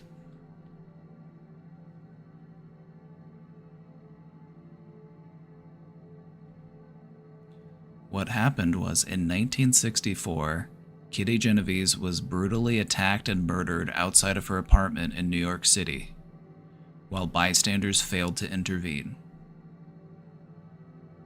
A lot of people could hear what was going on, but no one did anything about it.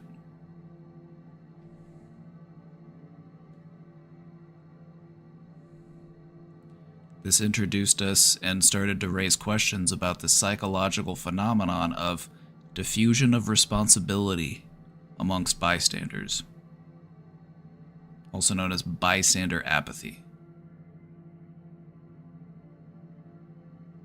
You bet they were millennials?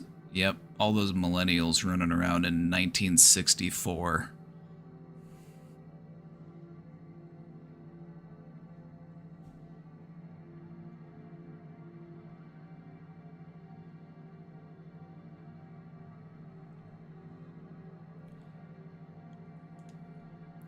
Kitty's tragic death helped us to aid in the development of the field of social psychology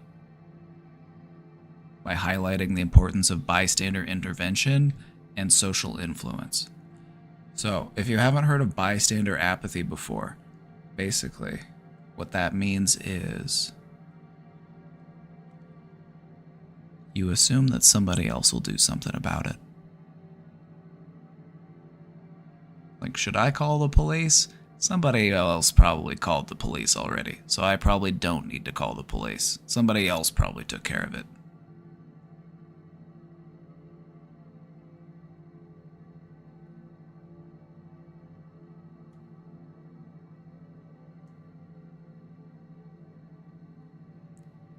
Have you ever been in that situation where you feel like, should I do something about this?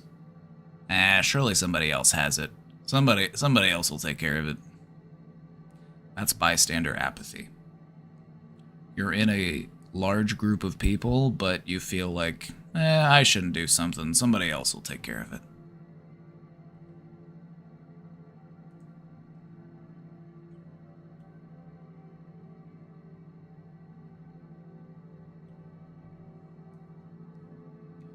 On March 13th, 1964, she was arriving home from work in the middle of the night when she was brutally stabbed to death. The horrific incident led to the coining of the term the bystander effect, a phenomenon within social psychology that describes how people are less likely to offer help to a victim when other people are present. If it's just you, and if it's just you, you would be more likely to do something. But if there's a bunch of other people around, people are actually less likely to do something. The diffusion of responsibility.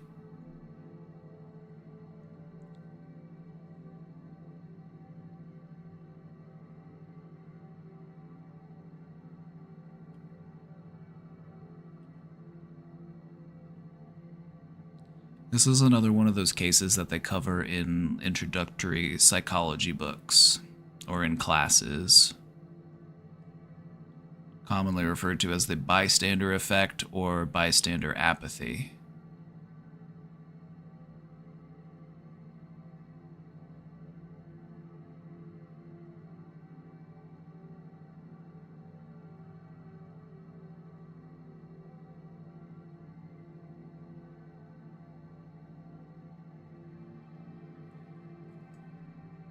If you're interested in learning more about the actual event, I'm not going to go all into it because it actually is kind of gruesome, obviously.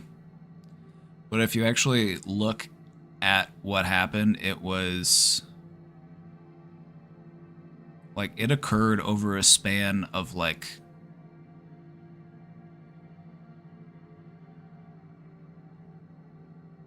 almost an hour. But nobody did anything.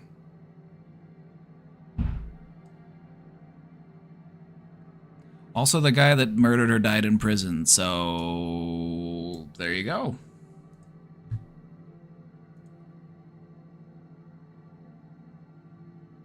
So if you ever find yourself in a situation like that where you feel like somebody else will do something about it, don't wait. Don't wait.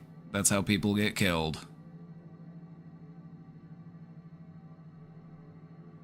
That's why they teach you if you ever take a CPR class, what they teach you is don't say, somebody call 911, somebody call an ambulance. They say, point to somebody in particular and say, you, call an ambulance.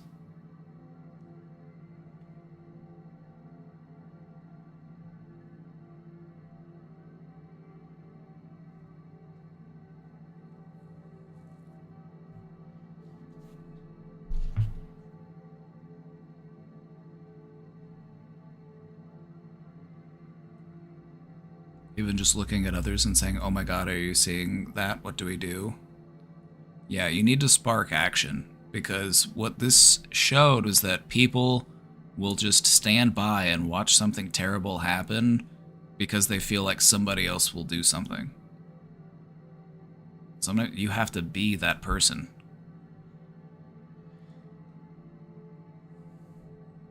Right, we're moving on. We've got more ground to cover. And I think we might be able to get through all of these today. I'm going to try to... I don't know if I'm doing all of these justice.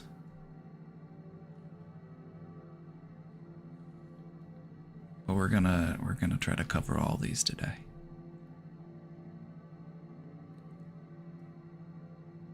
This one's interesting. This one's interesting because if you have any interest as far as like human sexuality and transgender studies, this was a pretty groundbreaking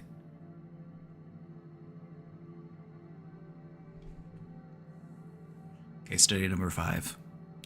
David Raymer, also known as the John Joan case.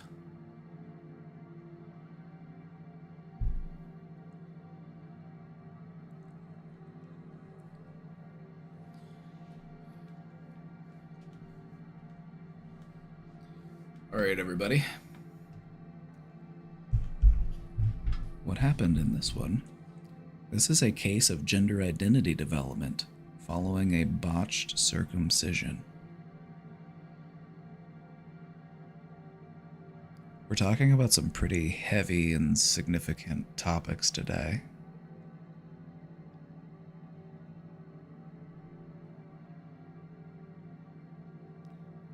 I have a question, if I may ask.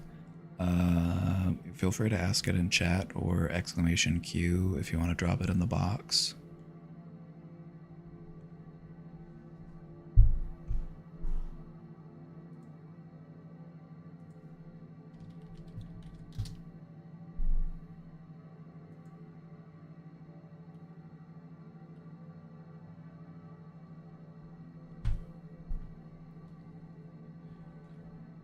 Yep, this person did eventually end up taking his life at 38, but I wasn't gonna go over that.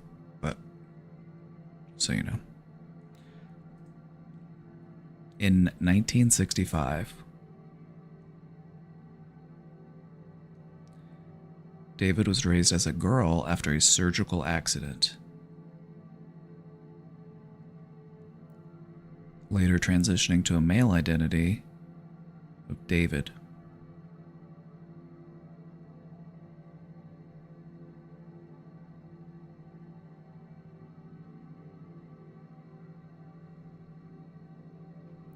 So what happened was, during the circumcision, okay, so David was a twin. They sometimes refer to this as the Reimer twins. David was born and had a twin brother. When he was 8 months old, his penis was accidentally cut off during a circumcision.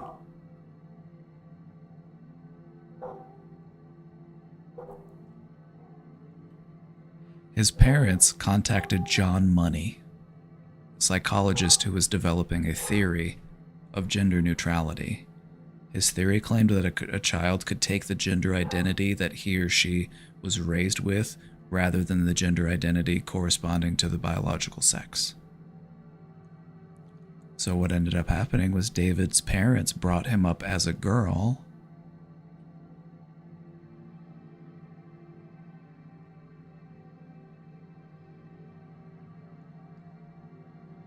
and Money wrote extensively about this case, claiming that it supported his theory.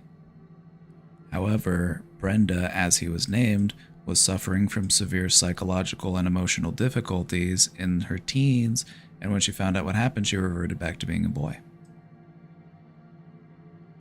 So this case study supports the influence of testosterone on gender development, as it shows that David's brain's development was influenced by the presence of this hormone, and its effect on gender identity was stronger than the influence of social factors.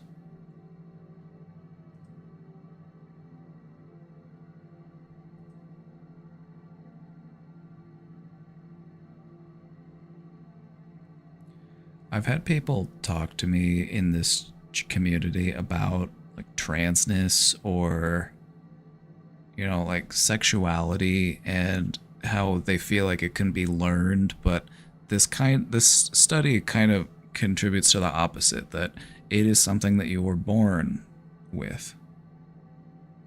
And so even though they tried to raise a boy as a girl for many years, it didn't work.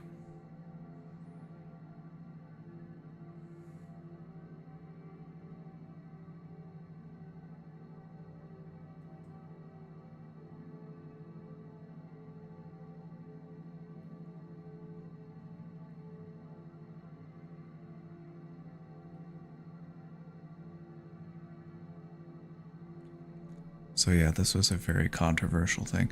Dr. John Money, he argued that it's possible to habilitate a baby with a defective penis more effectively as a girl than a boy. You can kind of see how this is a very outdated view of sexuality and of transness. It's just, it ties sexuality and gender identity to your genitals, which we've come to realize doesn't really have anything to do with your gender identity.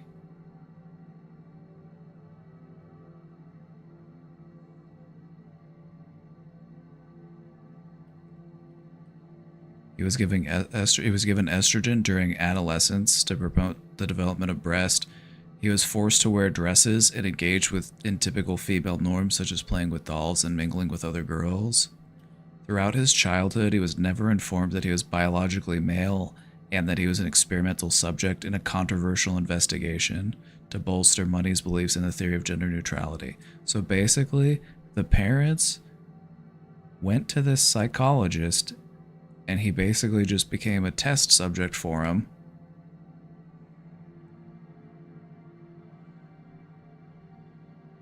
Really fucked up. This is really fucked up. But it's important to talk about, so thanks for hanging in there. The reason why we say the John Joan case was because that's what the case was referred to as in order to keep David's identity anonymous.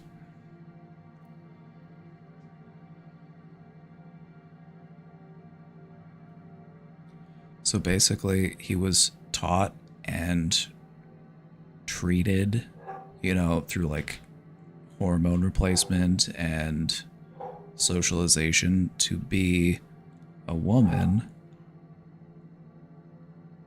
but experience severe gender dysphoria because inside, David knew that he was a man. He knew that he was a boy. So hopefully this gives you some insight into what a trans person is going through when they feel internally like they are something different than what they are viewed as by society. They're valid in that. Okay. Why did the parents want to do that? I don't know. It was the 60s. Parents were fucking wild in the 60s.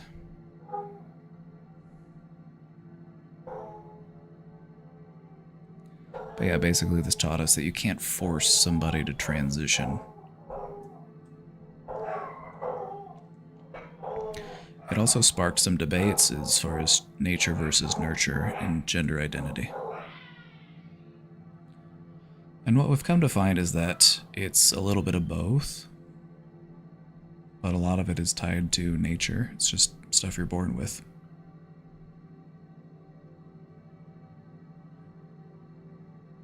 The parents should have been locked up.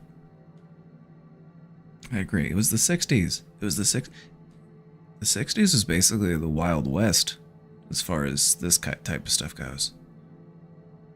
Like, it wasn't that long ago that we were giving people lobotomies. Is one person enough to draw conclusions? About what?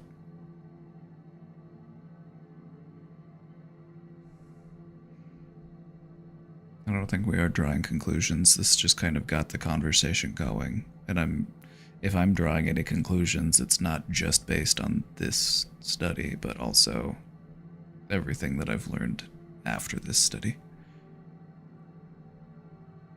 And all the trans people I've had conversations with.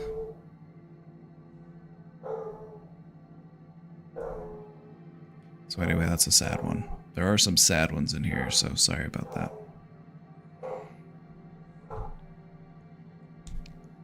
Okay, let's talk about Anna O. You heard of her before? Anybody heard of her before? The question is one person enough to draw conclusions? No. We learned that in the Little Albert study. You can't just have a case, you can't just do an experiment on one person. It doesn't give you a good enough sample size.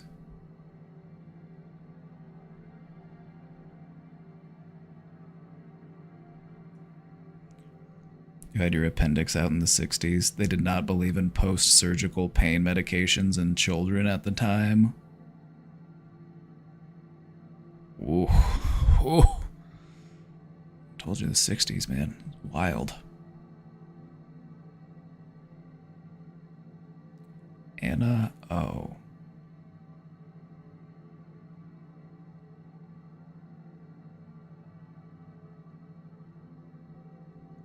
Let's talk about Anna O. Anna O was one of the first cases of psychoanalysis conducted by Sigmund Freud, and Sigmund Freud's mentor was a guy named Dr. Joseph Breuer. Not that you need to know that.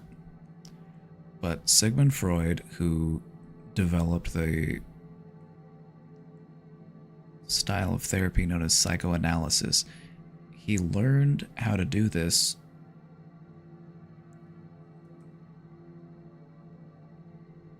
with the help of Anna. So basically, Anna was experiencing hysteria. And when we say hysteria, hysteria is a generic kind of catch-all term that was used in this time period to describe any number of mental conditions.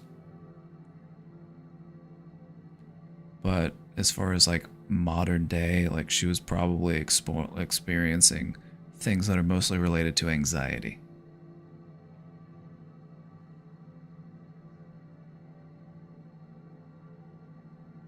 What about the case of Anna Kay? Oh, from the Young Turks.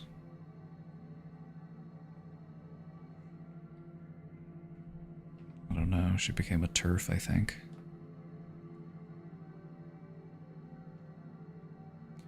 So basically, Sigmund Freud was able to come up with the technique for psychoanalysis by working with Anna. She was basically the guinea pig in developing these techniques. So Anna is a really important figure from psychological history because she was the original therapy client. She was the original test subject into these forms of therapy.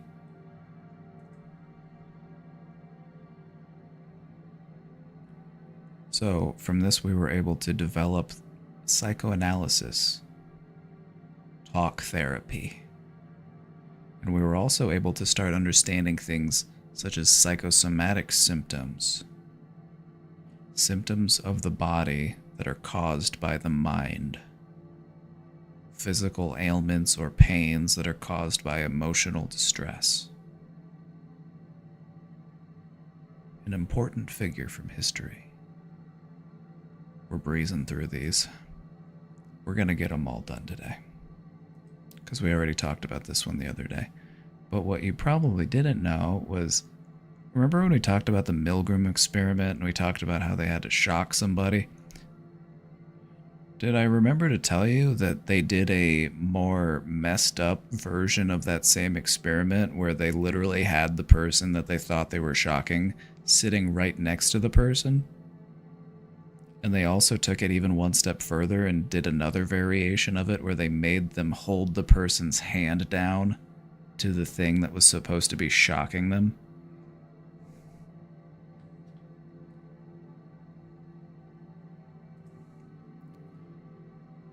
Following the Second World War, this experiment, the Milgram experiment, conducted by Stanley Milgram in 1961, it was designed to test obedience to authority.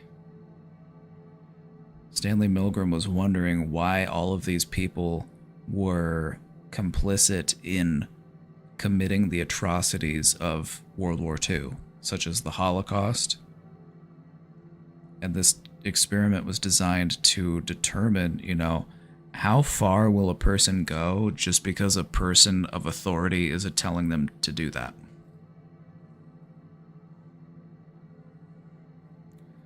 So in this experiment, the participants were told to administer electric shocks to another person.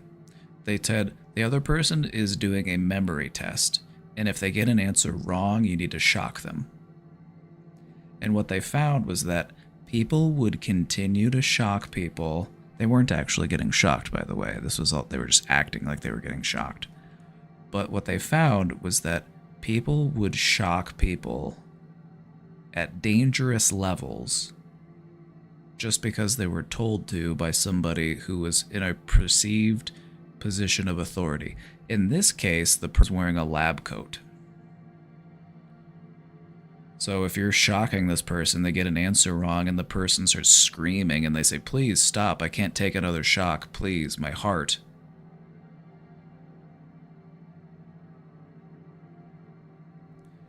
And then they would look over to the person in the lab coat, and they'd say, what do I do? They're saying to stop. And they would say, it's essential that you continue the experiment.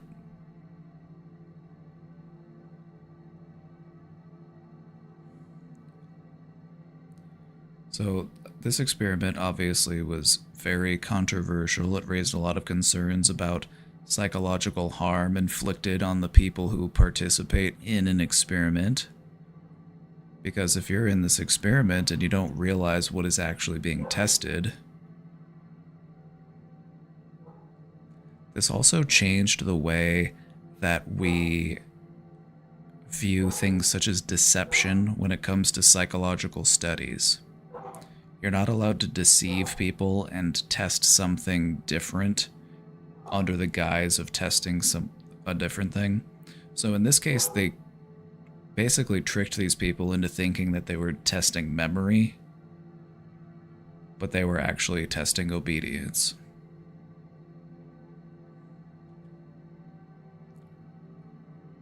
But this taught us a lot about the power of situational factors in influencing behavior. And obedience to authority. If a person is wearing a uniform or a lab coat, or, we perceive them to have authority, and so it'll influence our behaviors based on, what they tell us. So, in summary, don't just trust somebody just because they're wearing a lab coat. Just because somebody's wearing a uniform.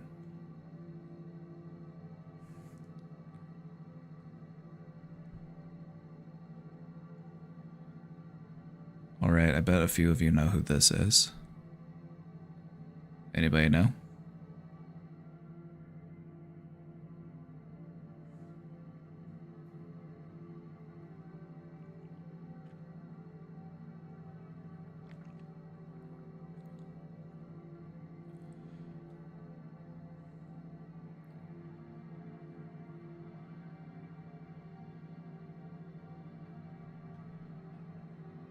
Pasta Versace got it. Pasta Versace got it figured out. This is Jeannie. This is Jeannie. Have you ever heard of the term feral child?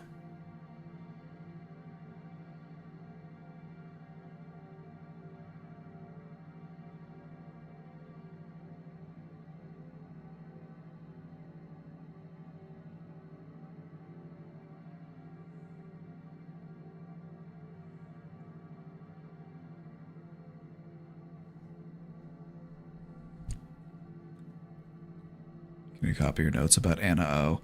I kind of breezed over Anna O, if I'm being honest. There's the story between Freud and Anna O is actually, it's more complicated than we went into. I kind of glossed over it, if I'm being honest. I'm trying to just get through all of my slides today.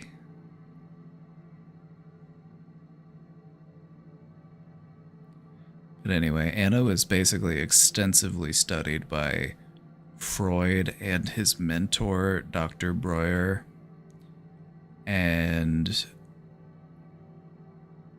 helped to develop psychoanalytic talk therapy.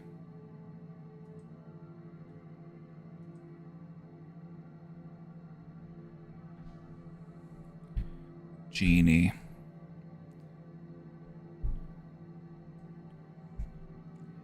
Jeannie Wiley was a girl who was isolated and abused, which led to severe developmental challenges.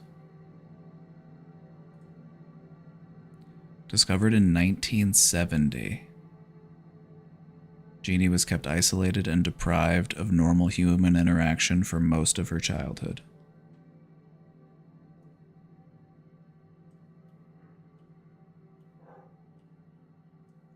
So Jeannie was born healthy, but she was raised in an environment with severe neglect and abuse.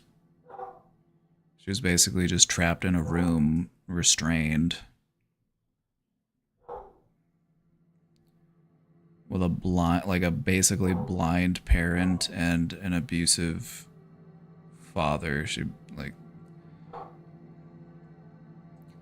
She basically was so neglected and so abused that she was basically what they refer to as a feral child, like a child who has no parents, just raised by nature.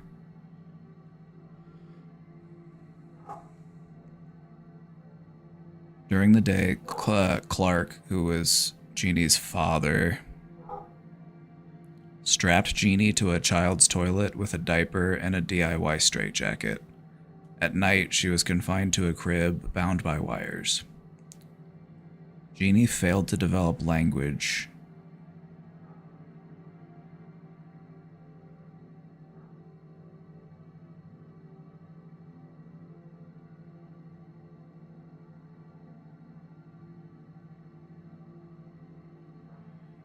So anyway, it's a really sad story, a lot of abuse going on there. I'm not gonna get too into it.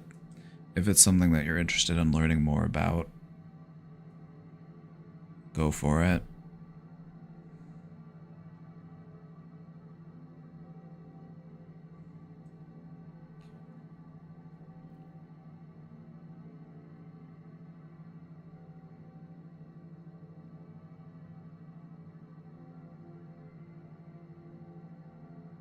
Saying failed to develop seems a little like...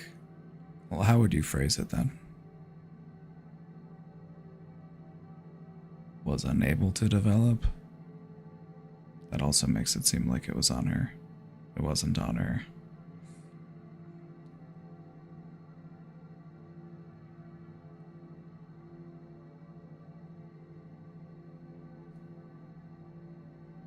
I don't mean to say... I know I didn't choose the words. I was just asking you, how would you phrase it?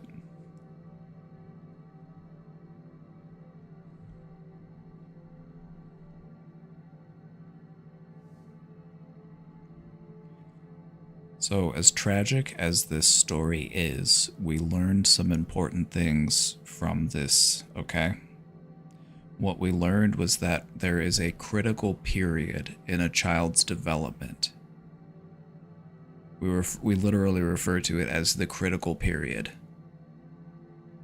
And it's the time at which you are able to learn language.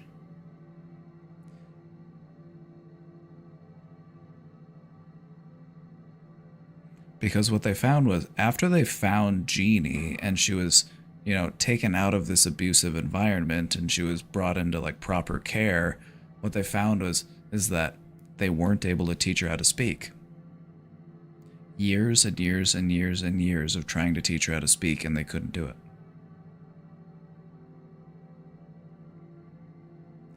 And what they found is that there is a window of time during your development in which you learn language, or which you are capable of learning language. They call it the critical period. It's about from ages 2 to 4. And so if you go through that period of your life with no socialization, no language acquisition, it will extremely deprive you of your ability to learn language. I remember learning about this one in school, and we talked about this one for like a whole class period. Like Jeannie was one of the studies that we, you know, talked about extensively. And yeah, it's really sad. It's really messed up.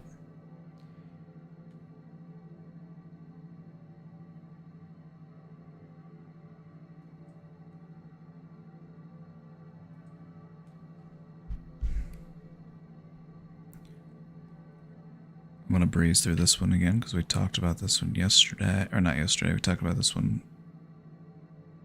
last week. Do we know anything about her later life? Yeah, she was she had a lot of like one-on-one care, and I think she lived at like a care home, and there were a lot of people who, like speech pathologists and, you know, a lot of different doctors and counselors that tried to work with her on how to speak, but they were never able to teach her.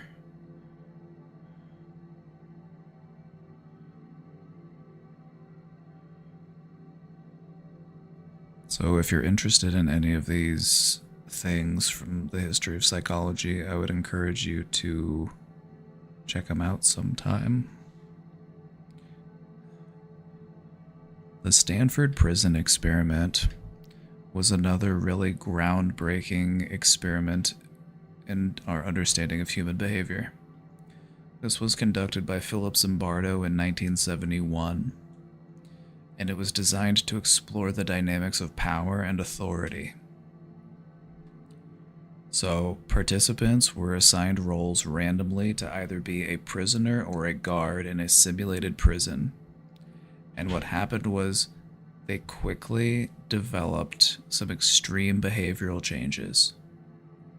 The entire experiment only went on for 6 days. It was supposed to go on for 2 weeks, but they had to cancel it because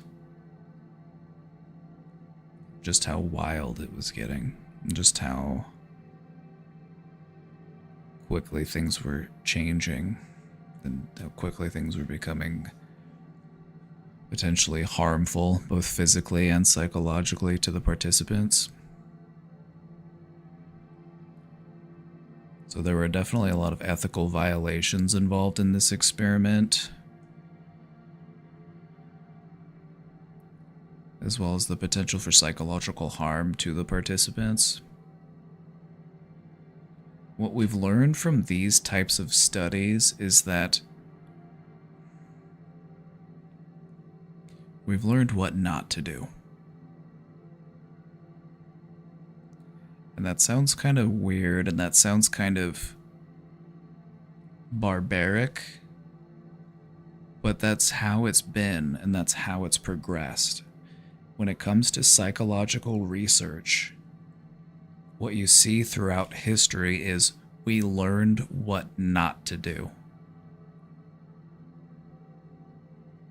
And that's why I brought up some of these studies today, was because I just wanted to kind of showcase that for you, is that we learned what not to do by having this experiment that was clearly unethical, clearly there was a high potential for harm. And so psychological studies today are very mellow and safe by comparison. And I think this was kind of as far as like psychological studies go, this was probably one of the last ones that was like really questionable. This one actually changed a lot of how we do studies, was thanks to this one. You would think that they would have figured it out after Little Albert or after Milgram or during any of those other studies, but no, they took them up until the 70s. The time period of psychological experimentation between 1920 and 1971, there is a lot of weird stuff that goes on.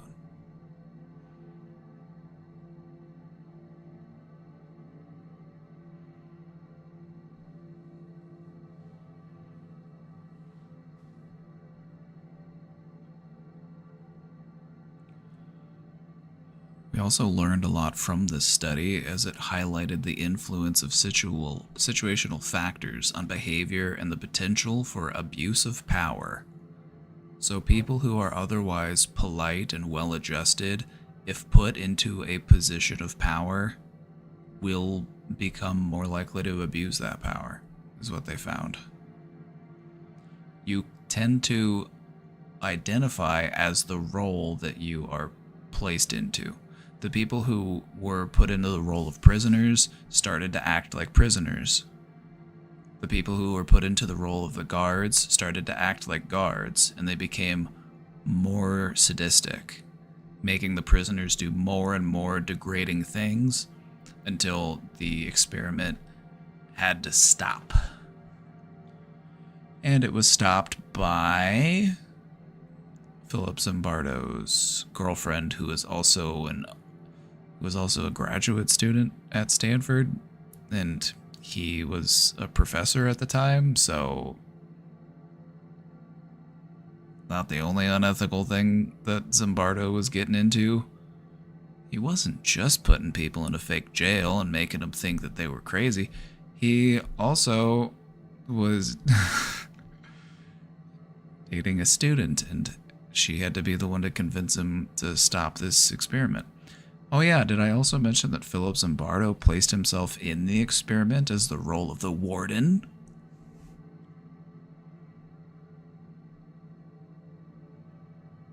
So, that was the 70s. Alright, I've got one more. And this is one that we haven't talked about ever. This is one that we haven't talked about at all. So I'm excited to talk to you about this one.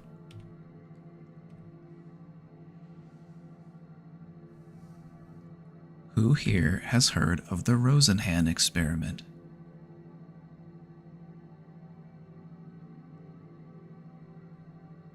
Does that ring any bells with anybody?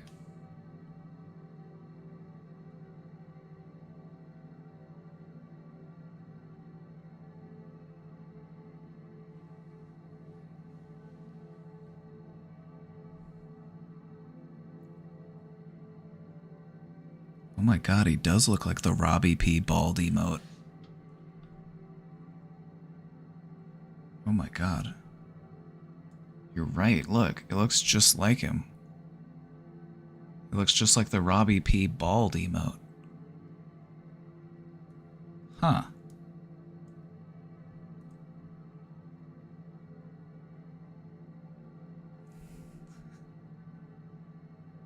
Seems familiar. Alright, well let me refresh your memory. This was an experiment that was conducted in 1972 by David Rosenhan, and it was designed to challenge the reliability of psychiatric diagnosis.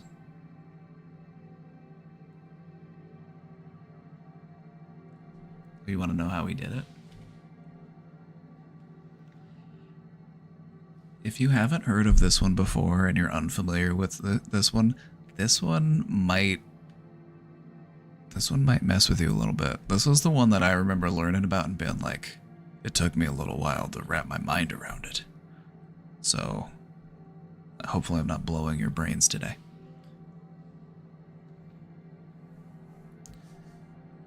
What Rosenhan did was he had healthy individuals feign symptoms of mental illness so that they could gain admission to psychiatric hospitals.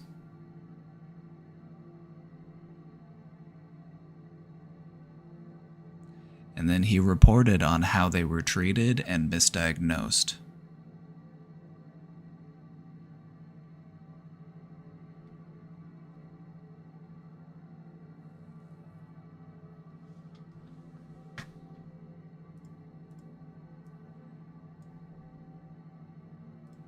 Let's talk about this one for a little bit, because this is the one that I saved this one for last for a good reason. So, between 1969 and 1972, Professor David Rosenhan, psychiatrist at Stanford University, Stanford at it again, just a year after their prison study.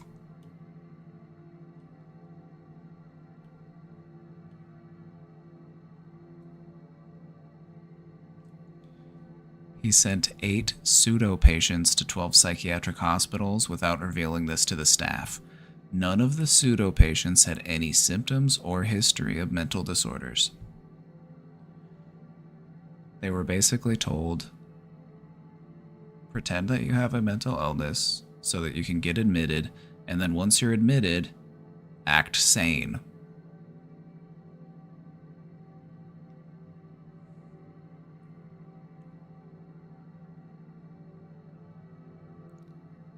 In all 12 instances, the pseudo-patients were diagnosed with a mental disorder and were hospitalized. In no instance was the misdiagnosis covered during hospitalization. In some of the 12 hospital stays, pseudopatients discovered significant deficits in patient-staff contact. So this was also a way that we were able to start looking from the inside. So basically, insider reporting of the conditions inside of mental hospitals at the time. So they were basically able to go in undercover.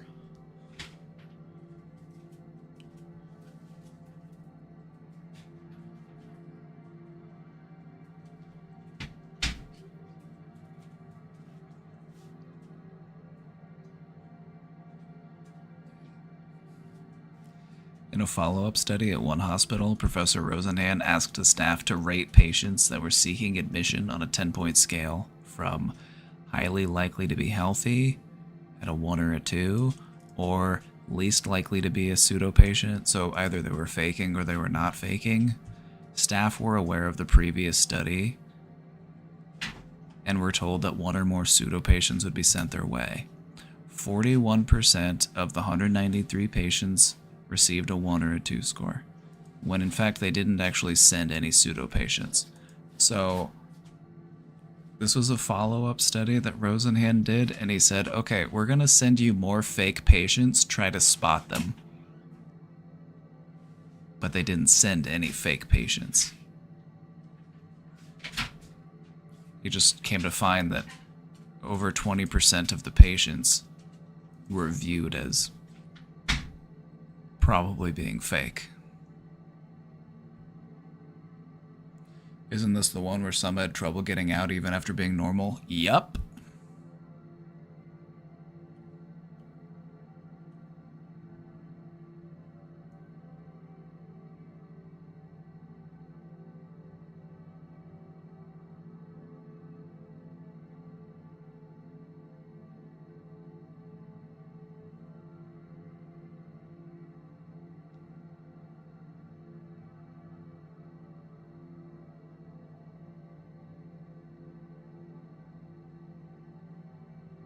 This has a, if you're interested to learn more, there's a lot of information about how they conducted the study and what they found.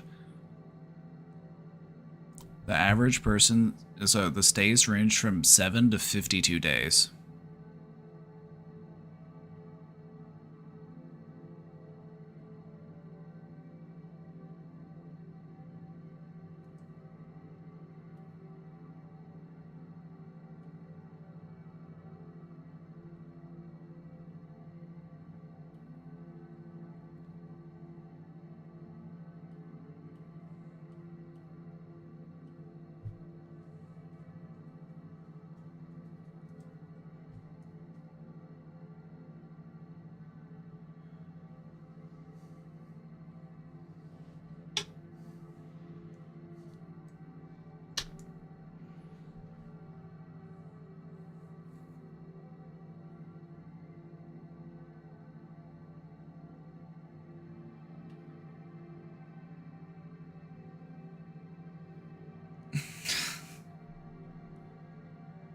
That picture, please. That's just the guy. That's just the guy.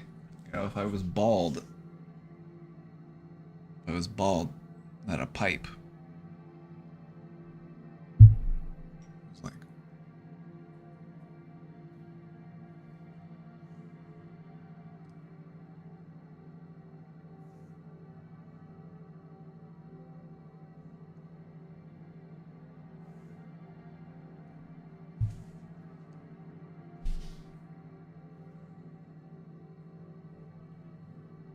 remember the crime boss who faked dementia?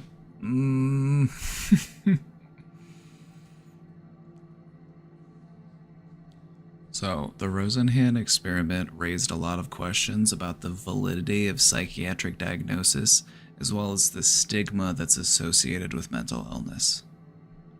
What this showed was that you could go into a mental hospital and you could be labeled as one thing, but then you could show no symptoms of that thing, potentially for a long time, but they still might label you that, because that's what the stigma is.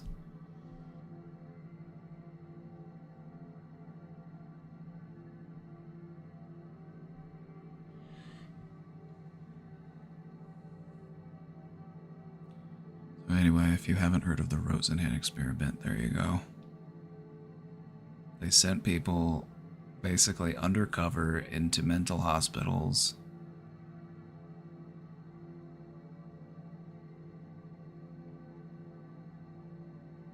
And then they had a hard time getting out.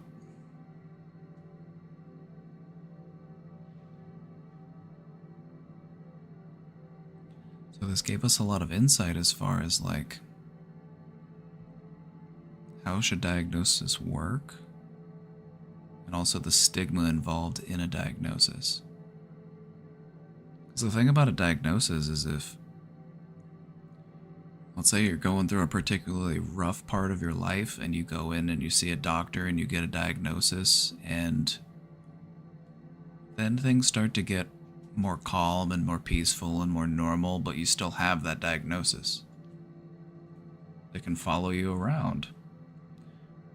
And it can give people a preconception of who you are, and it can have them view you in a different way.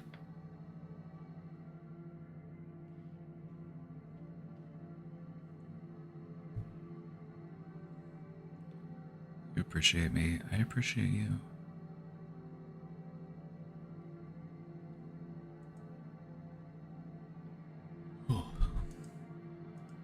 Anyway, this is just a small sampling of some of the studies that gave us a window into the complexities of human behavior. These are also some studies that gave us some groundbreaking insight into the workings of the human mind. You know, we didn't realize that certain parts of the brain have certain functions, and that certain parts of the brain are associated with certain psychological processes. So I wanted to cover some of that today. I also wanted to cover some things as far as like cases that really taught us a lot about human behavior.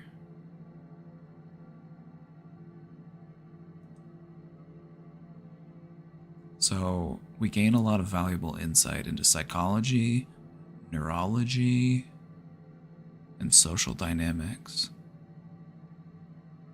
So if you're interested in learning more about any of these studies, I would say go for it. You can learn a lot about people, you can learn a lot about human behavior by learning about some of these studies that we talked about. I didn't do any of them justice. I didn't cover nearly as much as I could have about each of these, but I didn't want to bore you with too many details. I kind of want to just give an overview of some of the most impactful things in the development of the understanding of human behavior. These are things that we have continued to explore and learn from, even, you know, decades or almost over 100 years for some of these. We're still learning from some of these events.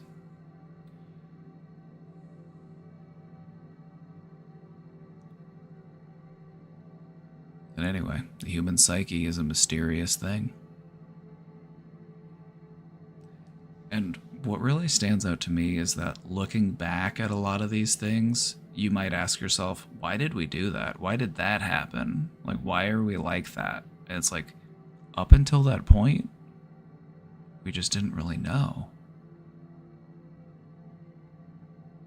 Psychology is a young science, and our understanding of human behavior is developing.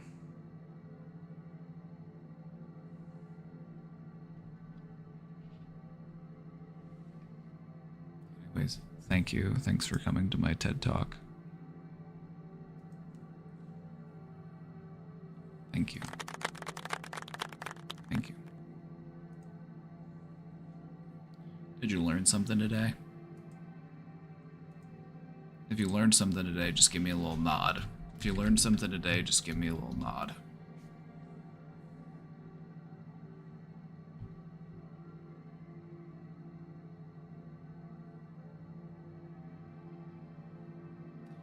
And if you don't have my nod emote, now's a great time to subscribe or to get gifted a subscription, because it's through your support of this community that I'm able to do this. Whatever this is. PowerPoints and question boxes.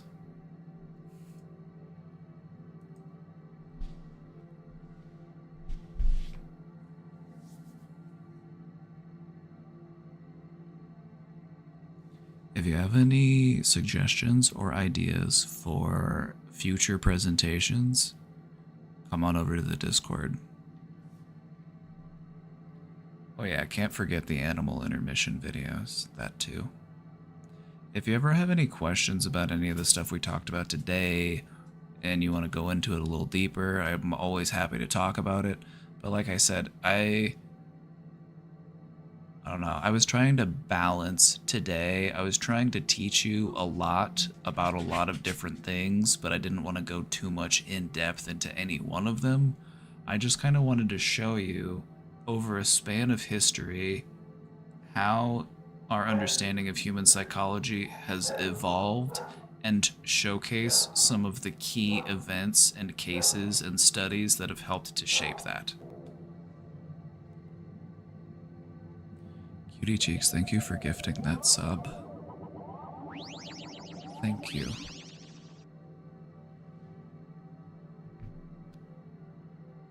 Thank you. If anybody else wants to subscribe or gift to subscribe, now's the time. Let's...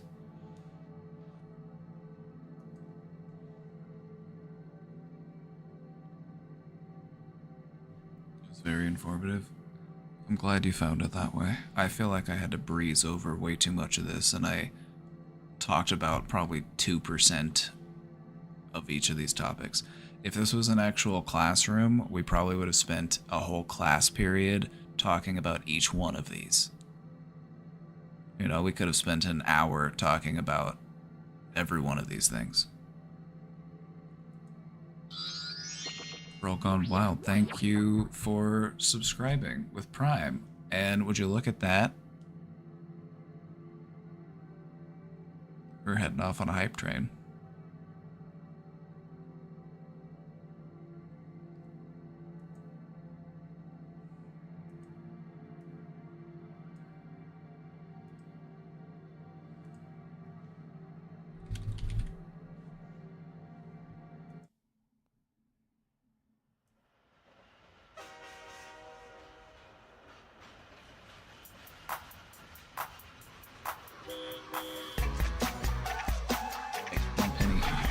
Penny, help me. Penny, help me. Penny, come here. Come here, Penny. I need your help. I need your help, Penny.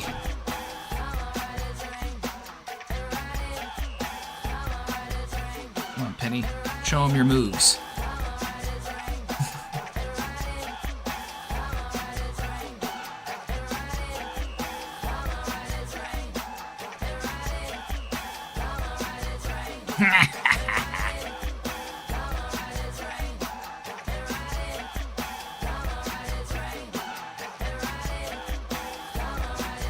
If you're thinking of contributing, now is the time. I just want to say thank you to everybody who contributes to this community. A lot of people come here looking for help, and I feel like we've built a great place for people to, you know, ask for help. It's not easy to do. And he says that you should save people from the ads. Penny is anti-ad. Miss Cozy continuing their gift sub. Thank you, Miss Cozy, thank you.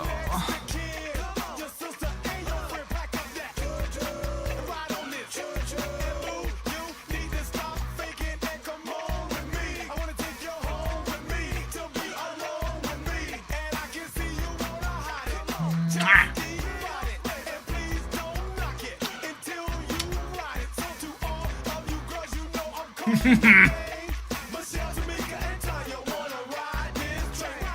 for dancing with me, Penny.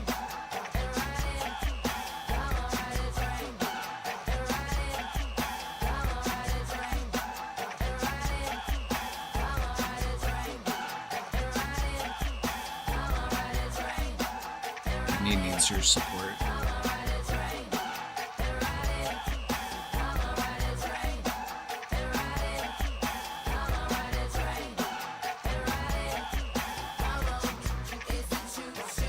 It's with your support that we're able to buy Penny's dog food. He's depending on you. Just look at that face. Just look at that face. Just look at her.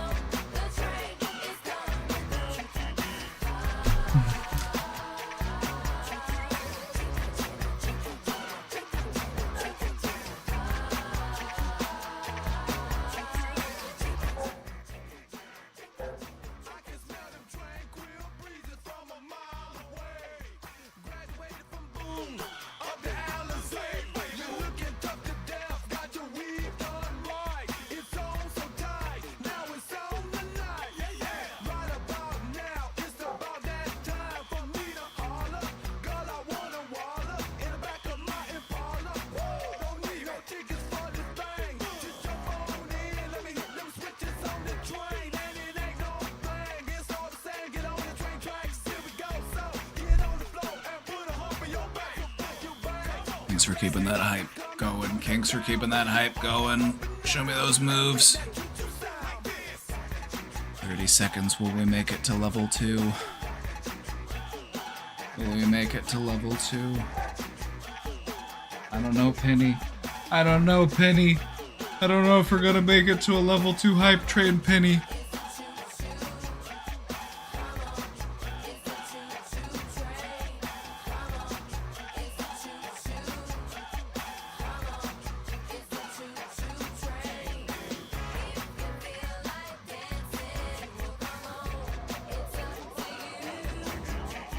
Hey, EOS with the 200 bits.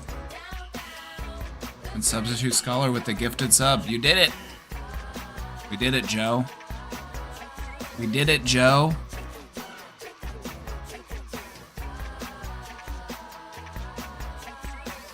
We did it, Joe.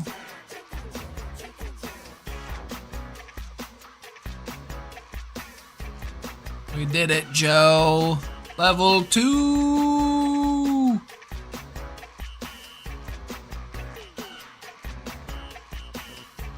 How do I say your name? IIOS, or do I say EOS?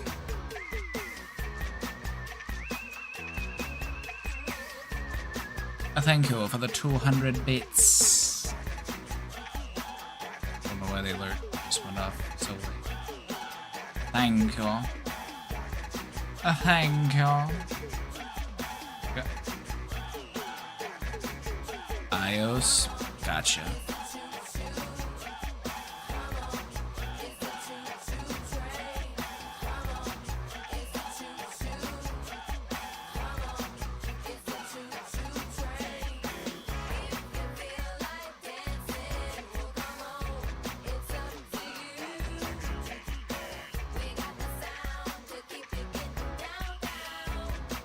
Grace GN, thank you for subscribing. We're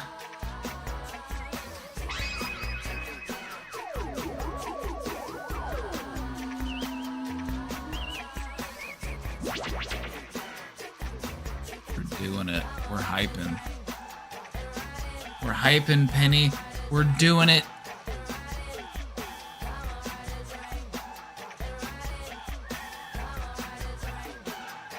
Pork tree with another 300 bits. My closed captions misinterpreted your name as The Portrait.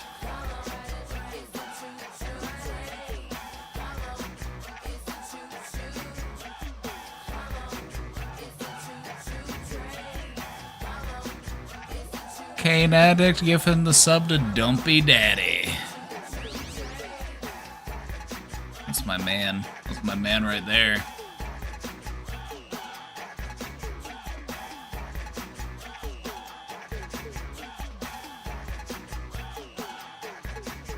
See, Kane Addict and I go way back. See, we go way back. We've been working together for a long time now, and has it been helpful? Has it been helpful, would you say?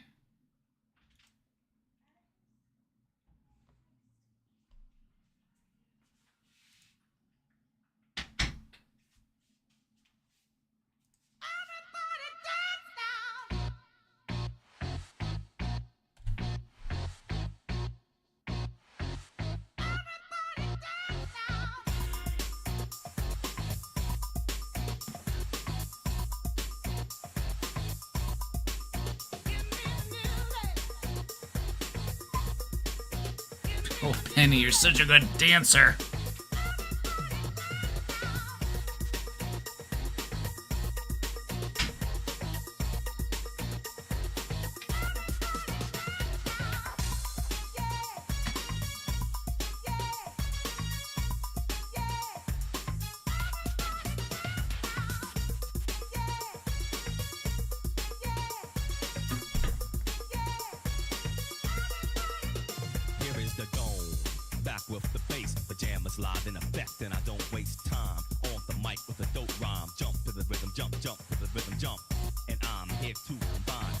Feel like you're 8 years old at the skating rink again? Good.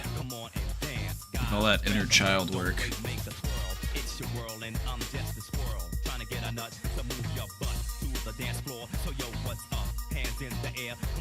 Helped a ton, Sensei. Namaste, brother.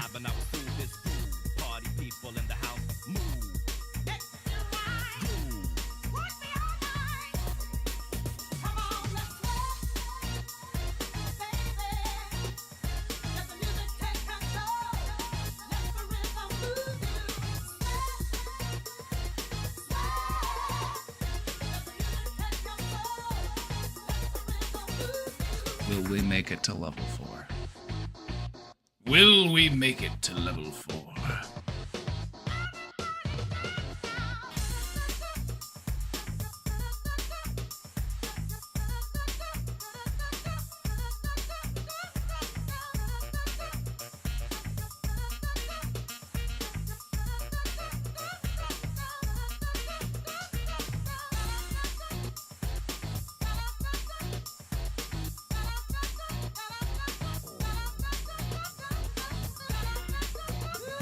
Hey, Grace Gian, thank you for gifting that sub.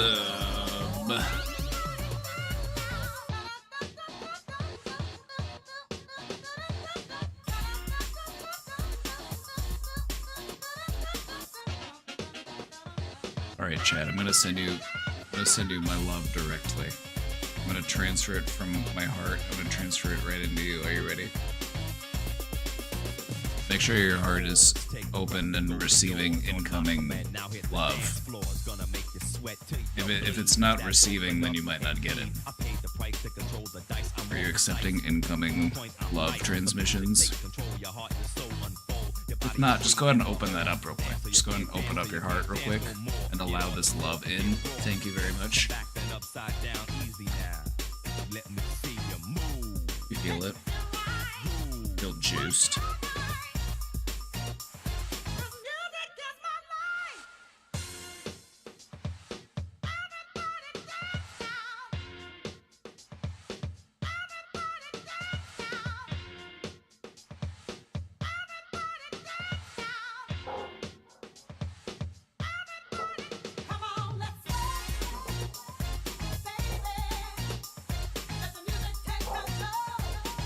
What should we do tomorrow? What should we do tomorrow? I haven't thought that far ahead yet.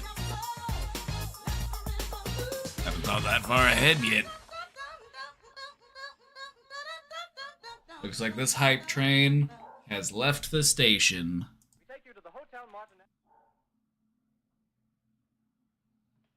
Thank you for all the support. Thank you, thank you, thank you.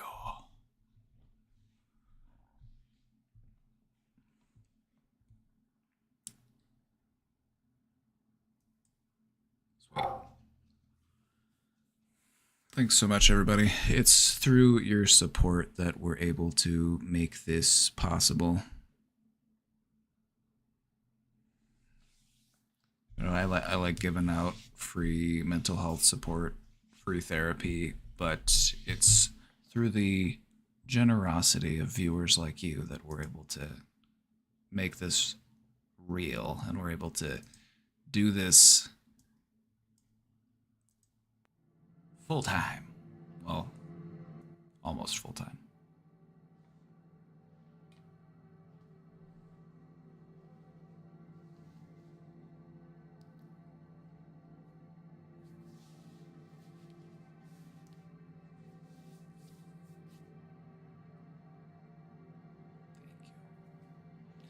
Thank you.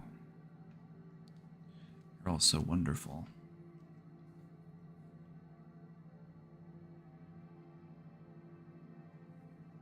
You're my favorite chat on Twitch. And not just because you're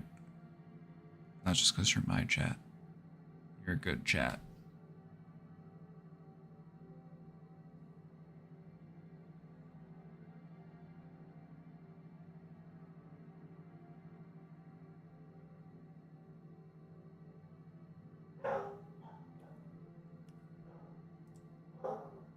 What should we talk about tomorrow? Tomorrow, I want to try to get some more presentations together. I want to do some more interesting, some more bizarre, some more out there kind of stuff. Today, we talked about some interesting things. I wanted to talk about, some of the really impactful things because I'm trying to teach you about the history of psychology, the history of how we've gotten to where we are in our approach to mental health. And we got here by doing a lot of messed up stuff. There was a lot of examples of history where we learned what not to do. That's science for you.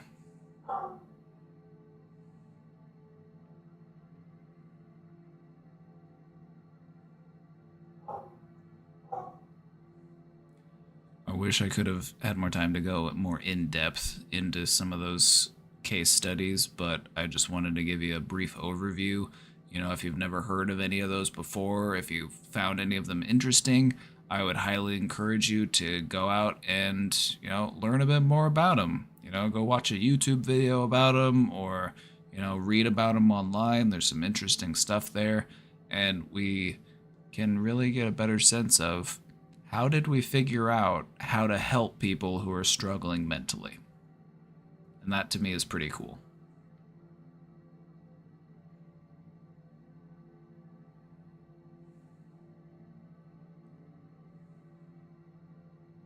Do I offer credits?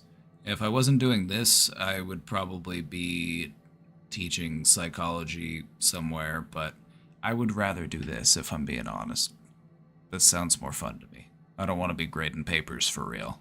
I just want to make jokes about handing in your papers. Speaking of, your term paper is due this week, so if you could just go ahead and pass that to the person in front of you and then make your way up to the front of the row.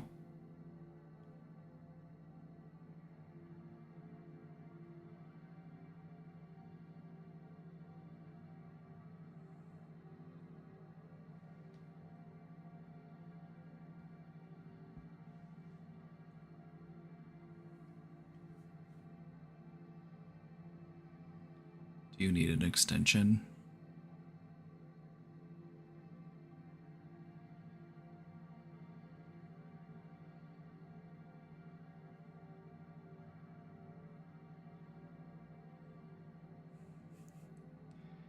Do you need an extension?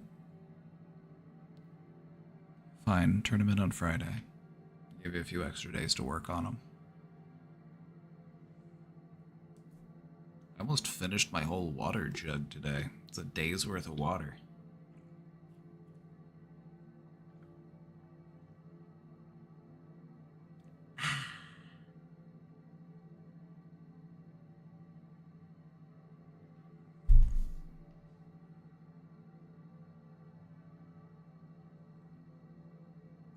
Honestly, it's undersold, or it's underappreciated just how much proper hydration can actually help your mental wellness.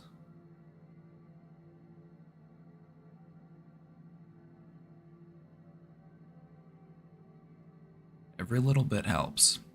You know, if you're not drinking enough water, drinking more water can help you. If you're not getting enough exercise, getting exercise can help you.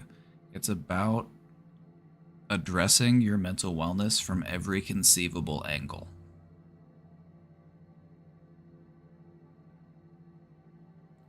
That's what it's all about.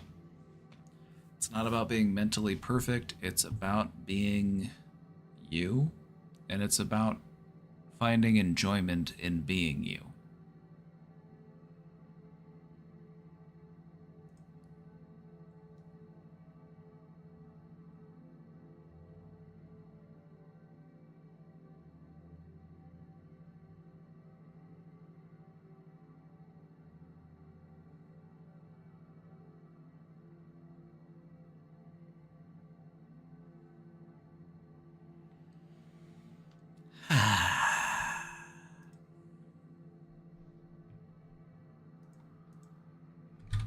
How are we feeling? We'll pull up the wheel. How you feeling?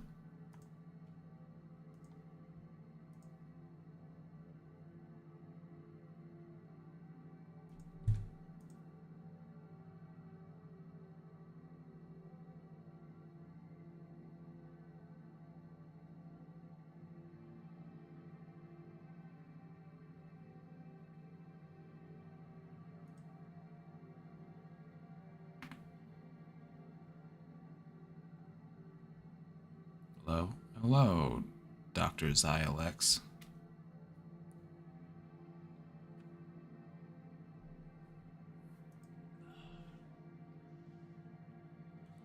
Feeling stimulated. Should also feel excited. You've got Thursday and Friday off. You're getting a 43% pay bump.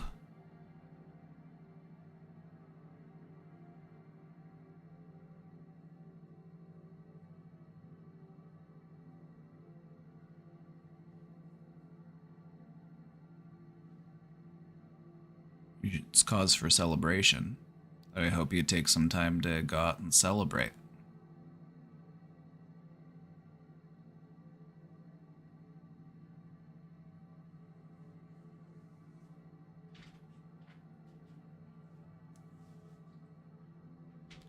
Well, I'm getting hungry.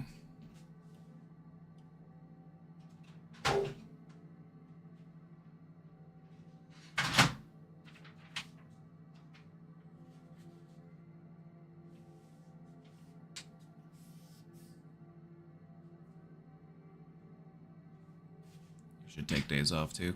You have time banked, right?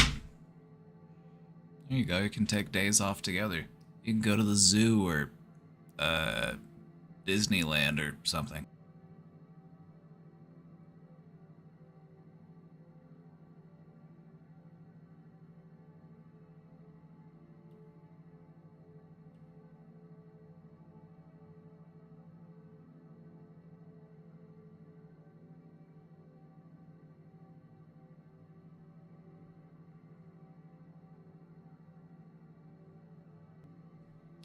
I'm glad.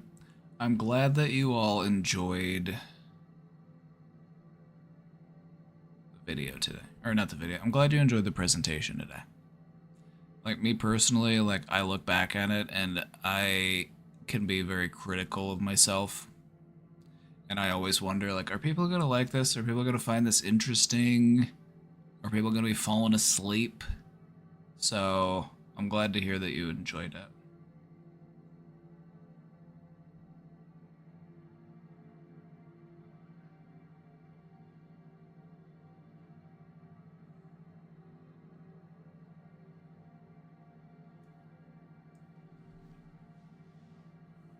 And if you ever have any questions about any of those things in particular, I'd be happy to talk with you more about them, more in depth another time. I kind of had a lot of ground to cover today.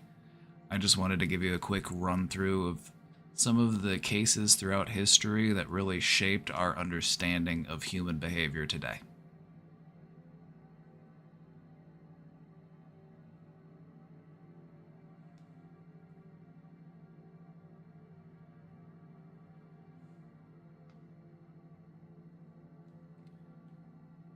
In the future, I want to cover some more of the like peculiar and bizarre things from psychology.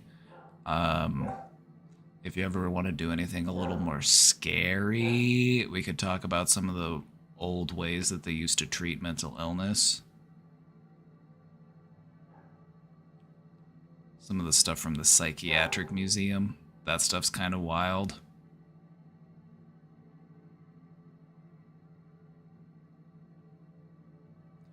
I also want to talk about some of the more interesting and bizarre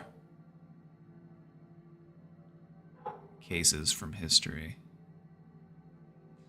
Like the patient who had a severe case of pica.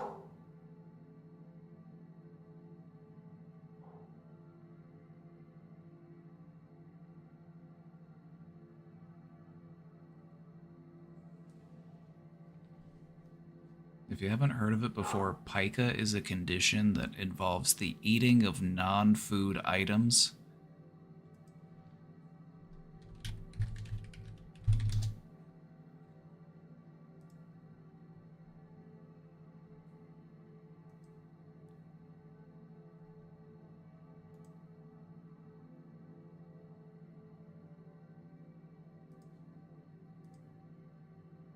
I gotta show you this real quick.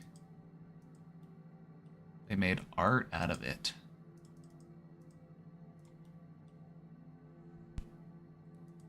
This is art. This is art made of the stomach contents of a patient with pica. And as you'll notice, there are a lot of nails and screws and safety pins. Some buttons.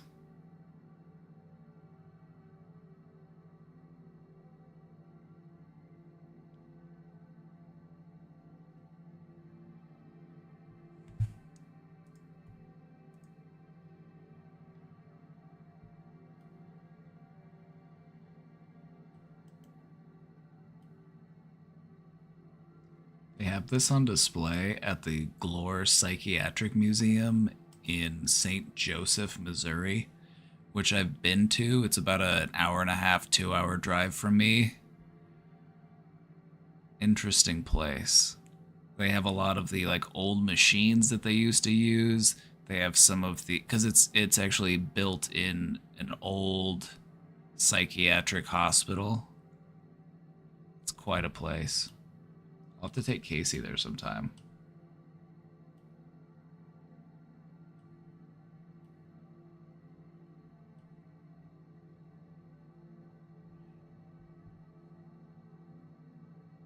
But yeah, pica, one of the more unsettling mental conditions. Can you imagine eating all this stuff?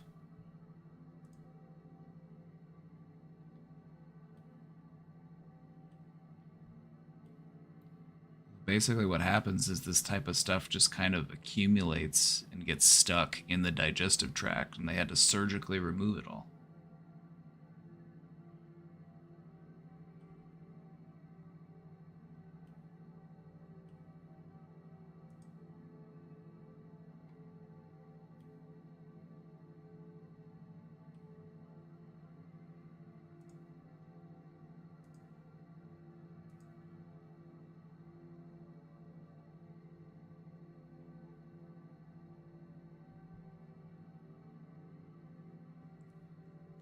I wonder why they want to eat it. So the thing about pica is that it's more common in kids.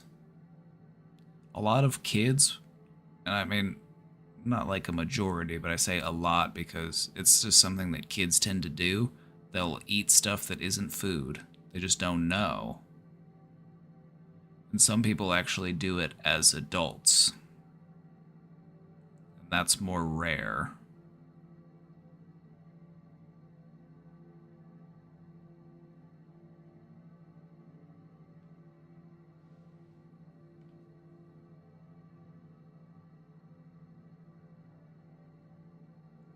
It also makes me think of like My Strange Addiction, like the people who eat like baby powder, or the people who eat like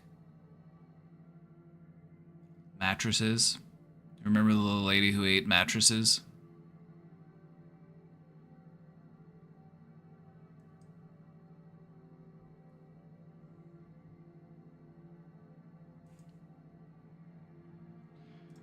Do you remember the lady who ate mattresses? Oh, and the gasoline drinker. Yeah, that one too.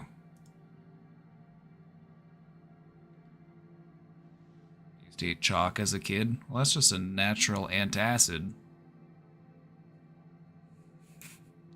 We've been doing that for thousands of years.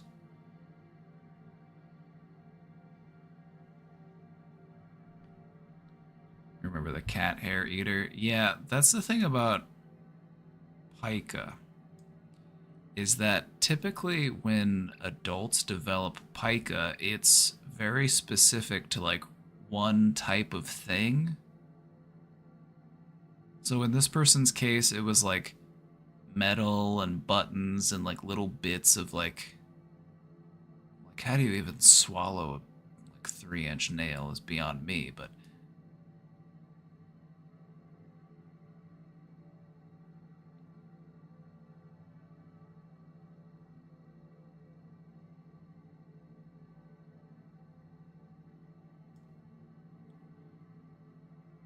also, if you weren't unsettled enough, this is your reminder that the average person eats a credit card worth of plastic every week. Thank you and good night.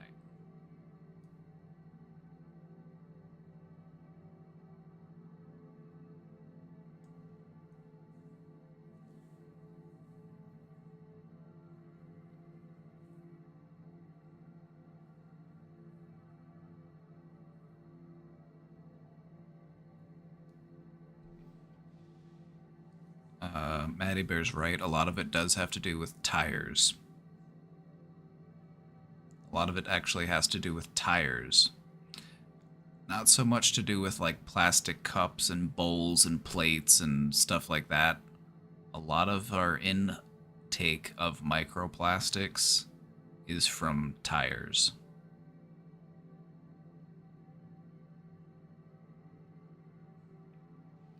Me personally, I just like to throw a credit card into a blender and then mix it into my smoothie once a week so I can just get I can get my macroplastics.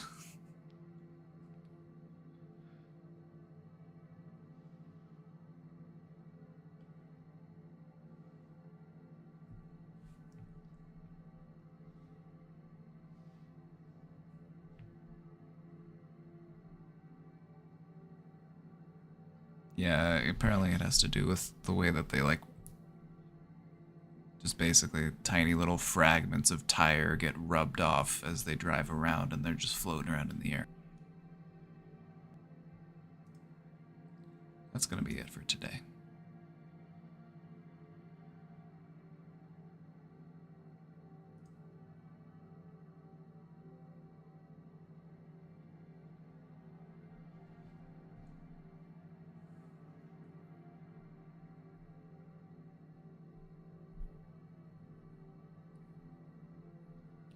Anyway, thanks to everybody who hung out. Thanks everybody for watching.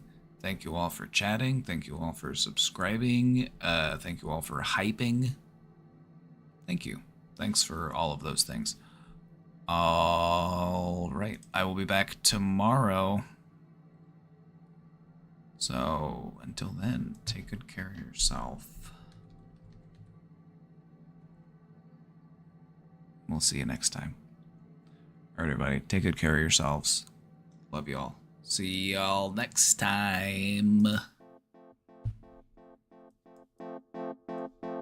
Stay safe out there. Bye-bye.